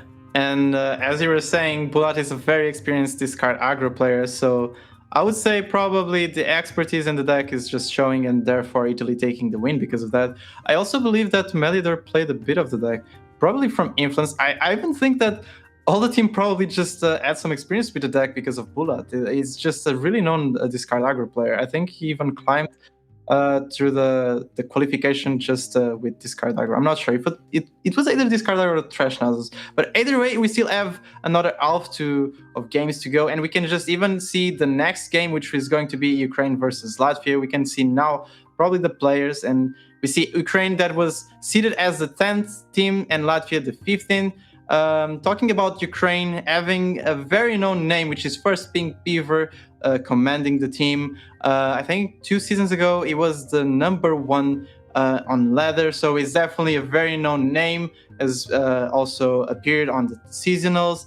And even though Evil Dead and Quickwell, also part of the team, are not known for community tournaments or even tournaments by themselves, they're also known names for ladder. I've always seen them at least on top 200 and top 300 type of ladder, so they're kind of experienced in just grinding some matches. And about Latvia, we see Akri just showing up again as it did on the first Masters Europe, and now with Robin and Aliter, even though I think Aliter was the wild card from Diamond that was not in Masters. Robin is, I think he was the guy in Masters. It's a new team for Latvia, kind of the underdogs of the whole tournament, training with Lebanon. But Akri being a very experienced player, I believe he can command this team and just tell all his experience to the other players and make sure that Latvia gets good results as they had yesterday with Spain. Yeah, absolutely.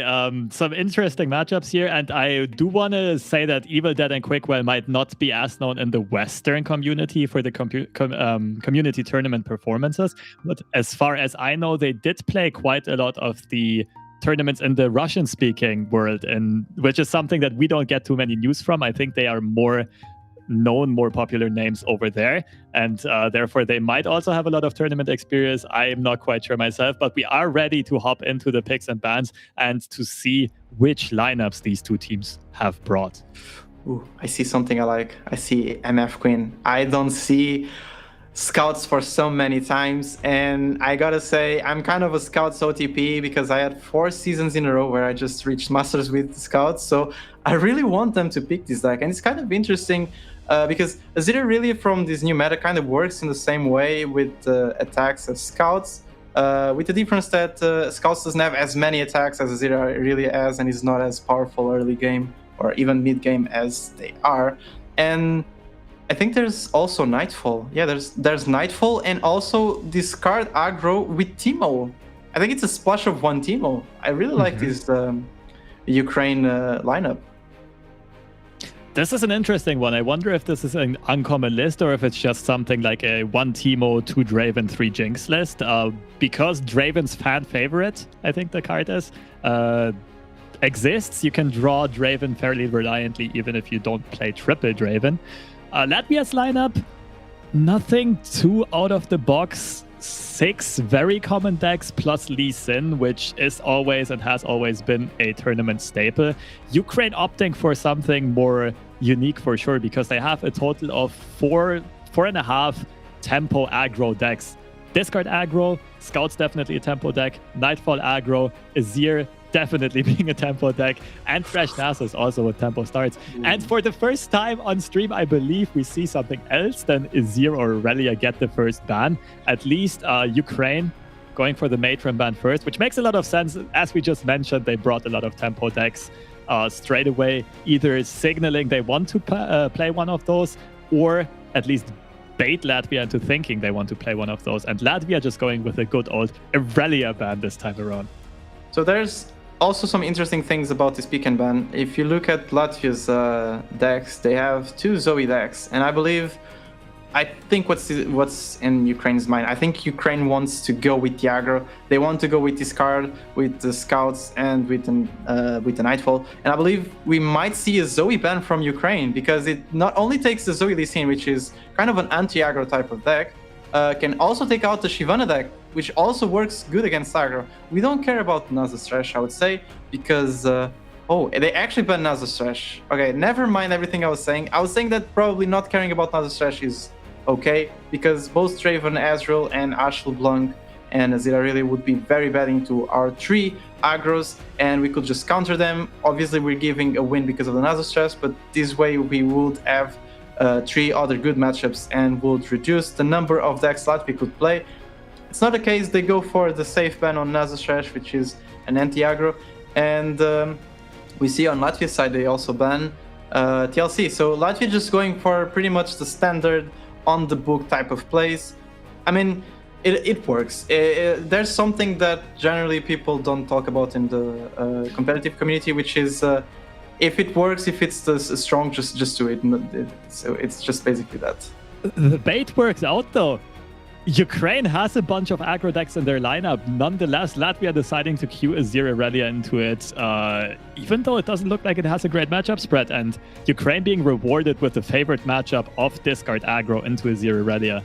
Now, going back to pick and ban strategy, I have to agree with you. I would have liked to see a Zoe ban on Ukraine's side, just because it knocks out 2 decks that are fairly good into aggro at once. And then Latvia literally only has Thresh Nasus as an okay anti-aggro deck left. And all other 3 of the decks rather struggle against aggro. So you might even lose the game against Thresh Nasus. You will still pull through with the aggro matchups and decks. Nonetheless, we do jump into some action here. Discard with the Draven in the starting hand, always something you're very happy to see. Urkin as well, lacking the discard fodder though. House Spider complementing, perfecting the curve. Still no discard target, that's unfortunate. But also a fairly good anti-aggro start on Latvia's side. But none of the real key engines of the decks, which are Emperor's Deus and Azir. Yeah, that's totally something I'm not used to see.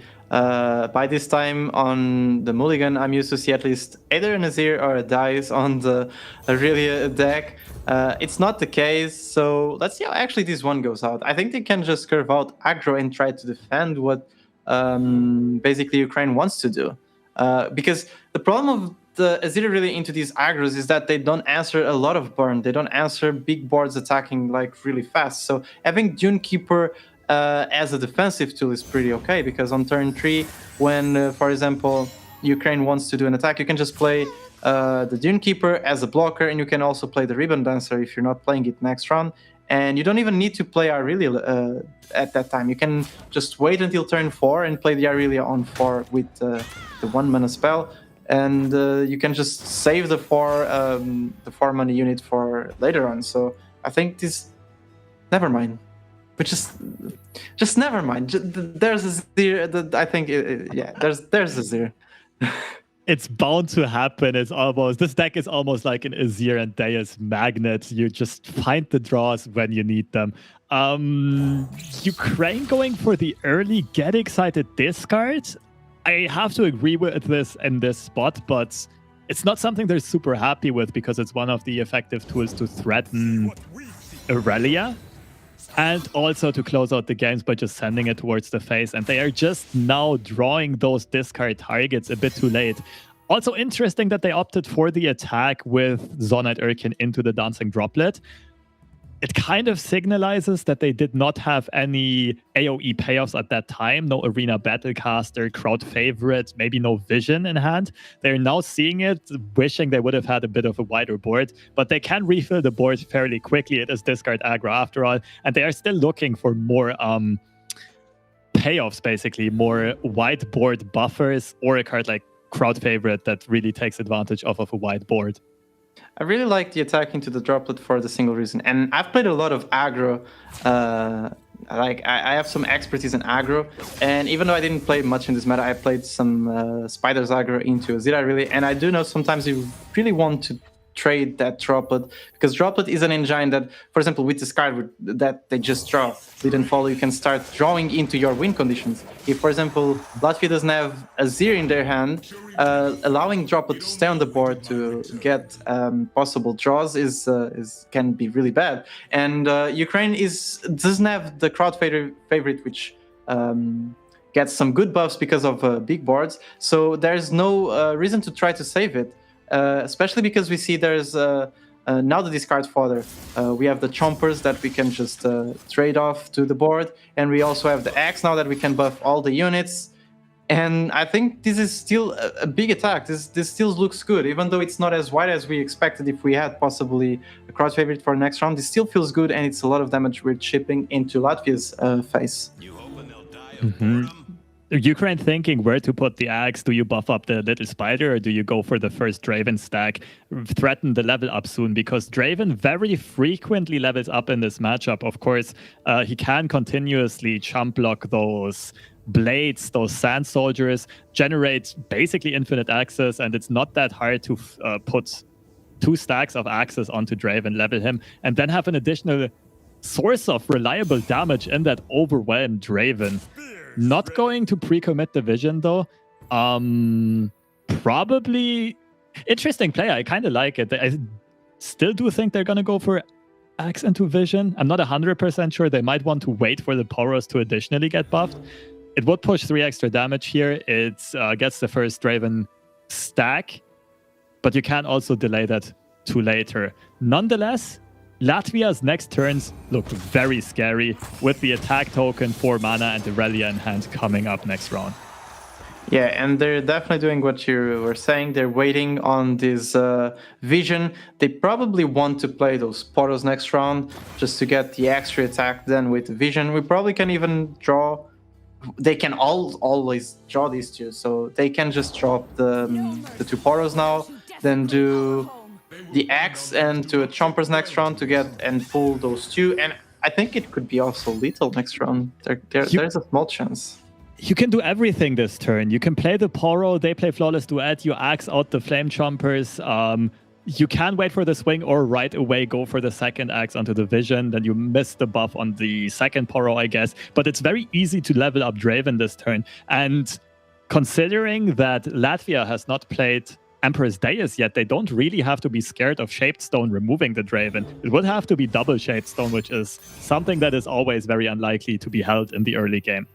Yeah, totally. So unless there's double Shaped Stone, I think Ukraine has a really good play. So they just let this Flawless Duet go. It's 4 damage in the face, but it's fine. It's better 4 damage in the face now than taking 12 damage with just 2 units into round. So I think you can take this if you're Latvia.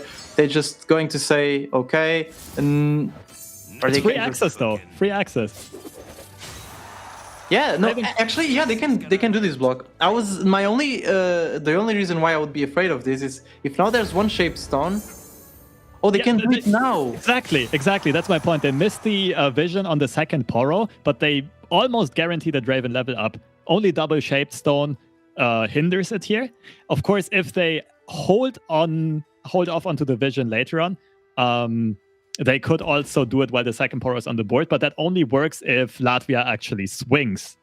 Or they could try to block twice, invest 1x on the first swing, 1 on the second one, for example, but then one shaped stone is already going to be enough to remove the Draven. So I personally very much like this play from Latvia, taking the opportunity for the level up, missing the one extra damage on the Poro, but guaranteeing that level up and not giving Latvia the chance to not swing and preventing that level up.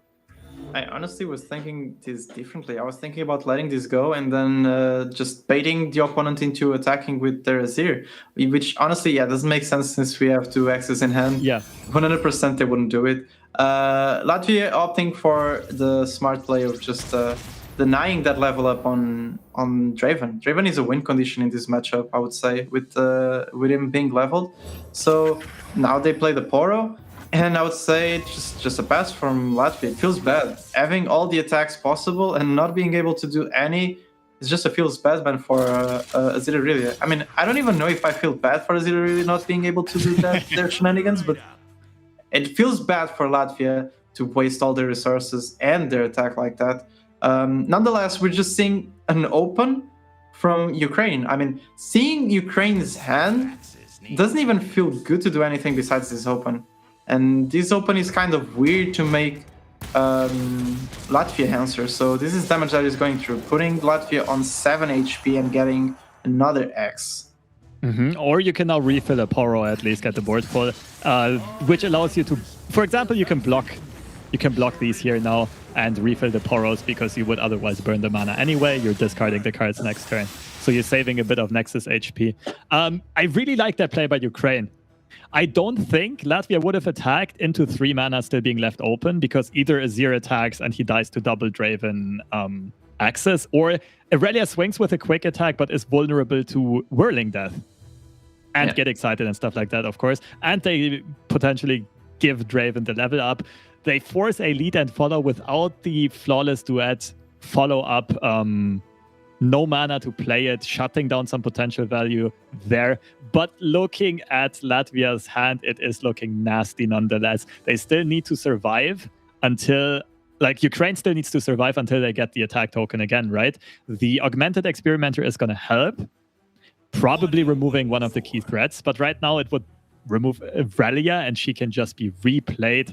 That Vanguard's Edge, of course, is going to turn into Aurelia as soon as the first Aurelia is gone. Yeah, totally. I don't even know if you want to do Augmented on the Aurelia. Yeah, especially because there can be another played, but also because you have the Chompers with a 1 attack, so you can pull Aurelia with Chompers in 2 rounds to just kill it on the open. So there's no reason to maybe just do it on her. You can maybe do it on the 4-3 to maybe get a good trade and take out a unit from the board. I do believe, as you were talking about refilling the board with the Elusive, if I'm not mistaken, I do agree that I think the play here is playing the Poro Cannon on one of the axes and playing 2 Poros. In 2 rounds, it's going to put your opponent on exactly 2 HP, which means a Get Excited or the tech of a Mystic Shot. And I've honestly seen a lot of players stacking, at least with 1 Mystic Shot, their discard aggro could just be enough to finish the game. Yeah, Ukraine definitely has to play for the win on the next attack, which is one of the reasons why I like Augmented on the Aurelia before she flips, especially not knowing that our opponents have another one in hand.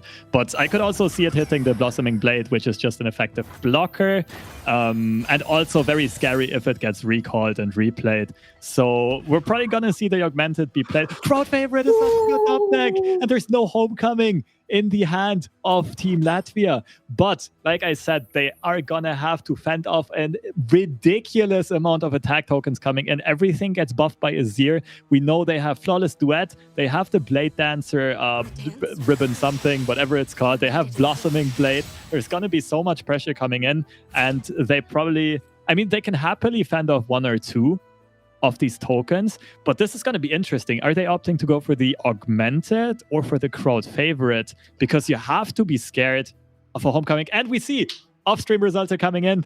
Germany takes the win 2-1 over Italy. Yeah, pretty hyped about this one.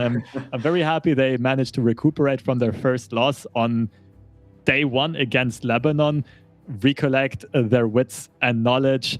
And I'm going to be curious. Yeah, I'll try to hit up Nawatex here in between breaks, ask them how it went. Definitely intrigued by that storyline and how it played out. Yeah, totally.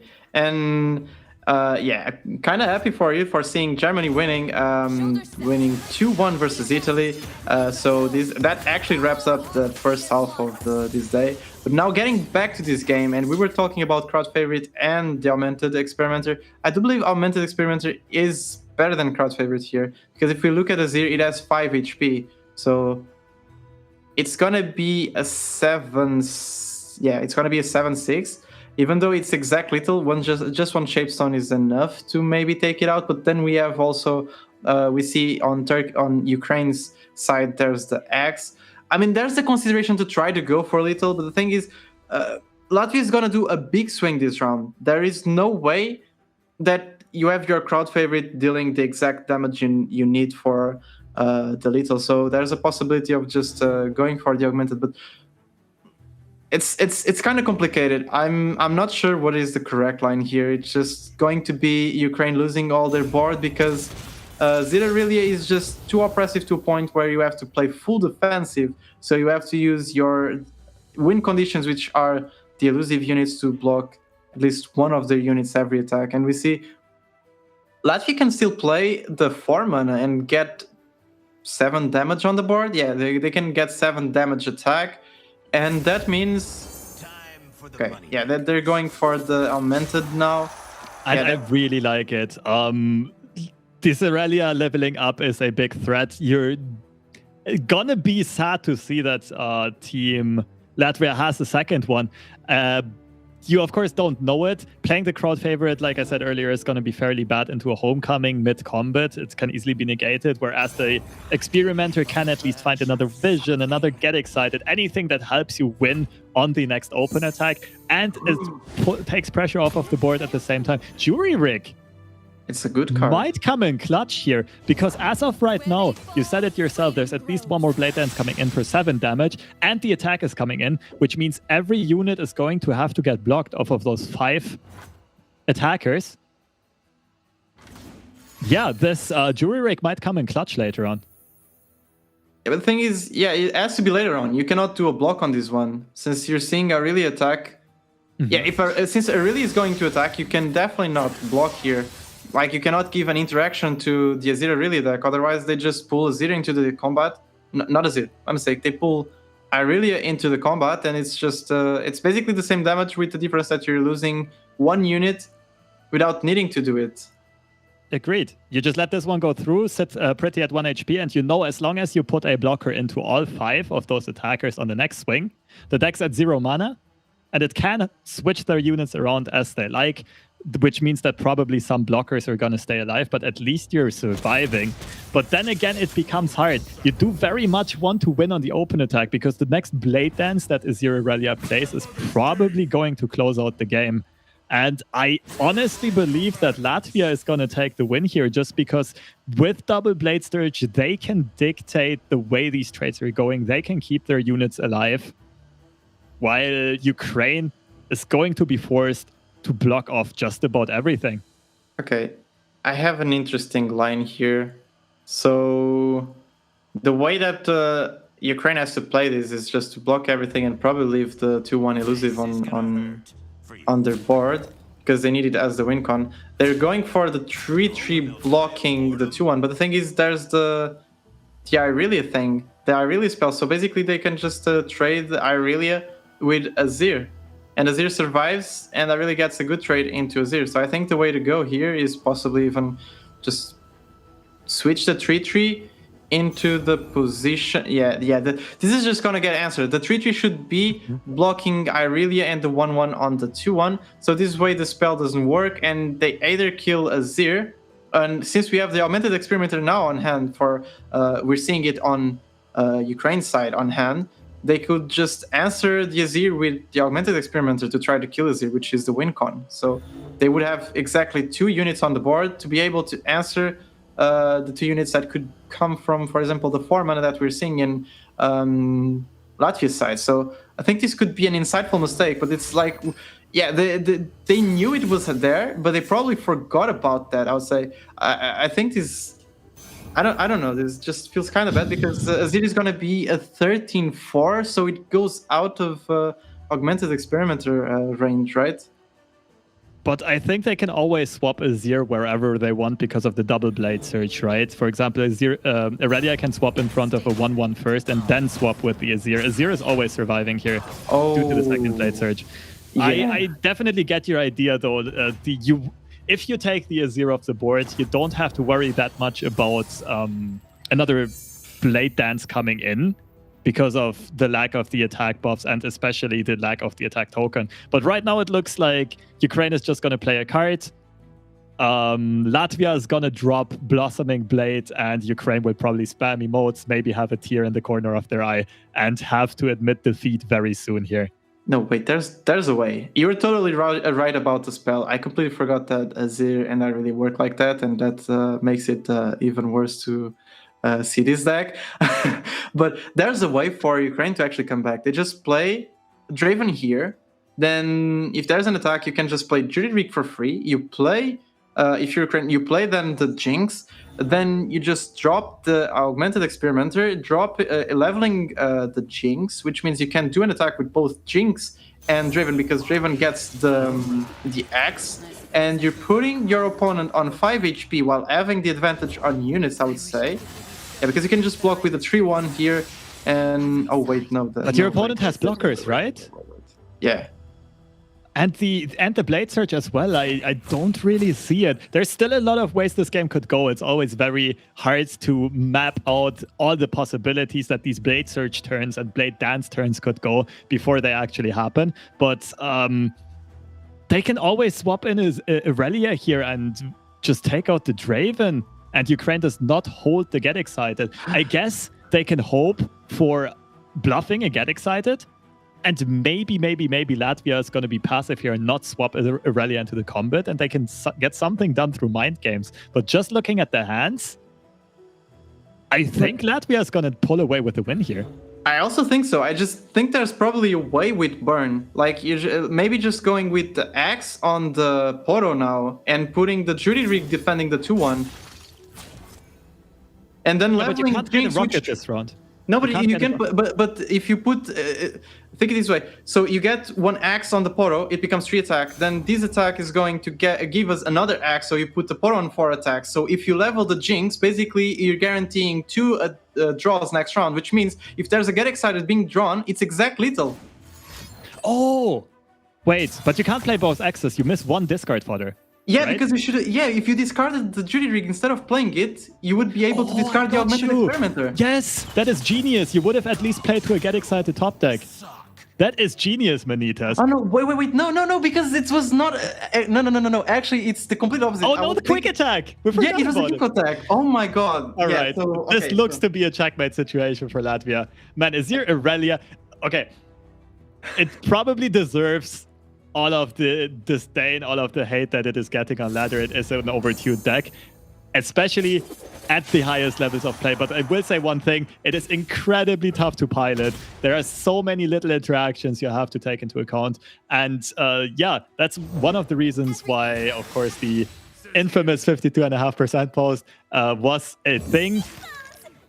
You need to be at a very high level a level of a player to pilot this deck to its maximum efficiency. And this is exactly what we are seeing on this tournament stage right here from Team Latvia. Clean play on the Irelia Azir deck, and it looks like they are just gonna walk away with the open attack victory. They got the Get Excited! Oh no! Oh no! Eventually it happened! Yeah. I mean, there was still a chance they could have went for the line you suggested, and if Latvia does not swap in Irelia because they're scared of a Get Excited, but then again, no, they would only have Augmented Experimenter in hand. I think there was nothing to be done. There's nothing to be done. And you see the frustration in Team Ukraine's faces. They were hoping for this to happen. They wanted this matchup. Discard is favored into Azir Aurelia, but sometimes his deck just finds the right draws in time, finds the Azir, finds 2 Aurelias, and just overruns and mauls people. This is insane and a bit heartbreaking as well. This is heartbreaking because it's exactly happening as I was saying. I think you still had to go for it. I think you still had to go for, I don't know, Latvia just somehow ignoring, for example, the Draven and just not killing it. It could happen. It was the win condition at that point, because looking at that board, unless you have a double Mystic Shot on your deck, there's no way you win there. You have to try to go for a win condition, which is trying to finish with Elusive and then getting a Get Excited. And it would happen. It actually would have happened. So, but yeah, the game is done. It's sad. It's sad. It's just sad to see it like this, but it's an interesting game to actually analyze and see all the possible insightful mistakes or different lines of play that could just make the game go in different ways. But now we're going into the picks and ban for the second game, Latvia having the advantage of 1-0. And what is left for Ukraine is still the 3 aggressive decks. I really want to see scouts being picked, even though it's actually not that good because there's Ashtel Blanc and Draven Ezreal. So I think maybe discard again. Yeah, this discard again could be a good option. It just beats Ashtel Blanc, beats Zoylisin, unless the deck is kind of tagged. It kind of beats dragons, I'll say. Possibly, I don't know. I don't know exactly how it goes against Draven Ezreal, but I think discard is favored. So I think it's still a pick on discard aggro for the Ukraine. I don't mind the discard aggro pick. One thing for sure, you're never playing scouts here. They do opt to go for discard again. The only 50-50 matchup would be Ezreal Draven. I think it's slightly favored into everything else. Of course, this Dragon list might be tagged heavily anti-aggro. It's something we don't know. Again, the nature of closed deck lists. You don't know how many lifesteal cards you're playing against, how many Radiant Guardians, how many Judgments, Star Shapings, Guiding Touches. But I do like this discard pick, and I also kind of can totally get behind Latvia's decision to pick a deck that honestly also it has 1 mirror or like even or favorite matchups all across the board. I do like this Dragon picks because of all of the defensive capacities that it provides. Yeah, this is totally going to be a very interesting match, and I really like the Dragon's pick too. I think hitting the mirror match would be fun to watch. I really like the Dragon's mirror, especially any Demacia type of mirror, unless it's Scout's mirror. That's the only one I don't like to see. It just feels good. But in this case, we're going to see discard into Dragons. It's a pretty interesting match because if Latvia just stacked with Radiant Guardians, we don't know, or if there's Solaris Unforged, it can just shape up the entire game. But this could be also a very greedy version that doesn't run any type of lifesteal and is focused on the mid game. So it's up to see what the game is going to shape. But I believe this is going to have lifesteal. I don't think after... Yeah, this is a pretty insane start for both teams. For both teams. Damn. All right. Latvia with the sick early curve. The Dragon Guard Lieutenants are exactly the card you're looking for to control the early board. And of course, you do want to behold the Dragon for them to gain that Challenger effect. But you have the perfect Dragon that you do want to see in hand, which is Shyvana, and can just be played on curve. You're going to bank 2 spell mana for the single combat. This is looking like a great opening hand, but Latvia still needs to draw some more mid-game stuff. May it be Screeching Dragons, Lifesteal Units, Radiant Guardians, or more strike effects. But on the other hand, of course, we also see a very, very effective opening here by Team Ukraine. Trading in the Battlecaster for the Lieutenant, a play with a lot of foresight, allowing them to push some additional damage, because the Battlecaster would, of course, just die to the Dragon Guard Lieutenant anyway. And having both of their hyper carries basically in hand, Draven and Augmented Experience... I guess Augmented is the 3rd hyper carry in the deck, but yeah. Draven and Jinx already in hand. They can go off for some explosive start very soon. They might gain rockets very soon. And it's going to be interesting to see, because if Latvia decides to clear out the Jinx before she's leveled, they can just replay the second Jinx. This is huge for Ukraine. Latvia doesn't know, but this is huge. There are 2 Jinxes in Ukraine's hand, so we already saw the 2 Lieutenants going down, and the mana was not saved for the single combat, so even we're just going to see basically Ukraine playing Jinx into Latvia playing even though it's going to draw, because we're going to see some Dragon Show assassination. I'm sorry to everyone watching the stream. Sometimes it happens, unfortunately. Some people for some reason decide to just kill this card. I don't like to do that, but there's no mana to do the single combat now. So, but do you go for the greedy Jinx level up here? I think I like it. It gives you the swing as well. You can't block it. You can. I didn't see it. Yeah, you go axe onto Chompers, axe onto the thing, whatever it's called. Poro Cannon to get excited. You lose one Jinx, you don't reshuffle her into your deck, but you guarantee the level up, you guarantee to push damage, guarantee to draw at least 2 cards. I think I really like it. The issue, of course, is we know that Latvia has removal tools for the Jinx. So if you don't redraw another Jinx, and they are able to remove your first one, you might be in a bit of a pickle if you don't find any rummages, augmented experimenters, or another Jinx, and you might run out of value fairly soon. So it is a high risk, high reward play to do here, but it looks like they're going for it. Are they?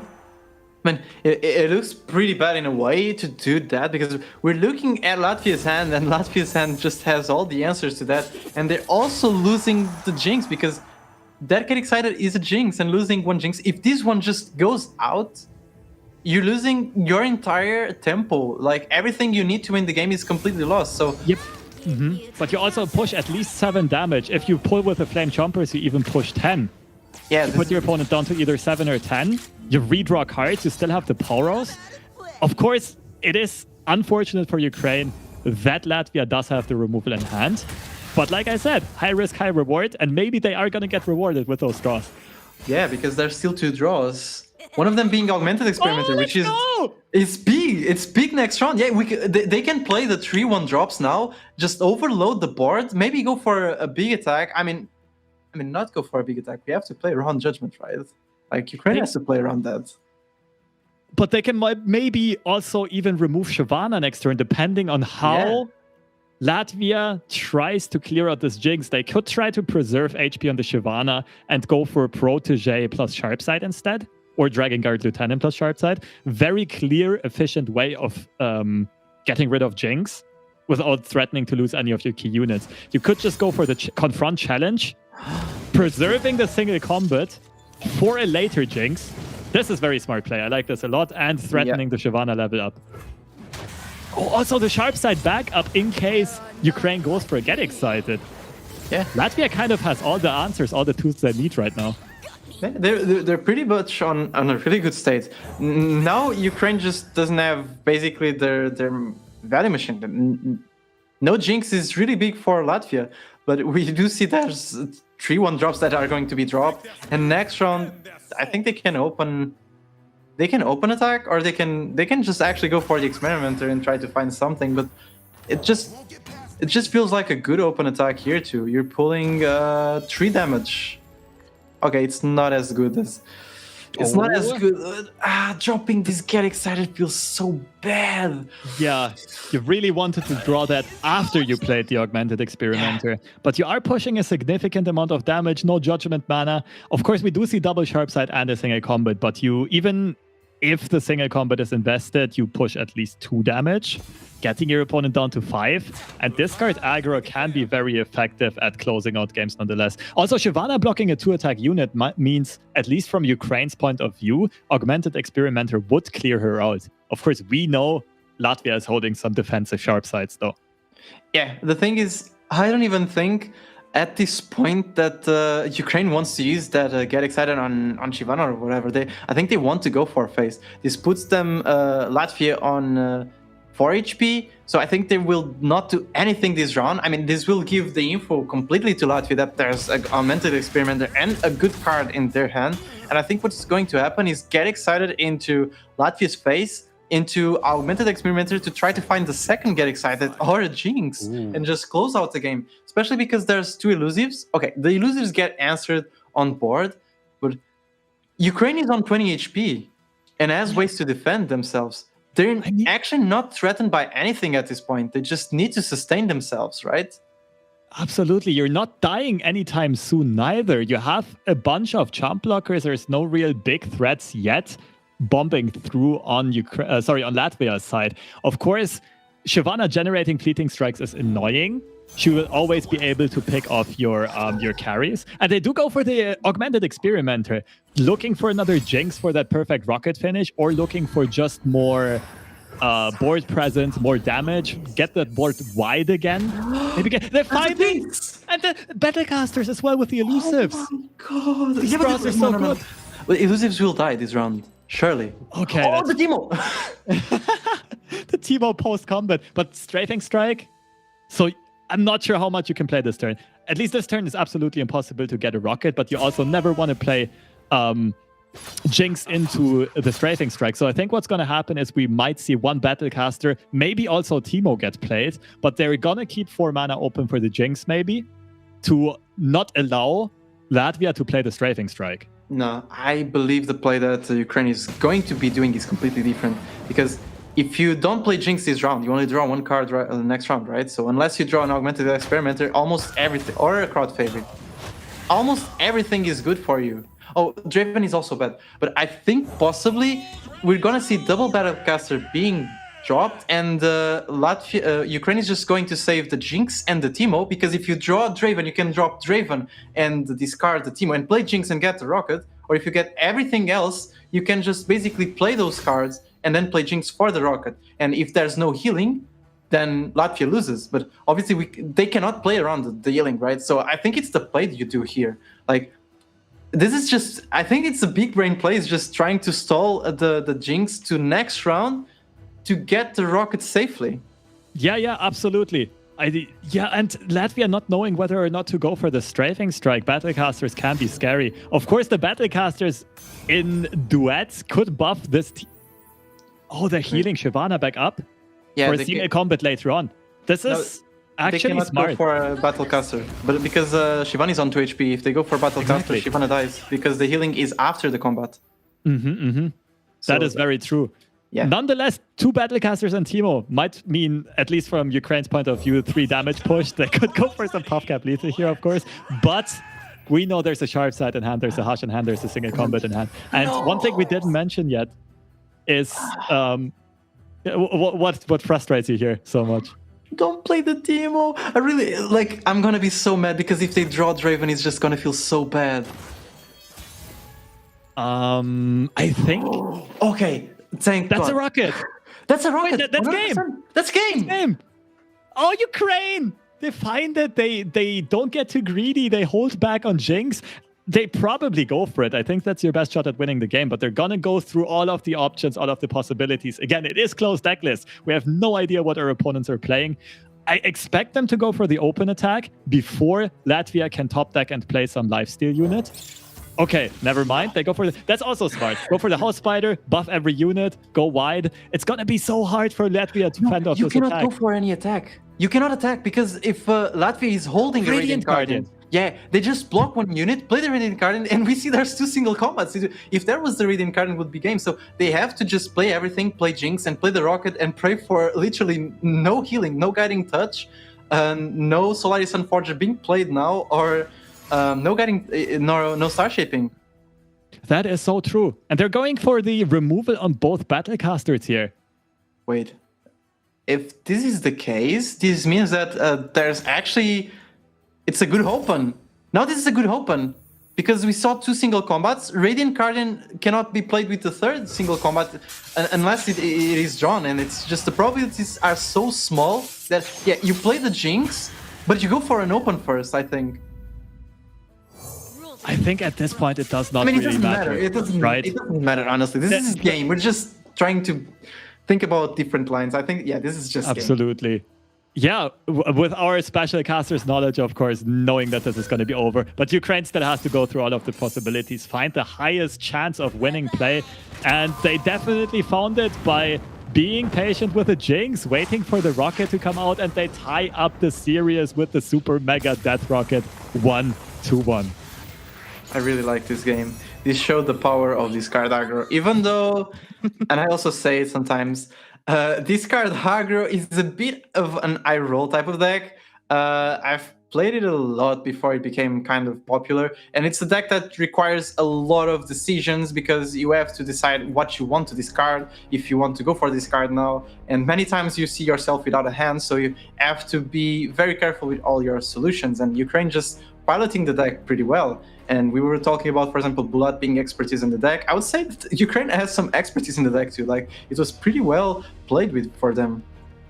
Absolutely. And I just have to give a shout out to all of the players. I'm not sure if you saw that. I think that was quick with some crazy hand gestures right after the win. I very much appreciate that we now see all of the players involved switching through the cameras. I think that's a big upgrade from last time, just to capture more emotions and more expressions and get to know the players better. But without further ado, it's time to jump into the last pick phase of the series. And this is looking like an interesting one. So Discard was an obvious good pick for Ukraine last game. I feel like this time around, there's not that much of an obvious pick.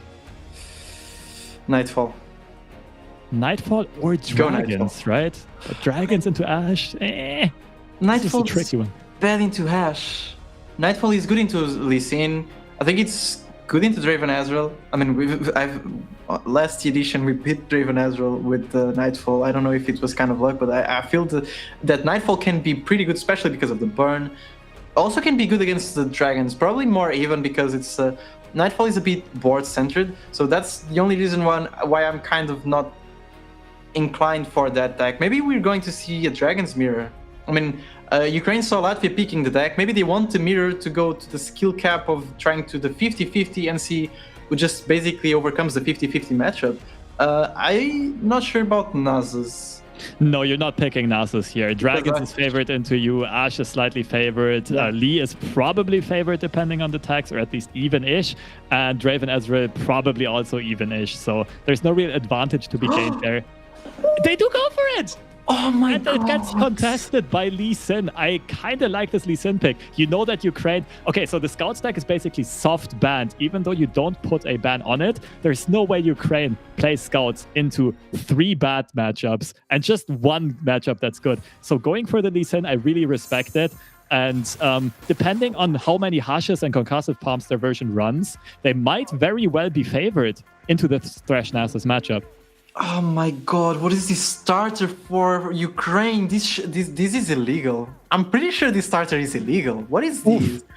Yeah, this is the reason why I thought about Nasus Thresh being a pick, because you have a pretty aggressive start. And the reason why, for example, Scouts or Nightfall are good against Zoe Lee Sin is because Zoe Lee Sin doesn't have a consistent starter, so they can lack some things.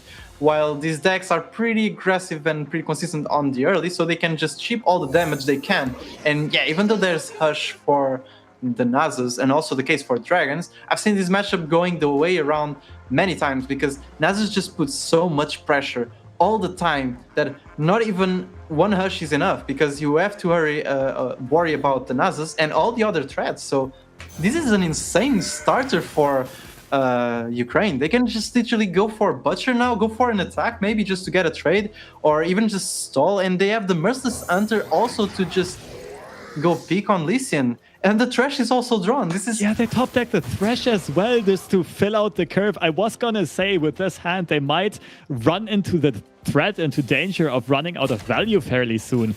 Because also, of course, Lee Sin, Latvia can Noblify a Glimpse Beyond. But now that they find Thresh, it's one of the toughest cards to deal with for the Lee Sin deck in this matchup. And they find Nasus! They had everything. This is the perfect hand. Hands down, this is the perfect hand against this matchup. You don't need Glimpse, yeah, because Nobifies and Denies just they counter every spell you do. So this is basically the perfect hand. You just they're passing. They know this is Merciless Hunter round, so you can just you could even stall this Dunekeeper. You could just play, for example. No, you cannot actually play the Wings. No, you can play Wings, yeah. You can play the Dunekeeper into Wings, killing the Sand Soldier, and you can play the Merciless Hunter next round on the 1-3.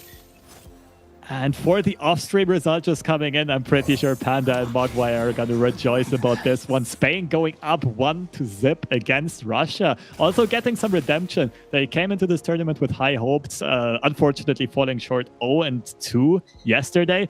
in a thriller of a series, trying again and again with that Teemo Ezreal deck, and they are now getting the redemption. Good for them.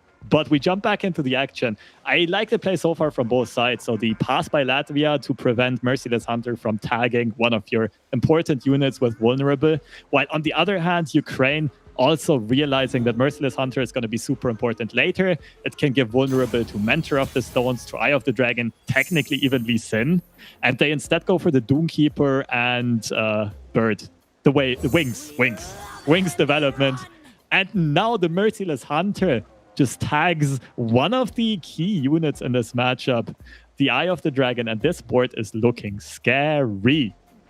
And not only is looking scary, it's gonna clear the most important tool, I would say, from Zoilisin to deal with aggro and this type of board aggression. Because we see from Latvia's side, there's no Pale Cascade, there's no Sunblast Vigor as attack, and there's no Concussive Palm to stop an attack. So I think Latvia could just do a burst pass here, or just even a normal pass. Yeah, no, they can do a burst pass. They play the gem on the 1-3 or just pass, just to maybe bluff a concerted, but you still go for the attack. I'm not even sure if you pull it like this. I believe this is a pull to counter the one of Pale Cascade. So basically, Ukraine is just saying, okay, give me the double Pale Cascade or the concerted, it's not concerted, Concussive Palm, my mistake. The close words, close cards, I would say. I mean, not much, but this is just putting, it's basically just an answer check for Latvia. And while it's pulling 8 damage, putting the Zoilisin on 9 HP on turn 4.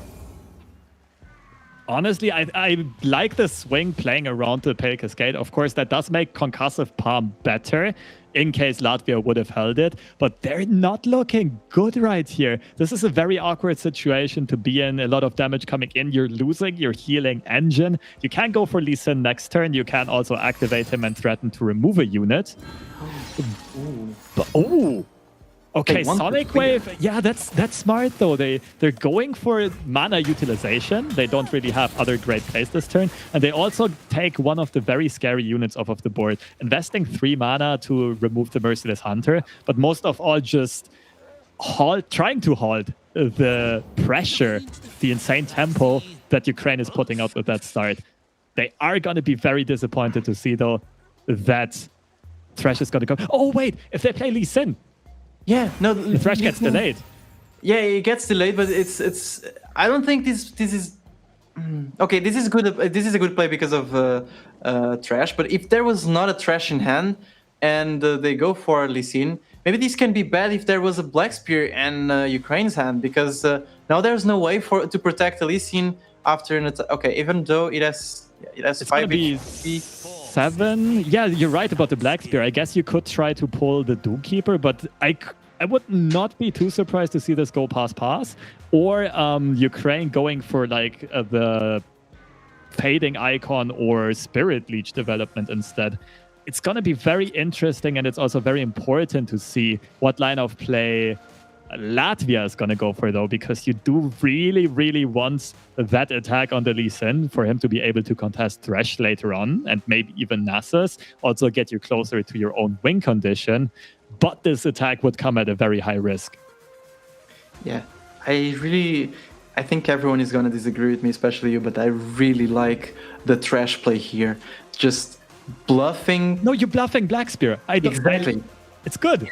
Yeah, bluffing Black Spear here is so big because you deny this attack, and next round you can just pull. And they're going for it. They know it.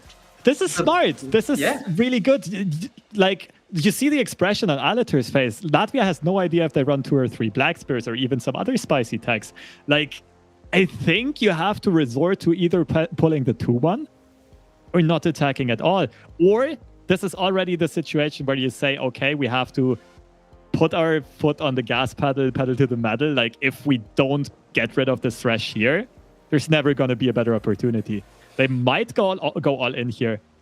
I'm not quite sure what Latvia is going to do. I think they have to go all in here. Like, they're going for it! Yeah, you cannot play around Black Spear at this point. I mean, even though it's a smart play, you cannot play around it. You're losing the board. Next round, they're attacking with Trash, and they're probably, I don't know how big Nasus is, probably a 5-5 or 6-6 at this point. At least we're This is getting huge though. Yeah. They were going for the bluff, and Latvia called it. Interesting dynamic. Of course, Ukraine didn't know that Latvia's hand is kind of poor, and they might be backs against the wall and have to go for it. But this also means that Nasus grows to a scary amount. So this is still anybody's game, most definitely. There's also open attack damage. Excuse me. Is this can this be lethal? They don't need to play Nasus. Look at actually Latvia's hand is pretty bad right now. They don't have ways to answer besides the Mentor. They just play the Fading Icon and the Spirit Leech and possibly even the Butcher on the Dune Keeper and just go for the attack. I think it's lethal. Or if it's not, it's pretty close of lethal, right? Yeah, they could just swarm the board, go for a scary swing. Lee Sin always has struggled with wide boards unless they stick their eyes off the dragon and generate infinite dragon links. But of course, that's a no shot against a deck like Thresh Nasus, which has vulnerable triggers and also Black Spears. And Ukraine, if they find the line here, they have to decide, do we go for the small Nasus? Well, it's not that small yet. Or do we go wide and send it in? What if they find from the Spirit Leech a Vile Fist? I think they have to go. I think it's Fading Icon into Butcher, into Leech, or the other way around. Sure. Ooh, Draw okay. first. Good old rule from other card games as well. See through all of your options. You can still Fading Icon and Butcher the prey away. I really like that play by Team Ukraine. No, it's still lethal. It's still lethal. Yeah, if they go for it, it's going to be lethal. You can only block 2 units. It's going to be Spirit Leech, and then you still have 4 units hitting you for 3 damage each. You can block 1 of them. It's 9 damage coming through. If they go for it, there's nothing that Deep Meditation can draw that saves them on 1 mana.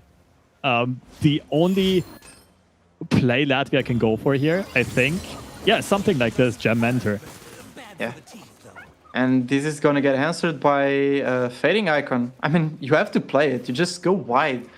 It's just remembering the old metas of playing scouts and just swarming the board and destroying completely Lee Sin. This has to be the same. So it's Fading Icon into Butcher, into no answer from Latvia, because we see there's only Deny and Nopify, which cannot interact with an attack. And the 5-mana spell that draws you 2 spells cannot answer to, and the slow Zenith Blade is not an answer to the board. This is exact lethal, very well played from Ukraine. They literally knew what it was their win condition. The bluff with Thresh into Black Spear was insanely good, even though obviously Latvia had to go for the play. But this is game. And this was a really good game. This might also be based on that read that they got off of Latvia going for the Thresh pull. Because the Thresh pull is really risky, so maybe Ukraine knows, okay, Latvia has a bad hand. If we just swarm the board, if we go wide here, they probably have no way of answering it. And they are going to commit the attack. Nothing to do for Team Latvia here. Ukraine with the comeback victory, taking the series 2-1 in convincing fashion with a 6-second Nasus draw. Yeah, this was really good to see. Like, seeing this comeback from Ukraine after losing what is a good matchup from discard against Azir Aurelia. We all love that deck, I guess. Doing that impressive win with discard aggro into the dragons and showing a convincing way how to play the deck and how to master it. And now getting the Nasus Thresh doing what scouts usually do, which is swarming the board and getting a win against the Zoe Lee Sin that doesn't have any early answer that actually sticks on the board, just puts Ukraine on the lead. I think they lost against Russia, right? Yeah, they lost 1-0, 2-0 against Russia yesterday. So it puts Latvia, Russia, and Ukraine all with just 1 win. I think until now, all the groups are tied. Everyone with 1 win, right? I think so. So far, as we mentioned earlier, power level very evenly spread in those groups, and there's no early favorites really in any group. But yeah, I think Spain is still having their game against Russia off stream. Maybe if Russia wins this one, they will take the lead with a 2-0 in the group. But we'll get more info on that soon. But yeah, this series, that was a beautiful one. That was one of the best played ones from both sides, I believe. And also the pick ban was super duper smart and 5-head. It was beautiful to see and a well-deserved 2-1 victory for Team Ukraine. And with that being said, we are going to go into a short 5-minute break, and later on we'll be back with the last set of the day.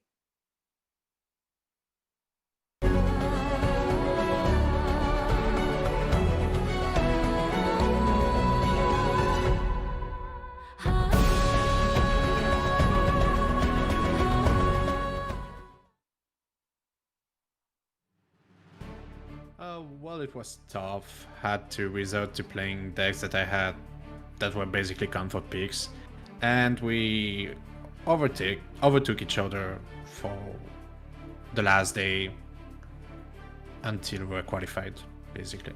I mean, we know each other pretty well. There is only like 4 Belgian master players, so we obviously know each other. Well, I think it's the toughest group, right? I mean, it's not far from that, but yeah, it's gonna be tough. It's gonna be a well-fought group. So I had this friend that was very little and I was very big. So basically he had a name like Miniman or something. And I just went with, okay, Superman is already taken, Alpha Man's already taken, let's just take Ultraman. And I had no idea that it was actually a Japanese series. Well, Salty Simon's a good player, I know for sure. I also played Amso Humbled a lot, and I did not play the last one many times. We'll see. Everything can happen. I mean, it feels good to know that I made it by myself to some extent. You know, it shows that I have the skill needed to make it. I mean, so far we haven't interacted too much, right? We only talked a little bit about lineups, but overall we are on the same page. We all agreed that I should pilot because of the team captain position. So far everything is. So I don't really care about seeding. I said it before to the teammates that I think seeding doesn't matter. Like, it all comes down to playing good, and so I don't really care that much about the group. Of course, like, I think both Poland and Belgium is a scared team. I think French is a bit overrated. Hopefully that won't punch me back, but overall I'm not scared.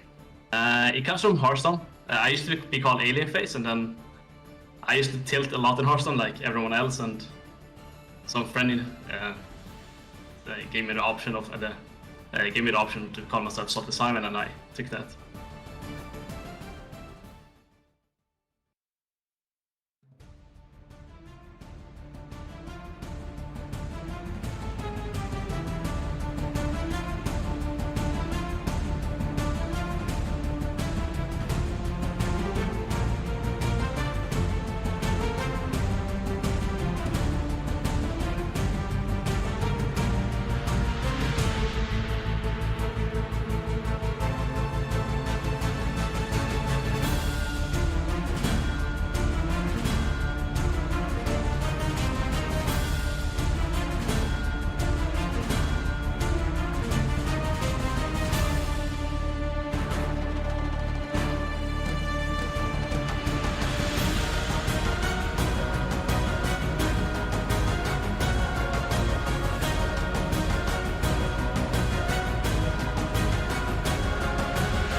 Welcome back, everybody, to this insanely action-filled day of LoR plays. And wow, what a thriller of the series the last one has been.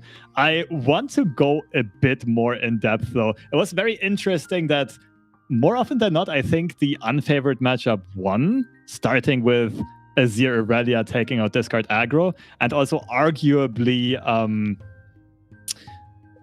Thresh Nasus overwhelming Lee Sin, which usually can deal with Nasus with Hushes and concussive palms and so on, which ended up in Ukraine taking this 2-1 victory, as you can see right there. What do you think was the key deciding factor? Was it just really good draws? Was it the decks being teched a certain way? Maybe was it the high quality of play that we saw? I definitely think it was the high quality of play. I think depending on draws, both players got insane draws. And for example, we saw it on the discard aggro versus the Dragons, where the Dragons just got 2 Shyvanas, 2 Lieutenants, and the Dragon Show for the early game. So they had all the tools to survive, and they still lost against the discard aggro. So I think it's the eye skill on the players in the teams, and being able to pilot the decks pretty well. I think it was the key. On the first match, for example, I do believe it was still an insightful mistake to not go for my play, but that's probably my bias, because I was trying to see the most insane lethal, which would actually happen if for some weird reason Latvia forgot to just put Irelia in front of Draven. But I still think that seeing that, as you said, for example, the most unfavorable matchups winning, I do believe, for example, in that case with Azir really is more about the deck being too strong that even the counters are kind of even. For example, Spiders is a deck that is said to be a direct counter to the deck, but like, for example, when I play with Spiders against Azir really, it's always close. Like, most of the matchups sometimes even set as counter are close because you win, but in a close way, and it doesn't show on the win rate of the deck, because the win rate might show, for example, 60% for a deck, but it doesn't show that all the 60% win games that were won. For example, the person that lost was at the person that win was at 1 HP really close of dying. Like, doesn't show those type of things. So I believe that the idea of countering just being direct counters is not always a good representation.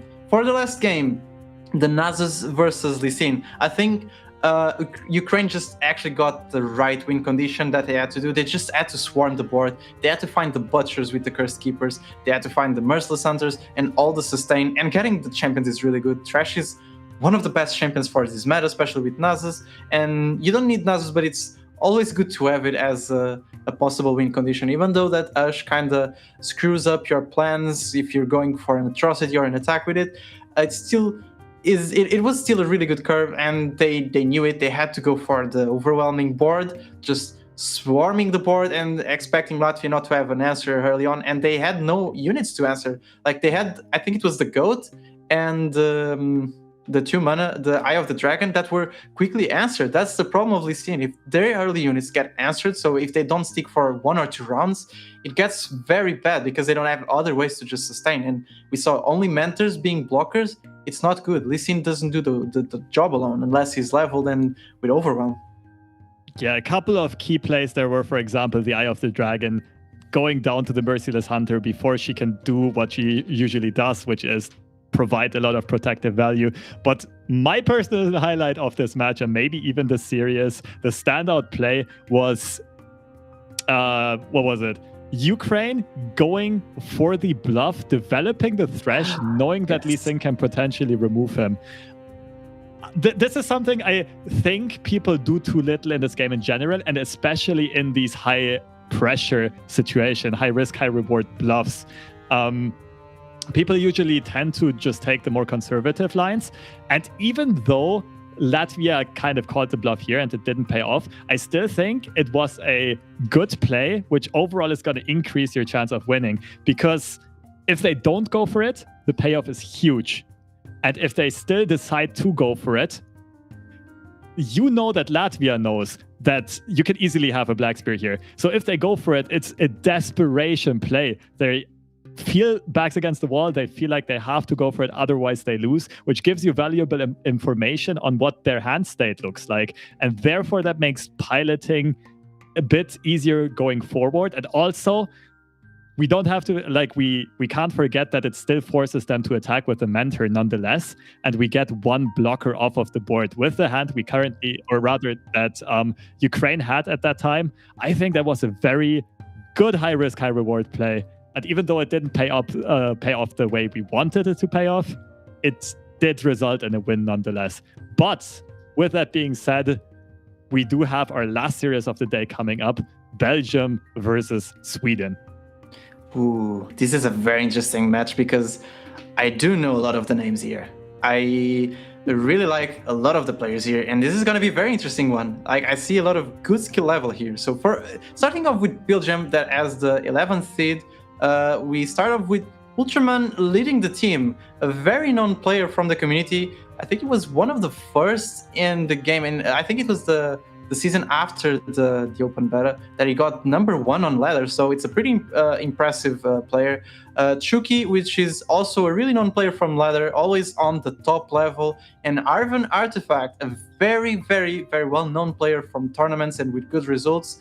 And for the Sweden side, with the 14th seed, we have Salty Simon, also very known on the community, not only for the tournaments, the iLadder finishes, also for the streams. He's basically a personality on the community. We have I'm So Humble, also a tournament player with good results, and Pyrox, that even though not very known for tournaments, is also a good ladder player. And I think the skill levels on the teams are pretty well. We can even see now the pick and bans. We can just actually jump for that and see how's the game's going and which decks the teams brought.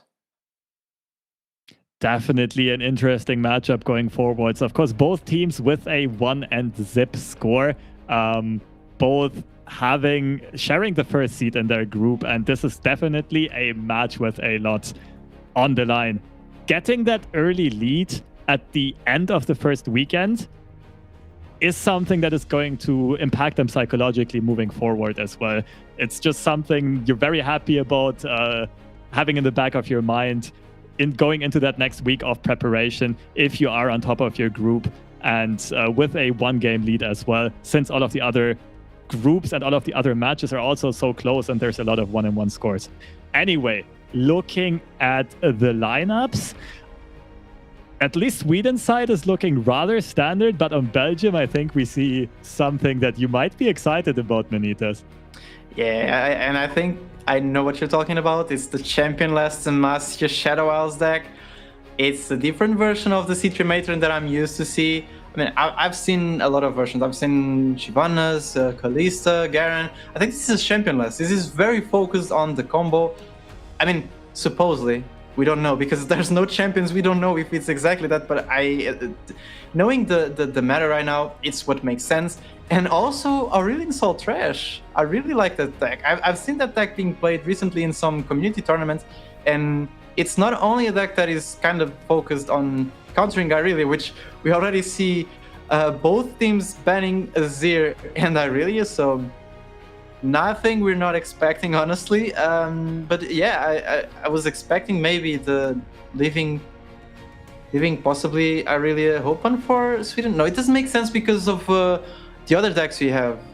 Like, for example, the Trundle Lysandra. It doesn't make sense actually not banning the Azir really. But the Thresh Soul Peak 4 lineup is really interesting, and also because it falls into the Invoke Targon type of decks that we've been seeing from previous metas, like the Zoe, Diana, Zoe, Aphelios, this type of decks, but with a more control type of build, and also with a fast-paced meta that has a lot of minions dying in just one round, trying to get Aurelian Soul in a fast and cheap way into the board without having to pay the 10 mana also feels good. So I really like this deck. Yeah, I could see the ban from Belgium going either way. I could see them leaving Azir Aurelia open and hoping to soft ban it, just like in the previous round, where you have Thresh Asol and discard aggro and overwhelm open, and you expect Sweden to not really be able to pick Azir Aurelia into that range of decks. Second ban coming in, again, another mirror ban, both Lyssandra's gone. By the way, I also noticed Lysandra is getting all the hate here. Trundle, I think, has not been banned a single time yet. Of course, Lysandra being the true carry of that deck, though, it makes sense. It makes sense that she's the one who's pulling off the Watcher, a card that might not be the most popular among the LoR community. I would even go as far as saying in that deck, the only champion is definitely just Lissandra. Trundle is a unit that helps Lissandra. Trundle is a pillar generator. Yeah, Nothing it's just else. that. It's just a pillar generator. So we're seeing the ban just being equally on both sides. I mean, Sweden opted to ban Nyreel instead of Azir. Do you have any idea why that ban could be instead? Why instead of an Azir banning the Irelia? I think it's kind of funny. I would like to see the counts on how many times Azir has been banned instead of Irelia. Maybe people just want to give Panda some mathematical exercise to do. I don't know. Maybe some people have a personal disdain for Irelia over Azir. We never. Anyway, picks come in. This is a. Wow. Okay, this is a very interesting one. Ooh. So Belgium opting to go for the Thresh Asol, which has a very good matchup into aggro decks mostly. It runs a lot of low curve units, a lot of Withering Whale box, and so on. And Sweden going for the Ash deck, which should have a really good matchup into this. Reckoning kind of wipes the whole board of Thresh Asol in most cases. Asol really being the only main deck card that survives the Reckoning, and also just the 5 HP units having very awkward stat lines to deal with. Thresh Asol does have boxes, probably 2 or 3, but Withering Whale and Vile Feast are not going to do a lot against the LeBlanc deck, and I am expecting Sweden to go into this matchup fairly favored. Yeah, I think this pick from Sweden is very smart, because looking at the decks from Belgium, you see Overwhelm, Thresh Asol. I would even go as far as saying Deep if you play the Ash LeBlanc deck correctly, and the City Matron, which I think, since there are board-stated decks and that go not as fast in swarming the board, Ash LeBlanc can deal pretty fairly because of the Reckoning. And we're actually even jumping for the start of the game, and we see already some key cards in hand. We see the Sweden as Hush and Avaroth and Artgard. Wait a second. Okay, no, that actually makes sense. I was going to say, and Belgium as Thresh, which is a really good champion to try to get really fast on the board. But it makes sense to toss it out, because just one Culling Strike is more than enough to just deal with 5 mana of units. Yeah, you're never playing for Thresh in this matchup. You have to expect 3 Culling Strikes and 1 or 2 Reckonings in the Ash deck, plus a bunch of draw to get to those cards. Wait, what? Sweden kicked away the Hearthguard. This is something I definitely don't agree with. I'm not sure if they kept Ash instead. No, of course they didn't, because Ash was on the second slot and now it's on the first slot. So I think they keep both Ash and Hearthguard. That's weird. Yeah, I don't mind kicking Ash. He can fall to the box, and it's also a card you want to be buffed and you want to draw later on to close out the game. But kicking out the Hearthguard out of the starting hand seems like a miss-mulligan to me, at least. It's one of the key cards in this matchup whenever you don't have to outrace, or rather, whenever you don't face an aggro deck and need a lot of early units or chump blockers. Hearthguard is going to be one of the best cards in almost all of the mid-range and control matchups, because it enables your draw chains with Assessor. It buffs your whole deck. It is a very tough unit to deal with by itself. And yeah, you have a lot of other early game units you are going to be likely to draw into. I am very surprised, but Sweden finding the Trapper a tiny bit late. So far, Belgium doing a great job at controlling the board state. Yeah, totally. That box felt kind of awkward, because it's 4 mana, deal 3 to all units summoned right now, and it's just dealing with a LeBlanc. But looking at the big picture of the game, LeBlanc can be a very good value generator and damage generator for Sweden. So clearing a LeBlanc now feels good, especially in a deck with like Ash LeBlanc that just puts 1 unit at a time. So this is probably the most value that the box is going to get. And we also see that Ash is being played and get evenly traded by a Sunhawk that just stunned it. I really like this card. I think it's a really great addition to the Targon package that we saw recently. And also with the open attack, that is pretty interesting and very smart from Belgium, because if there's a trade, we already see the Vile Feast that can answer the trade from the Sweden if it was the case. But Sweden playing smart and not blocking the unit. I'm just noticing Ultraman's hat. It is absolutely hilarious. Like a cone, a huge, I don't even know what to call it, triangle-ish thing in the colors of Belgium. These player cams just bring me joy over and over again. But so far, a rather slow start from the Ashe deck.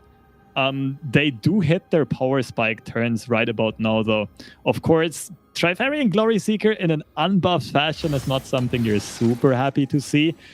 It can fall prey to Valfies and Withering Whales very easily and always needs babysitting in form of Troll Chance or Elixir of Irons to really do anything. Nonetheless, Trapper's on board, which means Yeti is going to be draw soon. LeBlanc is in hand to be refilled. We already saw a box get played. Ruination is looking scary, but apart from that, the development for Sweden should be fairly safe in the near future. Yeah, totally. The only thing that is scary is the Ruination, and we see indeed the Ruination hand. I believe that possibly an open attack now from Sweden should be better. Like, unless if you draw the Yeti, which could be the case, but as we know, Sweden also not playing for the art of the cards again, like we've seen previously. I think it was Turkey that needed the Yeti on the top deck.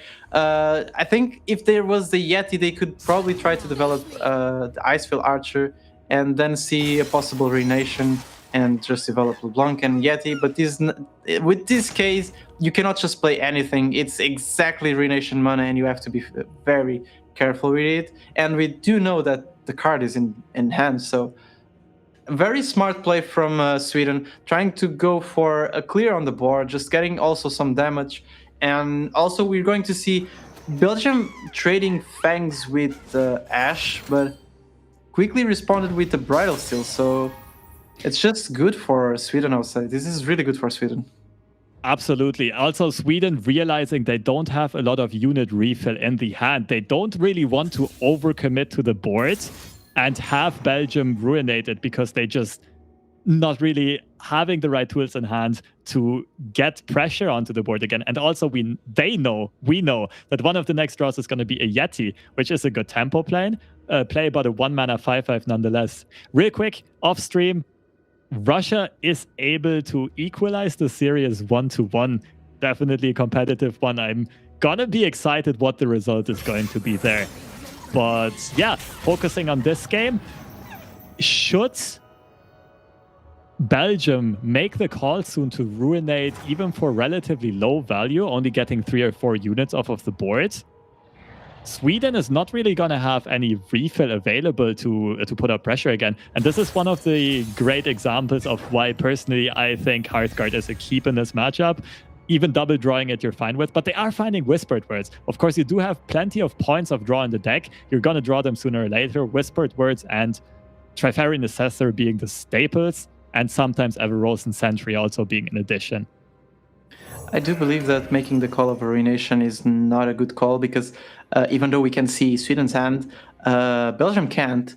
And if Belgium just looks at Sweden's hand, it just sees 6 cards, and it could mean, for example, possibly 6 units. Even though they could definitely get some reads from previous rounds, I think Sweden has been playing it kind of okay and not giving any reads on what they have in hand. So I do believe that Belgium is not going to do that call, at least this soon, until they see Sweden getting only on 2 or 3 cards in hand.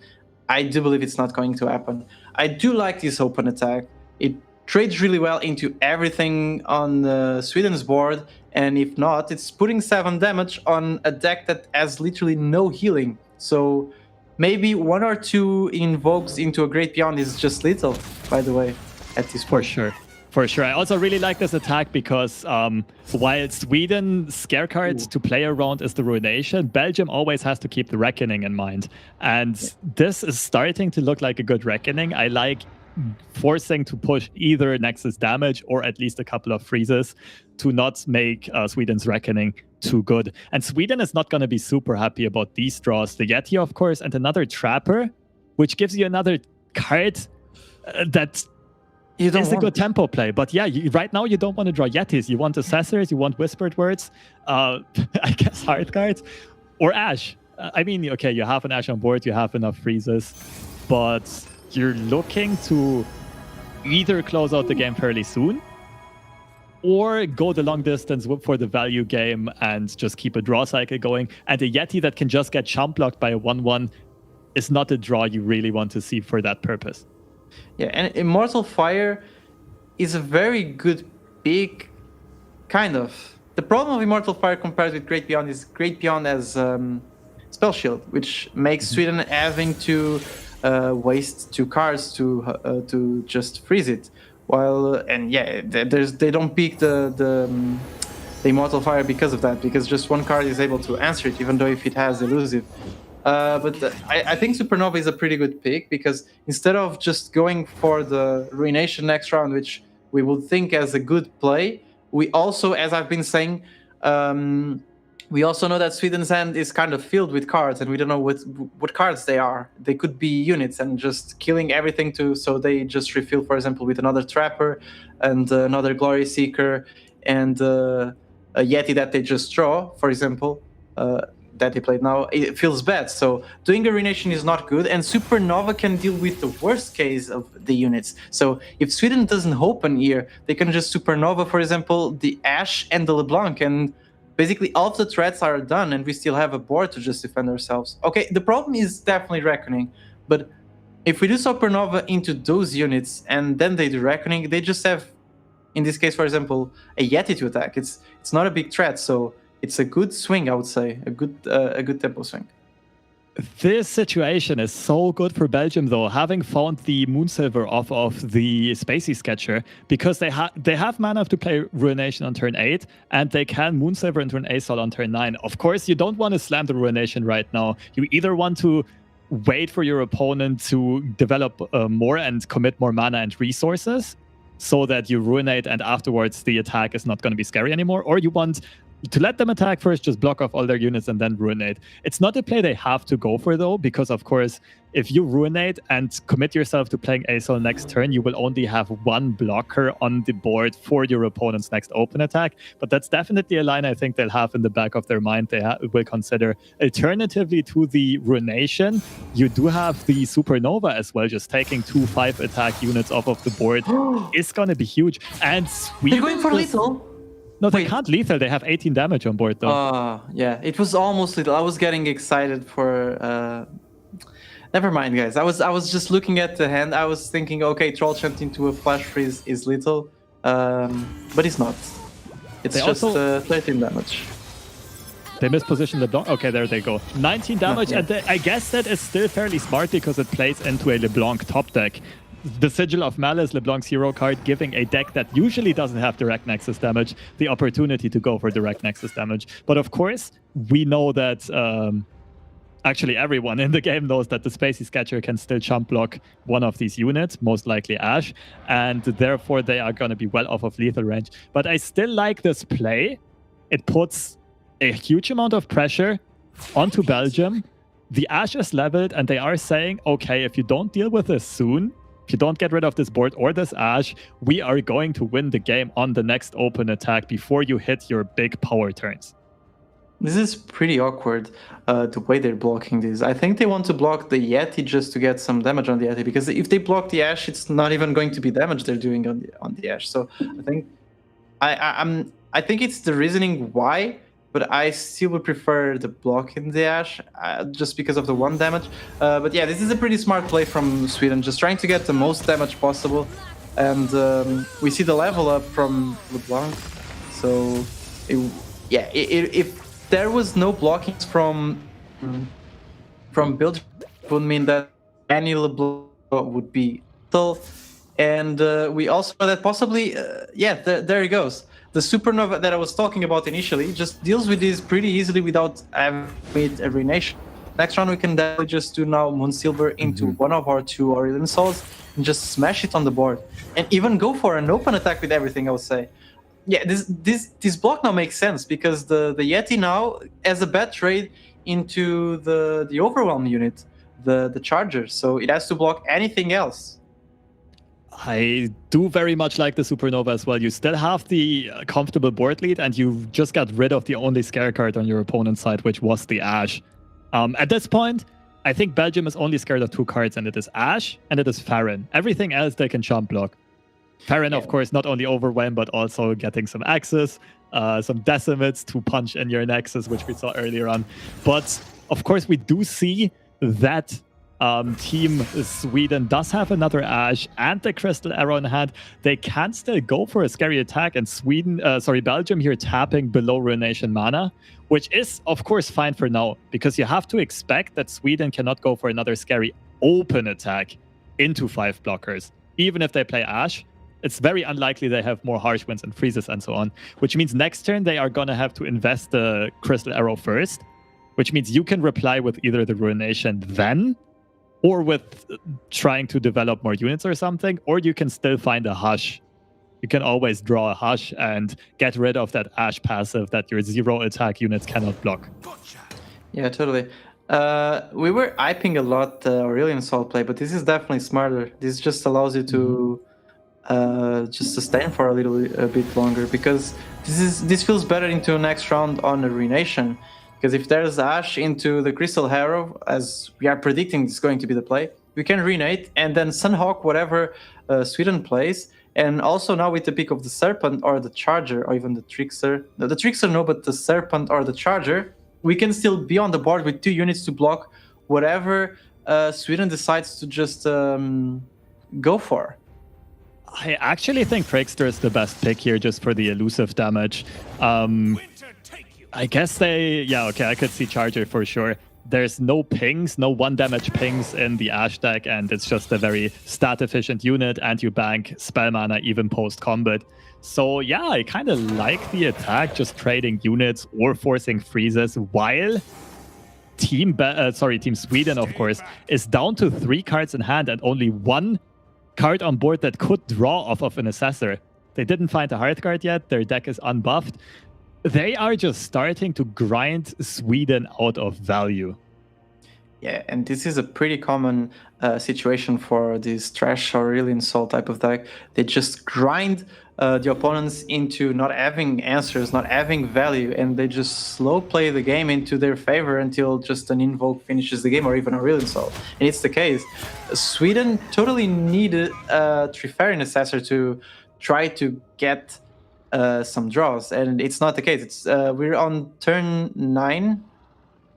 No, yeah, we're on turn 9 or turn 10. So no Trifarian Assessor for more than 7 rounds is really big in this deck. It takes a really big hit, because that's the problem of Ash LeBlanc type of decks, or even Ash Sejuani. If you lack the drawing, eventually you're running out of value, and if your opponent can outvalue, they just play that game, and you just eventually lose because of that.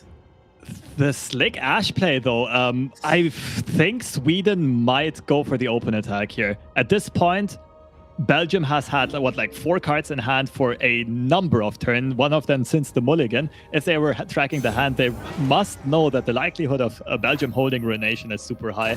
So I think Sweden, with a Flash Freeze backup, might just hope that Belgium did not find another cheap unit and go for an open attack. They fight the Assessor. Yeah, as we talked about it. It's 2 draws. It's good, but not great. You play the Assessor here, Ruination is enormous, right? But then again, Belgium doesn't know. Belgium doesn't know that Sweden doesn't hold units. This is an interesting situation for sure. They go for the Crystal Arrow. Oh my goodness. No, oh my god, this is game for Belgium. This is just gonna be a Ruination, and then the Assessor doesn't even get any draws. I mean, it can get a Yeti now. Yeah, there's the Yeti. So. They know that. I think they know that the Yeti is going to be the next draw. So I guess they suppose that even if Ruination gets played, maybe there's no refill on Belgium's side, no more cheap units left. We know there's a Sunhawk. But even the Yeti on his own, I guess they can still play Yeti into Assessor, right? Actually, now that I think about it, it's fairly smart. Into Yeti into Assessor into Culling Strike his game, by the way. Of course, there is just going to be 1 draw, but another unit drawn. Anything that costs 4 or less is also going to be good. Something like Glory Seeker, maybe even the Last Trapper at this point, if there's one left. I don't know, Ash LeBlanc, could be anything. Maybe not an Omen Hawk, but anything except for Omen Hawk. Yeah, Omen Hawk is definitely the worst draw you can get from that. Ice Field Archer also a bad draw, I would say. You want to save that for Aurelian Souls or an Elusive being played. But yeah, this is definitely the play that we're expecting. Raination into this board, otherwise you're just dying on the attack. Then just playing Sunhawk to stun the Yeti, or maybe just passing. Okay, now playing Sunhawk to stun the Yeti is definitely a play. No Daybreak. That's why another unit is big.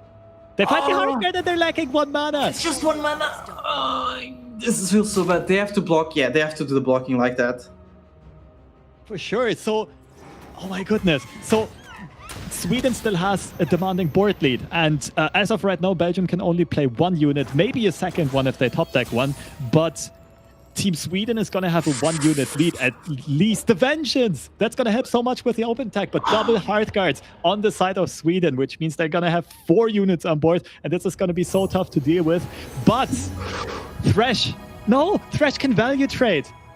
They're going for the Invoke instead. I think this is game. So this is a super tough situation. You have to decide to either play Thresh into a potential Culling Strike or Reckoning. But if Thresh sticks, you remove one of your opponent's units, most likely. This is 1 attacker less. And you can still block with Thresh. So he deals with 2 units at once. Whereas Aurelian Sol is the same. It's only 1 blocker. No, it's the same. Because Aurelian Sol you swing and they're forced to block. Of course, I missed it. Unless okay, they this have is smart.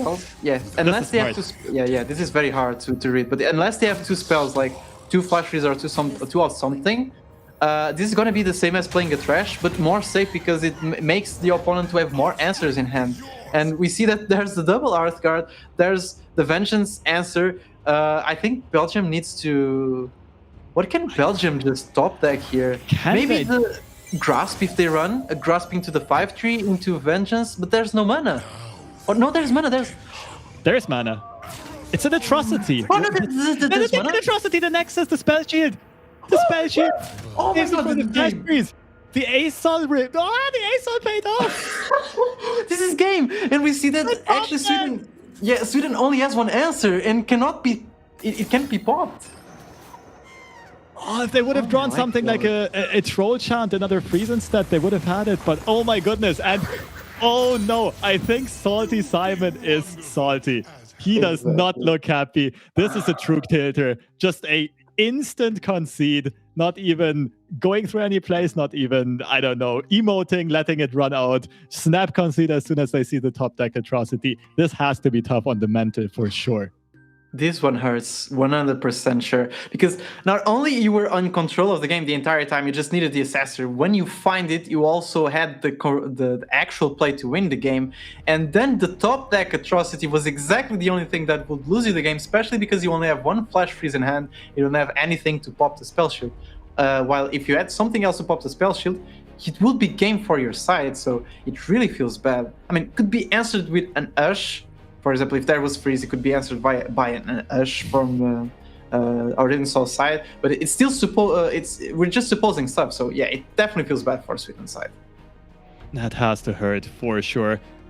Yeah, they found the right draws to be able to close out the game just in time. Just in time, they found the Assessor into Yeti and everything there.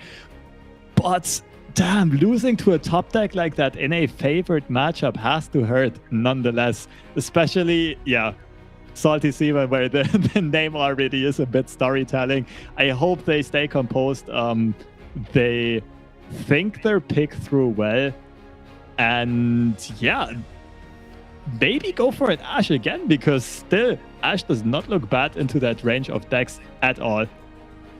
I mean, Belgium can read it, right? And I do know Truki is a pretty well-known discard aggro player. And there you go. They were trying to do the read.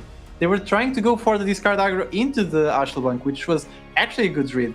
A good matchup, I'll say. But Sweden actually did the read and picked Nasus Trash, the anti-aggro type of deck. So I think in terms of matchup, I would say this is favored for Sweden, right?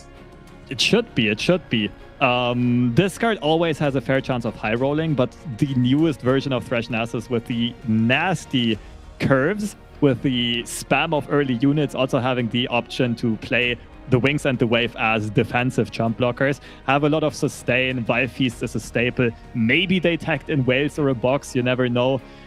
This should be somewhat Thresh Nasa's favorite, even though not completely one-sided. Yeah, we have to see how this is going to end, because honestly, we've seen some games that are favored for someone ending in the other side. We saw it yesterday, we're seeing it today again. Remember the Zero really into discard. I mean as I talked about the counters. Yeah, we just saw it just, yeah, I think that was favorable for Ashel Blanc, and they weren't able to take it. It's sometimes it depends also on the draws and the skill level of the plays, because you have to be able to read all the outs, and as we were talking about, there's no open deck list. You don't know what your opponents can be doing. You can bluff stuff. Like for example, last edition, Portugal won with bluffing Crumble on a Lee Sin game, on a TF Go Hard into a Lee Sin game. So a lot of things are in mind, and just being a counter doesn't mean that it's going to go into that way. And we're actually going to start the game, and we see I'm not sure if Sweden already did the mulligan. Yeah, they're going to do, like, double Merciless Hunter is pretty bad, but getting the Bakai Reaper and a Vive Feast feels good. Black Spear as well to deal with something like a Draven or a Jinx, while on the other hand, we see Belgium's hand being pretty darn bricked. They need something like a Rummage, I believe, to unstuck their hand or at least find some curve. Nope. Just bricks over bricks over bricks. Brother spawned at least a spicy tech that we're not expecting to see in discard aggro that might catch a lot of people by surprise in this tournament. I do very much respect the deck building choice, but this is not looking like a great start for Team Belgium at all. Yeah, totally not. But I do really like the Brothers Bond pick here. And you know what I call it usually? It's the 2-mana burst speed decimate, because that's what it feels like. And I really like this tech choice for their deck. It feels really bad having this starter. Like, they had the perfect discard starter. They just needed something. This feels so bad. They just needed, for example, a Rummage, a Poro Cannon, or even Draven with the Axe. Anything like that would feel good. And this hand is just a complete brick, just bricks after bricks in this hand, and getting double Jinx doesn't help at all, while our opponent anti-aggro with Nasa's Thresh is just keeps on developing.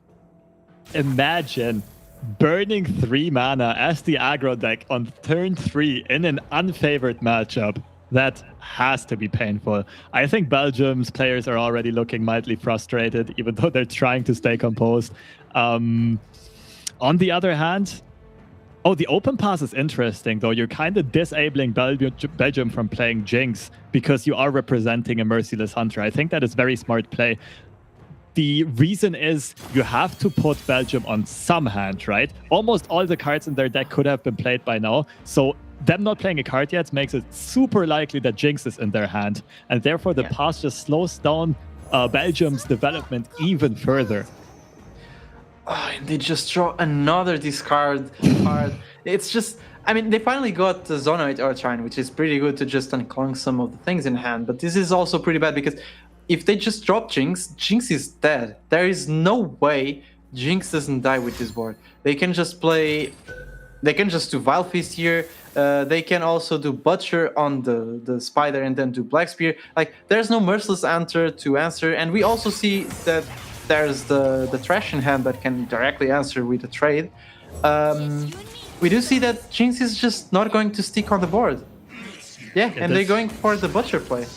This almost looks over already. I like going for the Black Spear right now before Jinx flips, just getting that out of your hand as early as possible.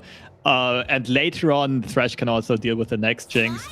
Actually, they might still just go for Thresh and keep the Black Spear, but I guess they're just going to put it on the stack right here, prevent the quick attack swing coming through, save their HP, and you're up against an aggro deck. Turn 6 is coming up. You're at 20 HP with a demanding board lead, control tools in hand.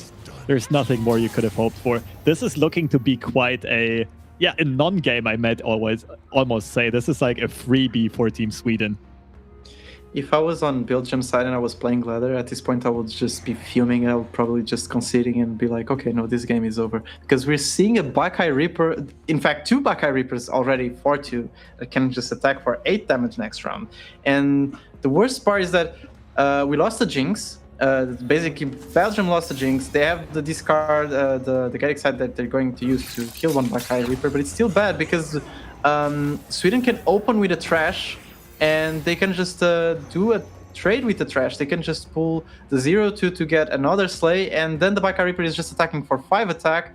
If it is on the end, also the 3 attack from the Butcher. If it gets traded, it's a 6 attack Bakai Reaper. So it just looks pretty good for Sweden at this point. And if we look at Belgium's hand, there's basically no answer. Like this 2 mana burst speed Decimate is just gonna stay in hand and not be able to just connect somehow.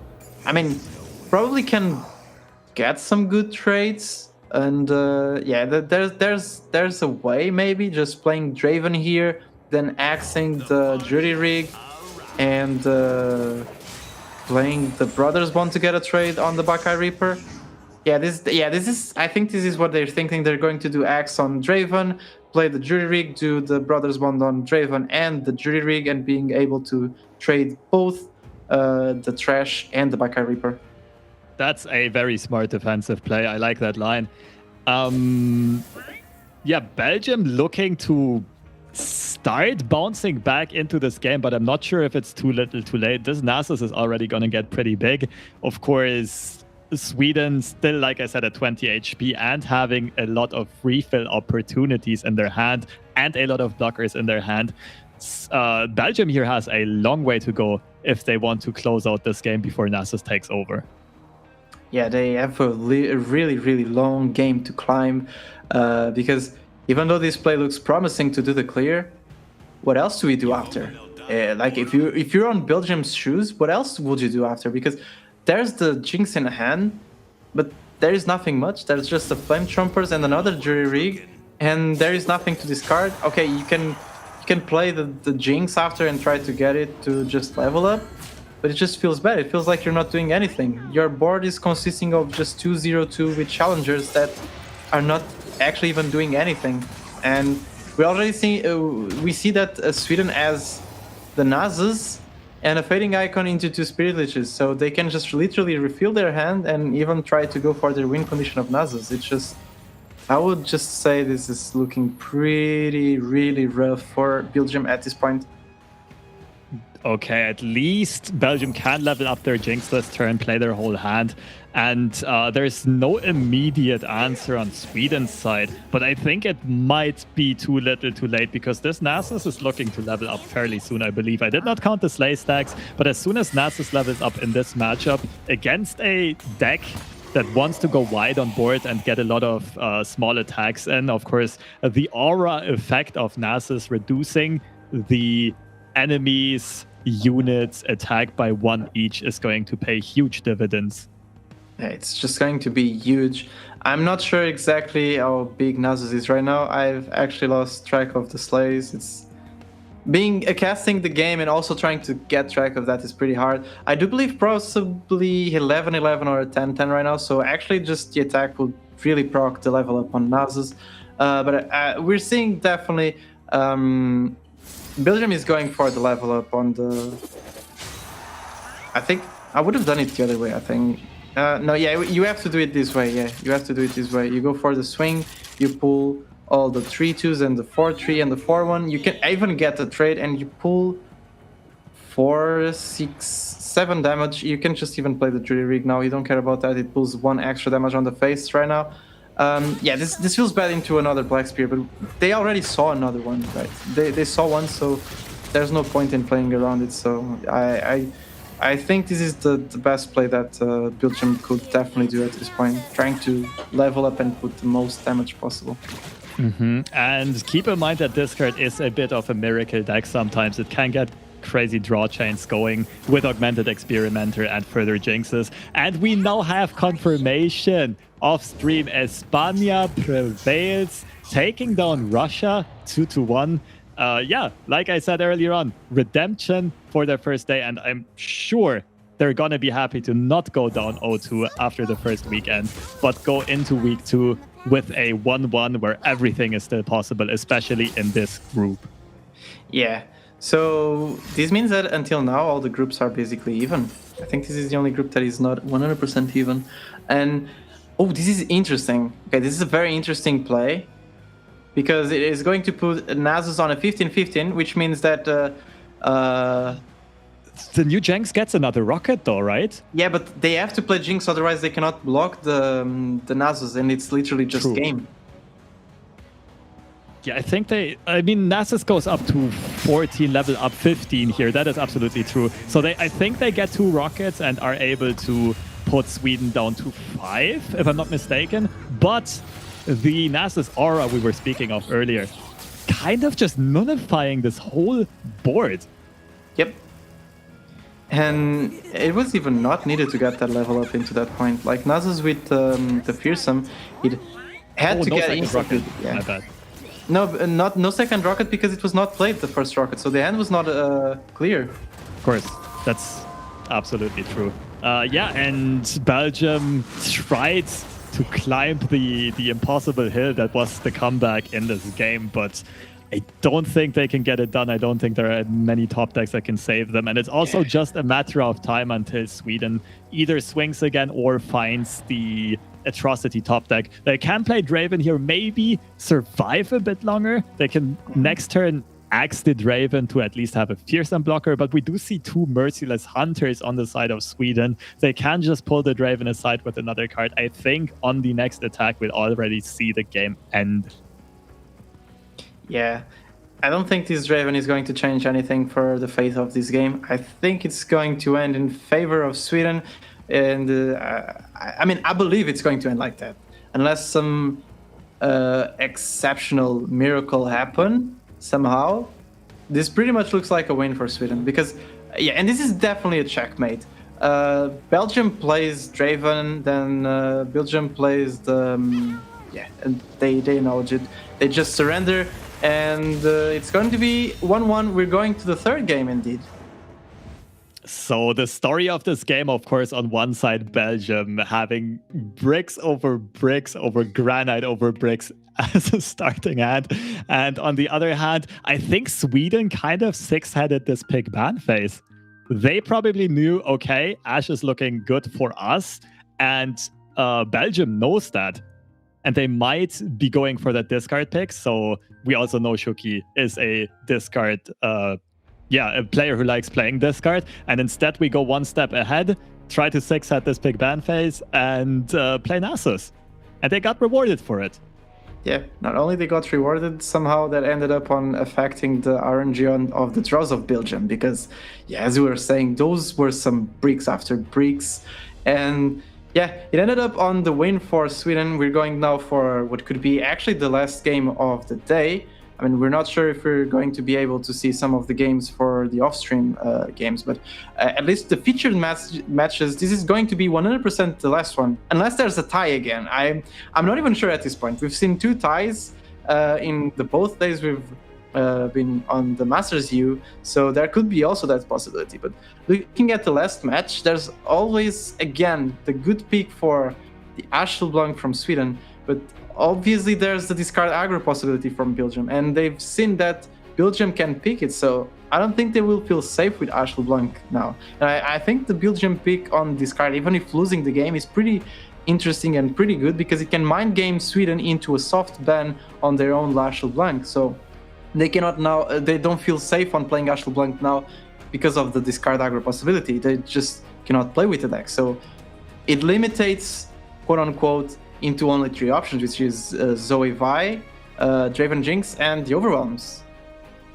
This looks like some high odds rock, paper, scissoring right here. Who bans what, who's thinking what, and we see a discard mirror as the decider of the series to see which one of these 2 teams is going to go up, take the first seat in the group with a 2-0 lead.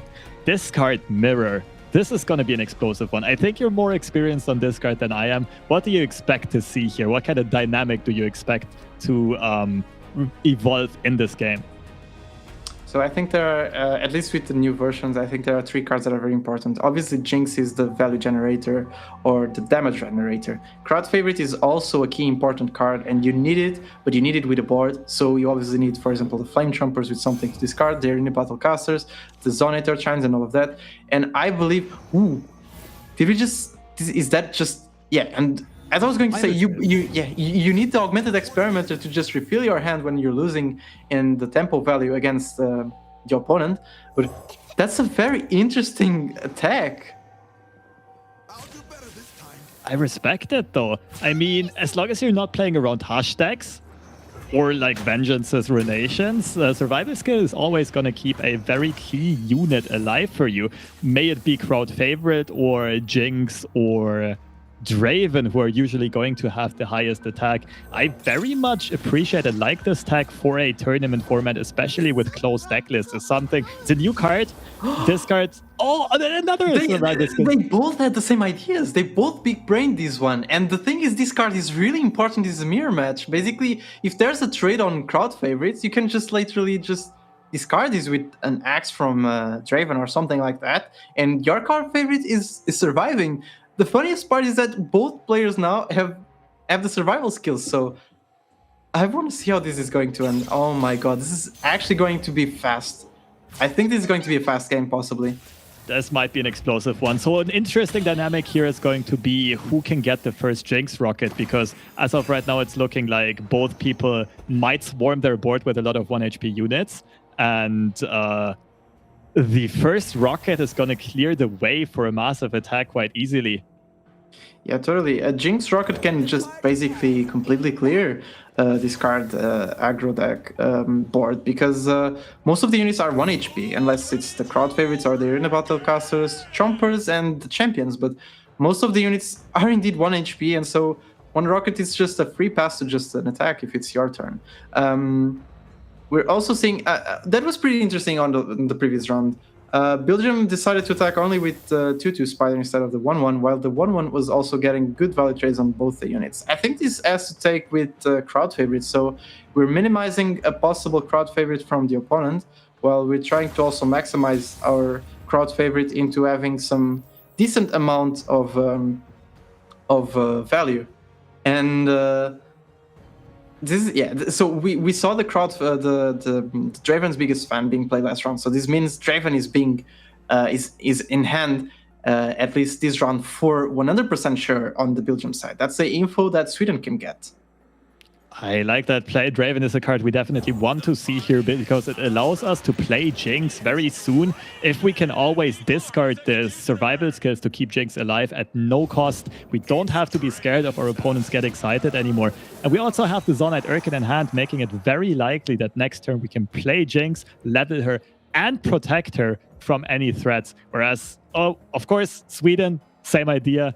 They also have just the exact same kind of hand constitution, except it's going to be a lot harder actually for them to level up this Jinx. They might have to play the get excited, discard one crowd favorite, X out the other crowd favorite, for example, because these crowd favorites in this board state are not really doing anything. This attack is huge. This attack is really huge because of this. They're just baiting to get excited. And now if you're Belgium, I think you do the X, right? You do X on your Draven.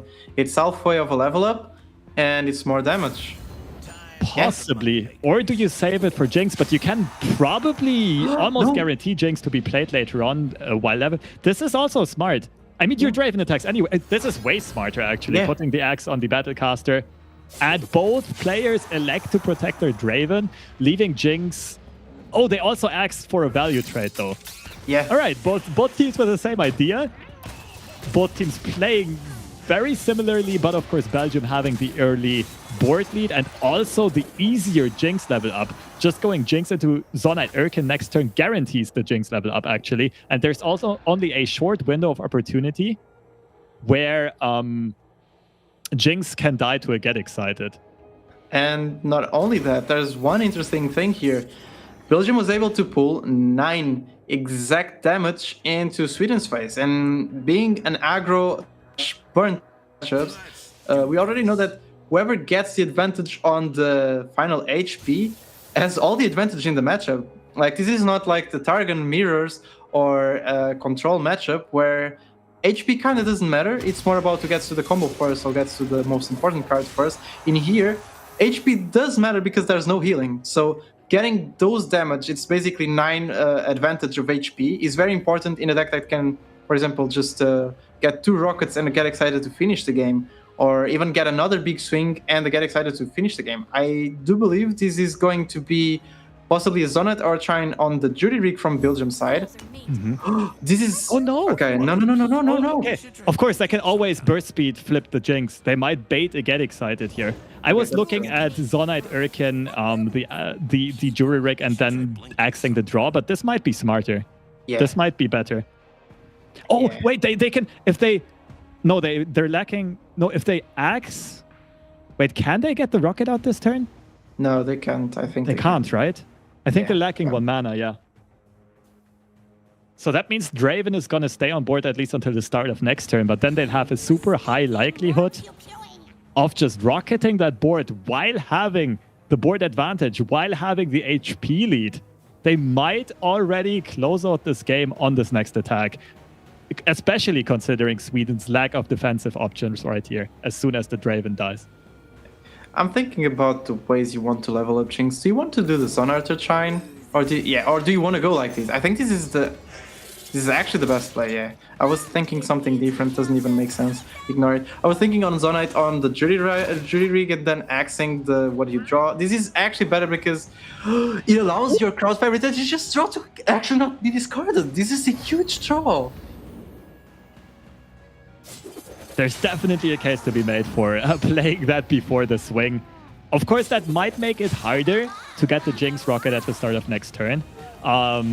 Sweden also going for the Jinx level up here, which is probably a necessity. So that most likely means Belgium is going to go for an open attack because they don't want to give Sweden an opportunity to play something like a Poro Cannon or Rummage and burst out one of those rockets. The Vision! The Vision top deck! That's huge! Yeah, this Vision top deck, I think it's game. I would still go for the crowd favorite. Like, you don't care of whatever your opponent does. You're getting a 7-6 with overwhelm on the board. It's just so huge. I mean, this is still game, though. This is still game. No, they have a get excited. They can get rid of Draven. You play Vision, you push 4+3 damage. But this is game. I believe this is a game in terms of damage. 4, 7, 9, 11 is exact lethal for Belgium. Now it is lethal, yeah. They elect to go for the get excited on the Jinx, which is something that is probably smart. Taking into account you might lose to a Vision, but you at least permanently remove the Jinx, the biggest threat, off of your opponent's board with that rocket if you don't die this turn. Unfortunately, Belgium having a very good opening and taking the W in the series and the leader in the group with a convincing 2-1 victory in a very close series. Yeah, and we could see Ultraman was very happy, just clapping his hands. I mean, I would be happy in his place too. Getting 2 wins on the first weekend is basically just having the right foot on the top 8, which guarantees you money, by the way. So I think it's just 1 win away from guaranteeing the top 2, right? So this is definitely a very good outcome for Belgium, and I think they're obviously very happy with this outcome. After this discard aggro mirror, that was obviously decided and by not the draws, but I would say the early pressure that they made with the deck. This was absolute thriller of a series. Some high-level play on both sides. Again, we're getting some great games in today, and a deserved victory for Belgium. Although it was a tightly contested series, it definitely could have swung either way. If, for example, Belgium would not have top deck and found that atrocity, this could have easily gone to Sweden. Yeah, I'm just super excited for all the action that we're seeing right here. But I did just receive word that we are going to go into another thriller of a series after this. The series of France and Poland has not started yet. We will jump there right at the start of the series. And first of all, we're going to go into a quick break, 5 minutes, and we will be back later with more action. Stay tuned.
And we are back with this action-packed day that is not ending yet. The 4 featured matches may be over, but we still are waiting to jump into Poland and Team France since we are a bit ahead on schedule on the main stream.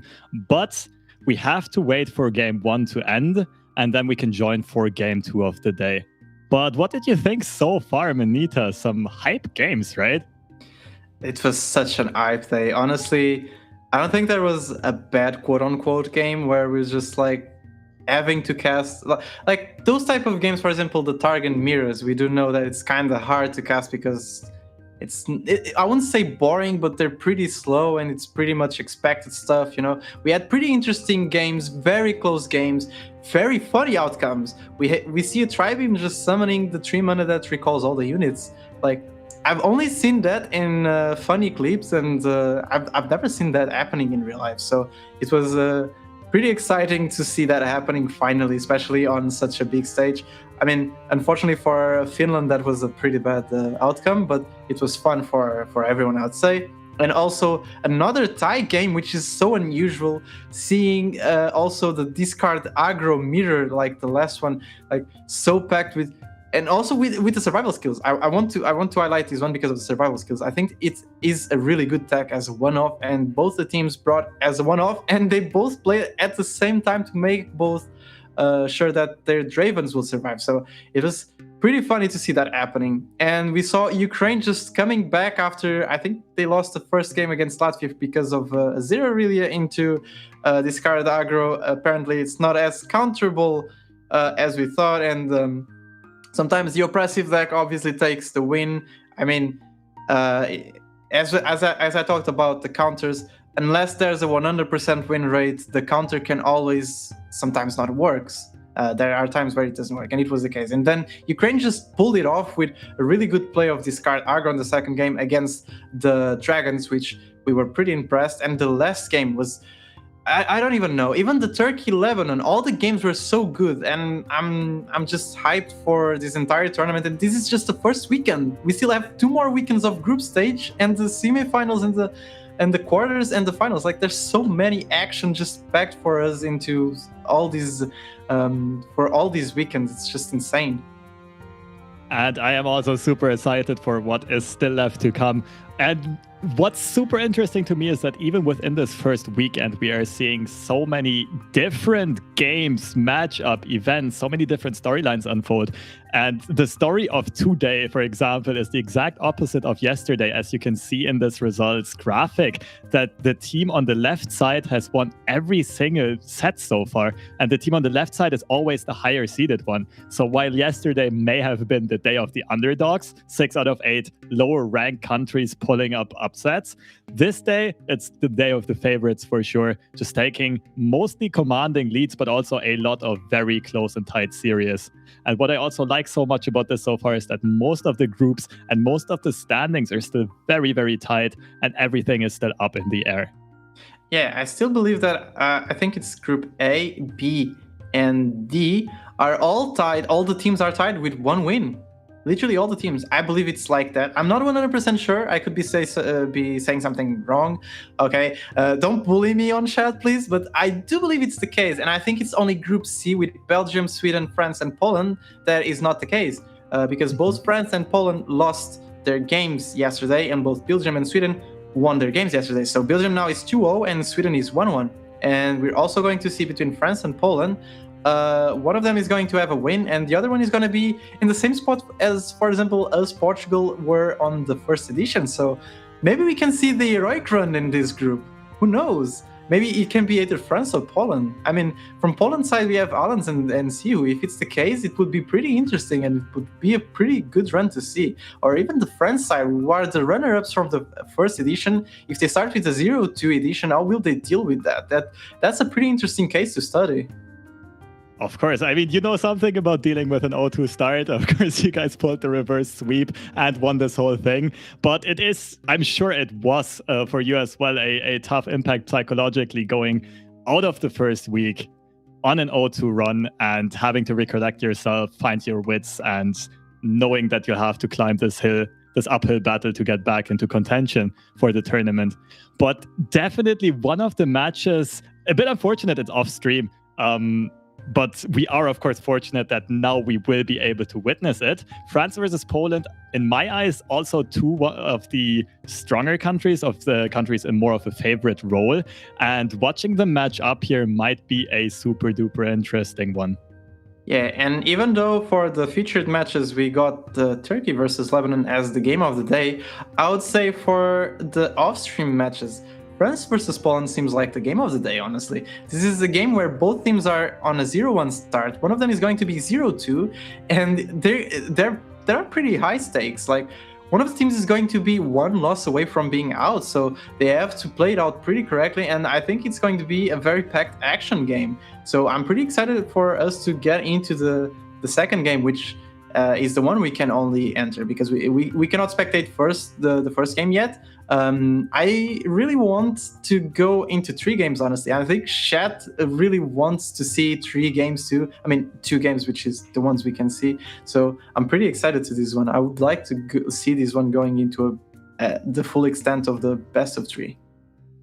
Of course, and also interesting how you compared it to the Turkey versus Lebanon series, where it was 2 underdogs with a 1-0 start looking to take a very commanding lead in their group. And on the other hand, we have 2 of the favorites with a slow start here in France versus Poland, already almost battling for survival, or at least fending off a more or less devastating 0-2 start. But with that being said, there is a lot of on the line. I think even though we don't have the neat little versus graphic available right now, I think we can still talk about the players off the top of our heads. Of course, Team Poland consisting of LNZQ and 2 people that he muted on Discord. And on the other end, no, I'm just kidding. Poland is absolutely stacked. LNZQ as the team captain who qualified Poland. She who has been around since the beta. Both of them, actually all 3 of them, Shogo Pass as well, has been around forever. Super consistent ladder performers, lots of tournament experience, a great blend of play styles, creative deck building. I know they're trying to 5-hat this format. I know they are very creative with deck building, with hot takes, with pick and ban phases. I'm very excited to see how they will do and what they can accomplish. And France on the other side, do you know the lineup off the top of your head? I don't know, but I think I can see. Actually, what is the lineup for today for France? Okay, they're Group C, right? So France as Irelia Azir, Ezreal Timo Foundry deck, Ashel Blanc, Deep, Lissandra Trundle, bringing again the Cityr Matron with no champs, and the Jinx Raven. I think it's correct. Yeah, I think this is a France speak. And do you also want to see I could also see the Poland's lineup. I actually have it right in front of me right now. Actually, yeah, it's going to be interesting. I'm not quite sure if we are going to jump into a pick and ban screen. Keep in mind, this is a bit improvised because we were originally not planning to stream these games. It's just that the matches on stream were much faster than expected. So I guess, sure, let's talk a bit about Poland's lineups. Just if is anything spicy. Actually, we are ready to jump into picks and bans, so we will also get the visual overlay and see if there are any decks that surprise us and any picks and bans that surprise us. This was a good timing. Okay, so we see there the Zoe Vi and the Zoe Diana. Wait. Poland brought 2 Zoe decks. Poland brought... No, it's... Wait, so oh yeah, they did bring 2 Zoe decks. This is something I was already wondering earlier with Latvia. Is this just bait ban? Do they actually not want to play these decks and just kind of bait into a ban? Might be a smart strategy. Yeah, I think this is a really good idea for them, right? Probably. It really depends on what they had in mind. If they expect France to bring the same decks as yesterday, what I think they did for the most part, we see that championless list again, which is most likely the Spectre Matron Citria list that they did have success with yesterday. And I'll be honest, I don't know what these players are thinking. They have put in much more preparation work than we did. Going through all of the possible pick ban simulations, going through the most likely lineup of their opponent. I'm pretty sure both of them were quite diligent on preparation. And yeah, I can't see I don't even really have any predictions on the picks as of right now. I just let myself get surprised here. Yeah, the bans are pretty expected though. I mean, we see Azir being banned again first time. Kind of surprised not seeing really being banned. We could see it being banned this time.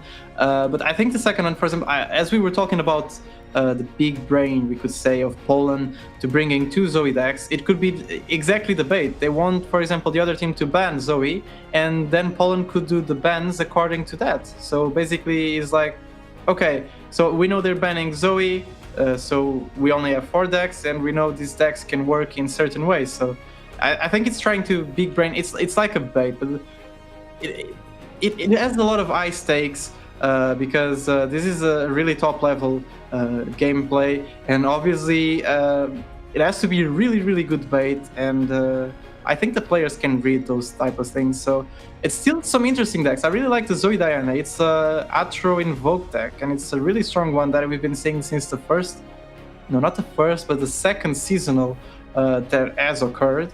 So I really wanted to see how actually it performs. And we see Poland wins the first game with TLC. We don't know exactly what was the matchup. I can 100% maybe for sure say that it was not against Deep, because Deep is so favored against TLC that it hurts. So it is possible that it also Teemo, probably not, because if France played Teemo Ezreal correctly, maybe the TLC would lose. But we've seen, for example, yesterday with Spain just not being able to capitalize on the Teemo against the TLC. So I'm not even sure what the matchup was, and that would have helped, because if we knew what France was playing first, we could have maybe think about, okay, what's in their mind now for the second pick and ban. So what do you think? Another thing I just noticed is that Poland went with double champions twice. They also went with double Ezreal. I was already surprised why there's 3 axes on Poland's side. I thought that they already went through with one of those decks. But no, the reason is they let themselves get 2 decks banned with 1 champion ban. And again, yeah, this has to be some 5-head strategy. They must be very comfortable in the 4 decks that are going to be left open, or maybe even only 3 decks that are going to be left open, if France would opt to ban Ezreal and Zoe. Interesting strategy. I've never seen anything like this. Yeah, this is a really interesting strategy, but it's smart. It's Alans and Sihu and Chocopass just pulling the 5-head on all of us.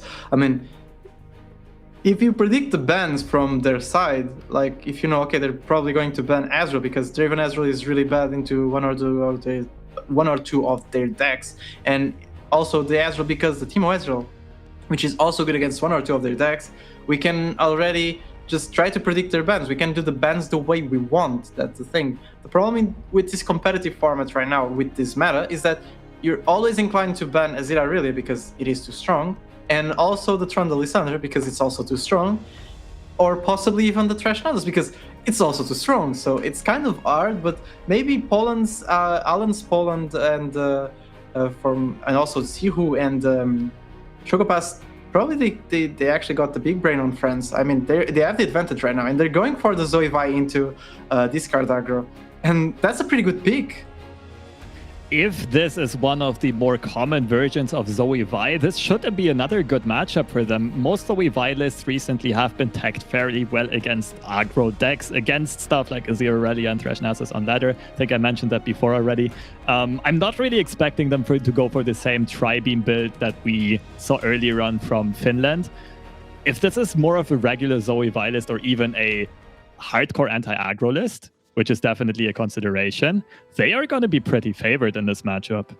Yeah, totally. So I'm pretty excited to see how this one is going through, especially with Alan's and Sihu's deck building. Like, the way they build the decks is they build their decks is just sometimes out of the norm, but it just works in the ways that we're seeing this competition. So maybe this is going to work in favor of them. And we see already they have a pretty good starter. They have a GOAT.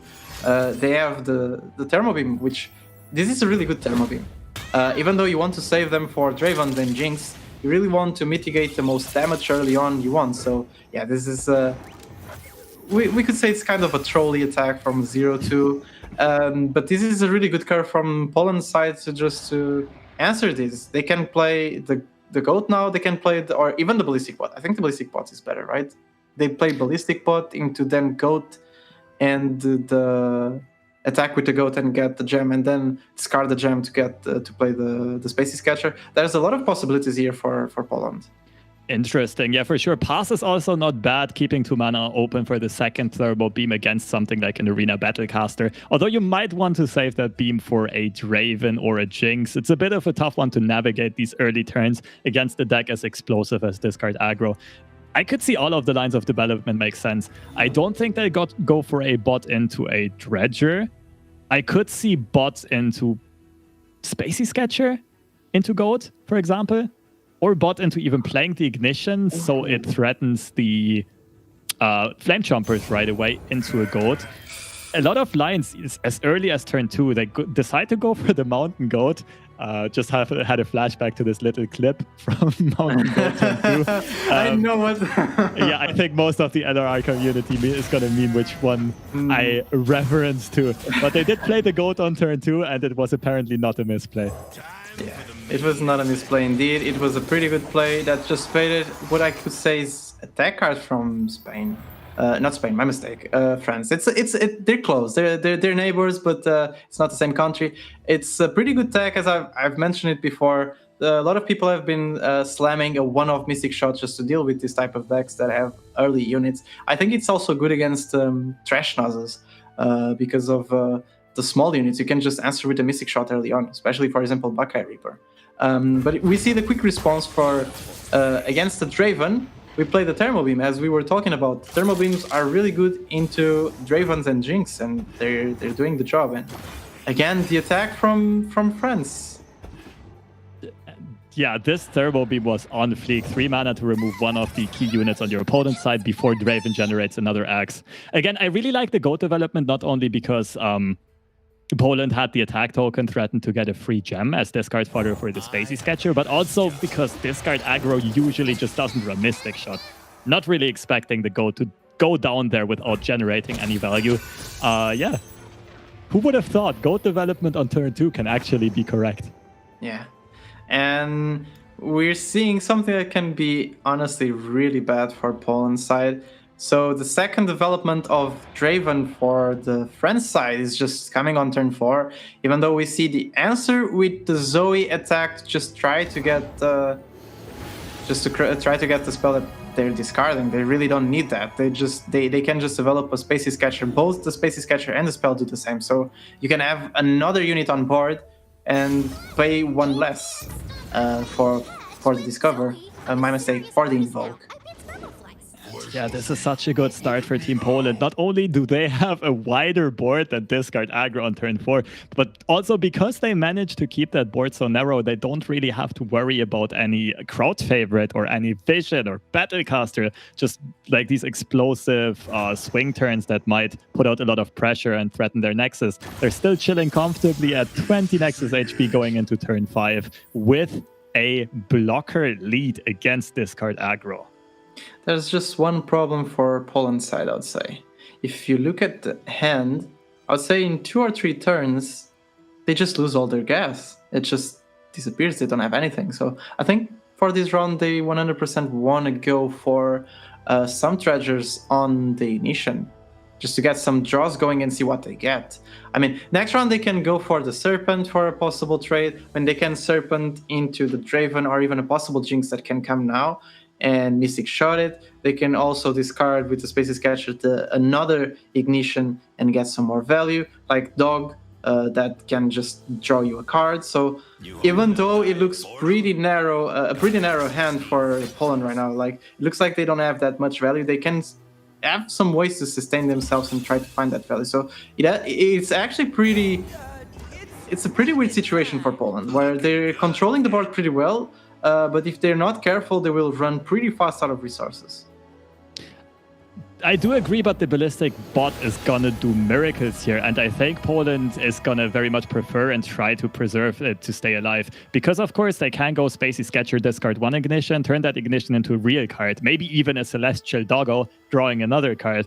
And next turn they would have the Some Dredger also turning the Ignition into a main deck card, basically. So not finding a Doggo means no draw on that department. They still have Crescent Strike to potentially take tempo off of the attack against something like a crowd favorite, which they currently have no other answer to. So I think they were looking for Equinox for a crowd favorite, or Doggo, what is it called? The Messenger. Yeah. First of all, top priority, but Crescent Strike has to be something they're also somewhat happy with.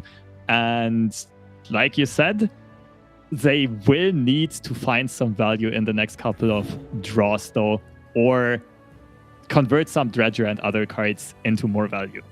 Yeah.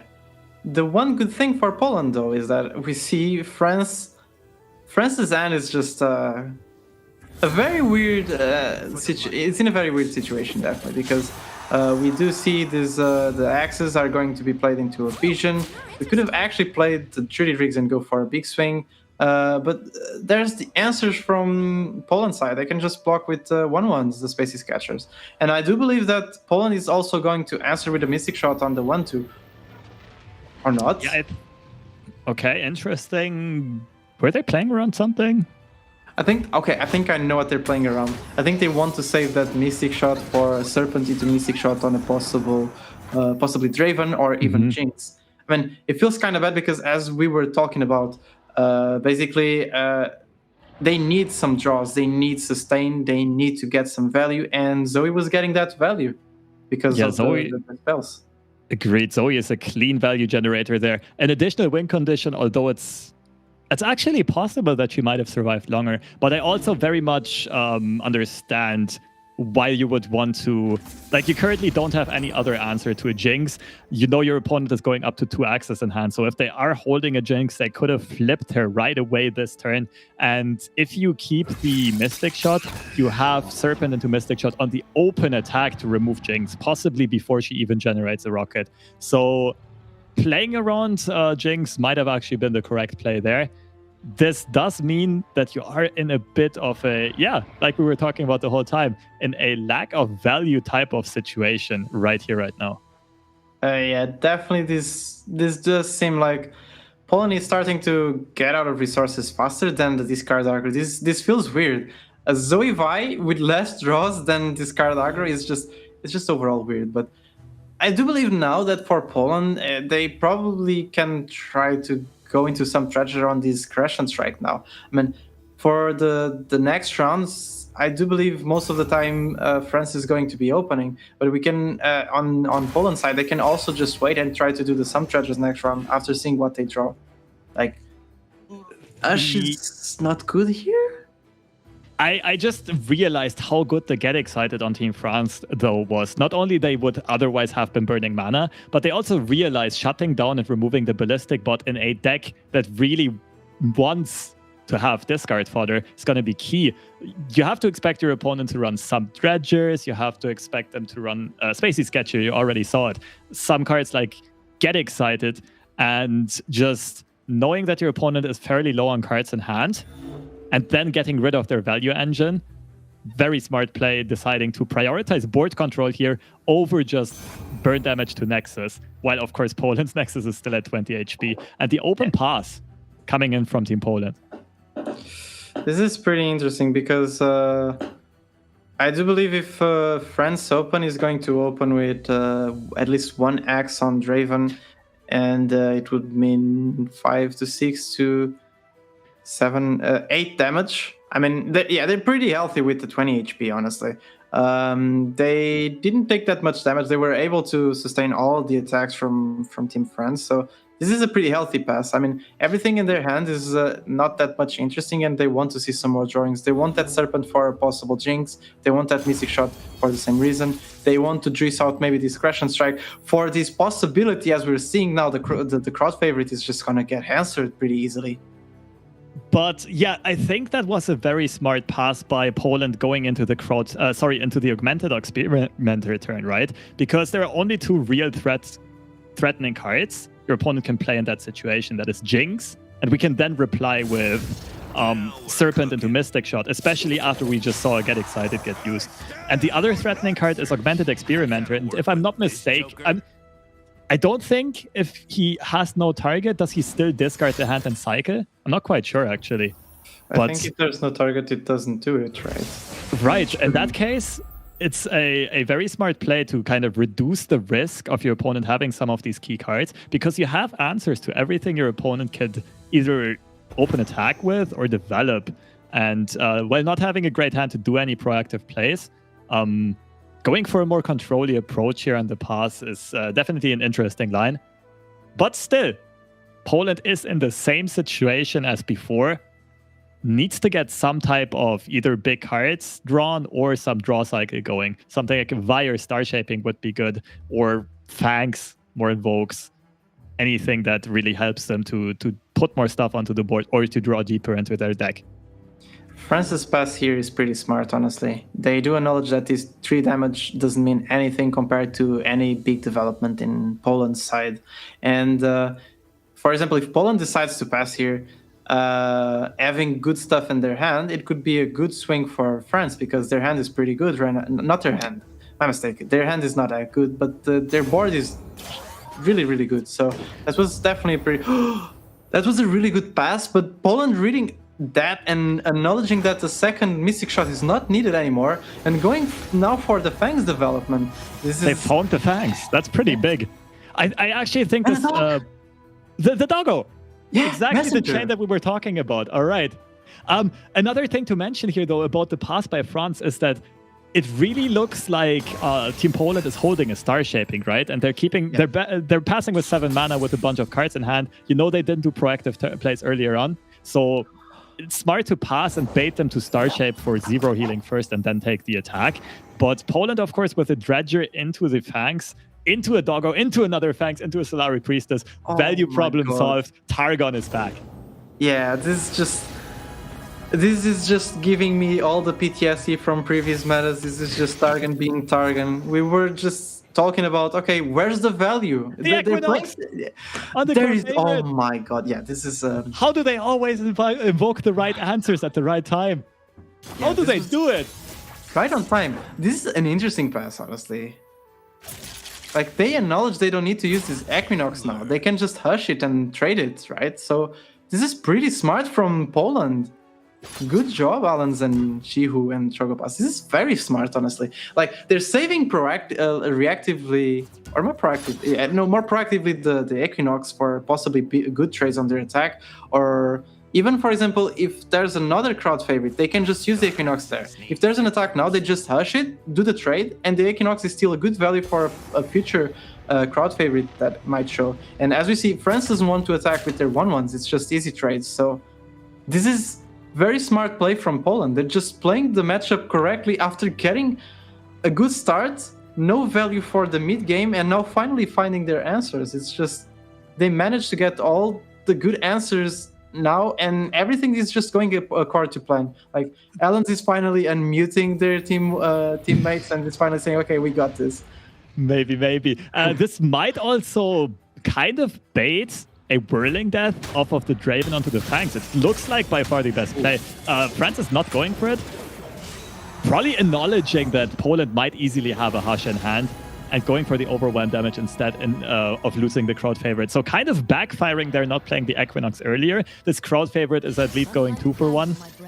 Taking the Fangs, an important lifesteal unit off of the board, but I like the high level of mind games, a masterclass of LoR being shown by both teams, in my opinion, today. Of course, France also, like, both playing very well reactively, some very interesting passes that put their opponent in tough situations rather than just playing on curve and putting cards down. There's a very interesting line. I really like Poland is playing this almost close to perfection. They didn't even need the Hush. They just got a trade. Okay, they lost 1 HP, but it doesn't matter. It's just 1 HP. The crowd favorite is in range of just getting Mystic Shotted. They saved the Hush for a Jinx or something in the future. And this discovery is just insane because they just basically got the discover of the Traveler, the Invoke of Traveler.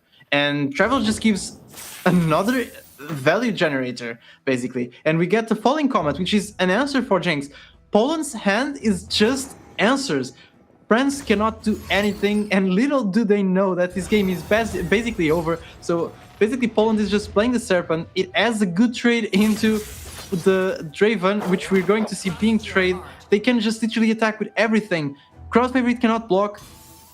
It's just this is going towards to be game. This is, of course, this is still going to take a while because that's just what Targon does. Yeah. They just grind you until France has no cards left in hand. Of course, France can always get some miracle draws going. We talked about this for a few times already. Discard aggro, when they find the right draw chains, can be devastating. Something like Jinx into Augmented, into Jinx, into Crowd Favorite, I don't even know. And over the course of 2 or 3 turns, they might just overwhelm the board completely. But right now, there's so many answers on Poland's hand and on Poland's board. 19 Nexus HP while you have a lifesteal unit on board, plus a Star Shaping for 5 healing later on. The Nexus is not threatened at all, and it doesn't look like the board control is getting out of hand anytime soon. You have a Mystic Shot for the Crowd Favorite, Equinox for the next Crowd Favorite, or Battlecaster, whatever you like to hit with it. A Comet for a Jinx. It would a Hush for another Jinx, technically. It would literally have to be multiple Jinxes here, I think, that gets France back into this game, and they have not found any yet. Yeah, this is also a very smart play from France. They tried to level up the Draven just so it could get a good trade. I mean, we know there's a Mystic Shot in Poland's hand, so it could easily get traded. Instead, Poland just wants to maybe push another... I think they want to see if there's another answer in France's hand. And if it's the case, they can just outgrind the value of the discard deck. I'm pretty sure this is all going according to Poland's plan. They just can answer these. It's just really well played, honestly. Just really well played. They just can continue on doing these attacks because their units are starting to be higher statted than the units from France's side. And even this Crowd Favorite attacking feels really bad because it just gets traded by the Fangs, and it's basically just dealing 1 damage and losing our big unit. Or even just getting Mystic Shotted. This is looking so good for Poland. There's almost no board left. And over the course of the next 2 or 3 attack turns, Poland can just look to finish off the game. The thing is, I'm not even sure if they play the Star Shaping proactively, simply because they don't have to. They could keep it to play it for the healing value later on. I could also see them just play it right now to put more on a clock on the discard deck. You don't want to allow them to get to the draw chain. But as we see here, turn 10. Discard aggro with no board and just nothing to do. This is looking so good for this Targon deck, and this might be a very commanding 2-0 victory by Poland over France very soon. Yeah, and the most interesting part is now Poland acknowledges this Equinox is no longer needed, so they play the Sump Dredgers into it. There's no big board. I mean, we know there's a big board being played right now because the 2 elusives are going to be played and possibly the Arena Battlecaster, but Crowd Favorite is no longer a threat, so Equinox is no longer needed. It was the only reason why we would keep that 1 mana spell.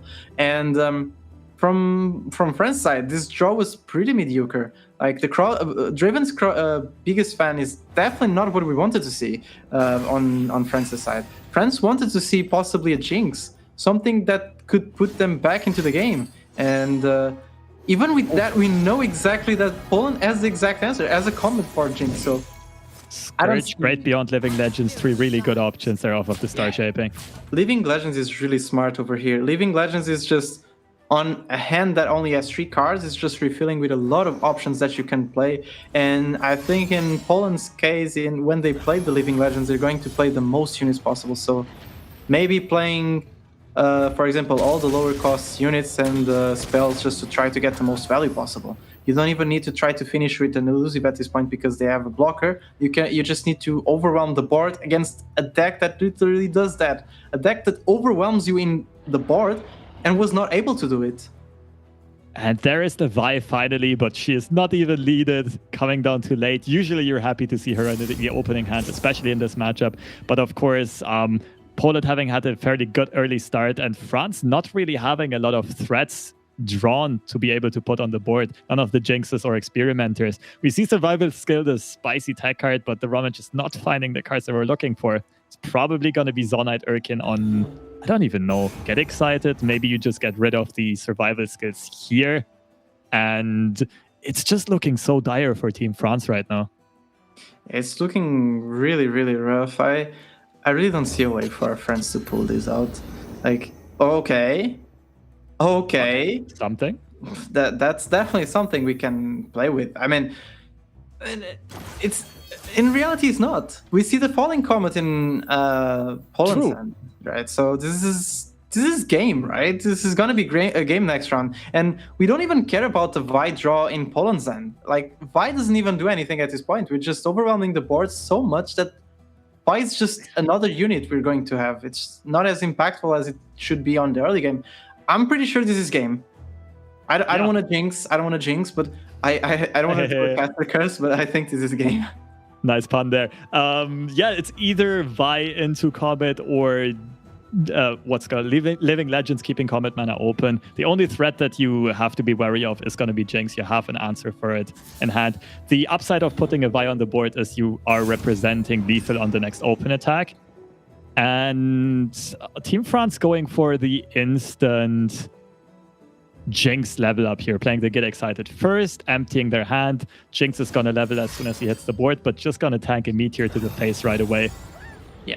Going for the Pale Cascade. Not drawing a card, but that just means that they are setting up an open attack lethal, most likely. Going for Vi and keeping Comet mana open, as I said earlier on, to play around the only threat that France can play right now, and that would be a Jinx. Yeah, so pretty good read from Poland's side. I want to say they play this close to perfection. And there's the Braum emote. We only see half of it, but we definitely see it being done. And the Falling Comet going into Jinx's face. This is gonna be the last round, I believe. I mean, style points. 3 Great Beyonds in the... Damn, and we can even double doggo. Yeah, we can go dog into a Great Beyond, or we can go double doggo just for the style points. So many possibilities. Yeah, and I definitely agree. Poland just showcasing us some great gameplay here. Like I said, I don't want to take anything away from France. I think they also played this game very well, but they were just not dealt the right hand to have a shot in at least the second match that we saw on stream. Of course, we don't know how the first one went, but it's going to be a very commanding 2-0 victory for Poland, and they bounce back to 1-1 with a score, and they gotta feel good about this one. Yeah, that definitely feels good after losing the first game. And I would say when I say first game is the first match, so basically the games they had yesterday, bouncing back to a win is basically refreshing. You don't feel the pressure on your shoulders after starting 0-2. I mean, right now, who has that pressure is France. And as I said, we're going to see how they will deal with that pressure. I mean, they can deal with it possibly pretty well. I mean, it's just a 0-2, right? It's just a 0-2. It doesn't hurt that much. Could be worse, right? Could be 0-3 eventually. But we will see how that ends up. And congratulations to Poland, honestly, doing a really good run. And the game we saw, I think it was done almost close to perfection.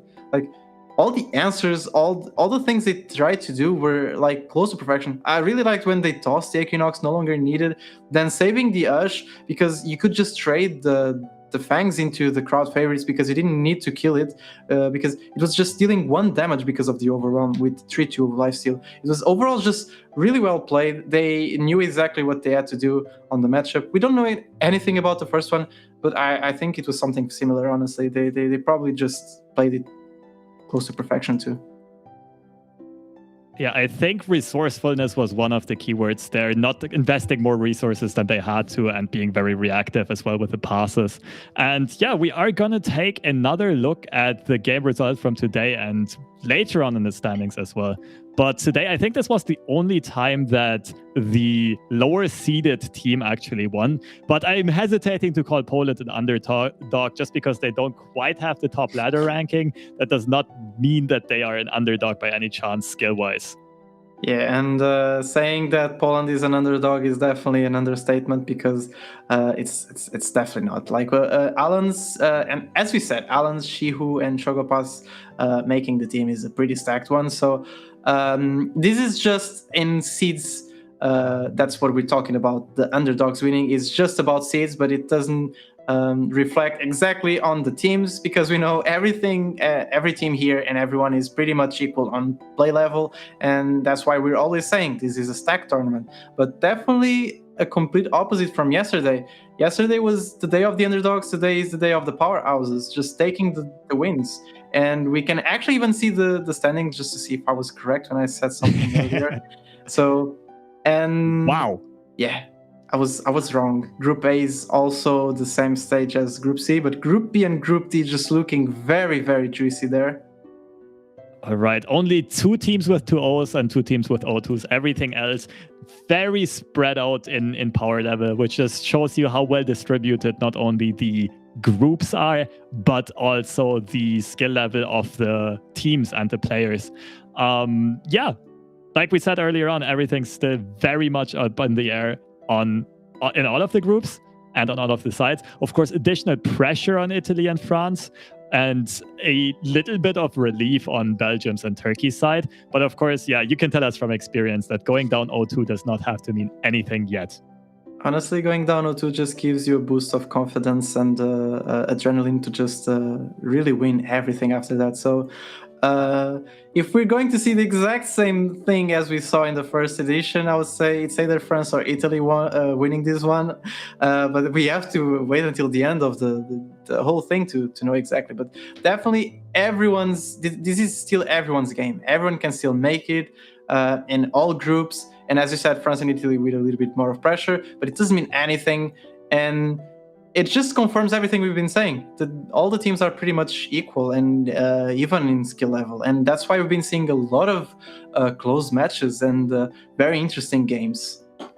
And I'm so excited moving forward, because what I like so much more about day 2 over day 1 is that I feel like more teams finally get more creative in this format, take advantage of all the opportunities they have, go for unconventional deck brings, deck building choices, tech choices, deck picks and pick bans. And we saw a very high level of play. So I'm very much excited to see what the next couple of weeks bring.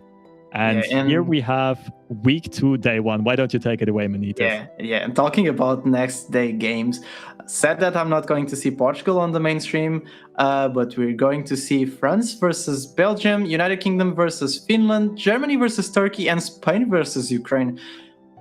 These are some interesting games for France and Belgium. Like France and Belgium really reminds me of Portugal versus Poland in the first edition. This is going to be the 0-2 versus the 2-0.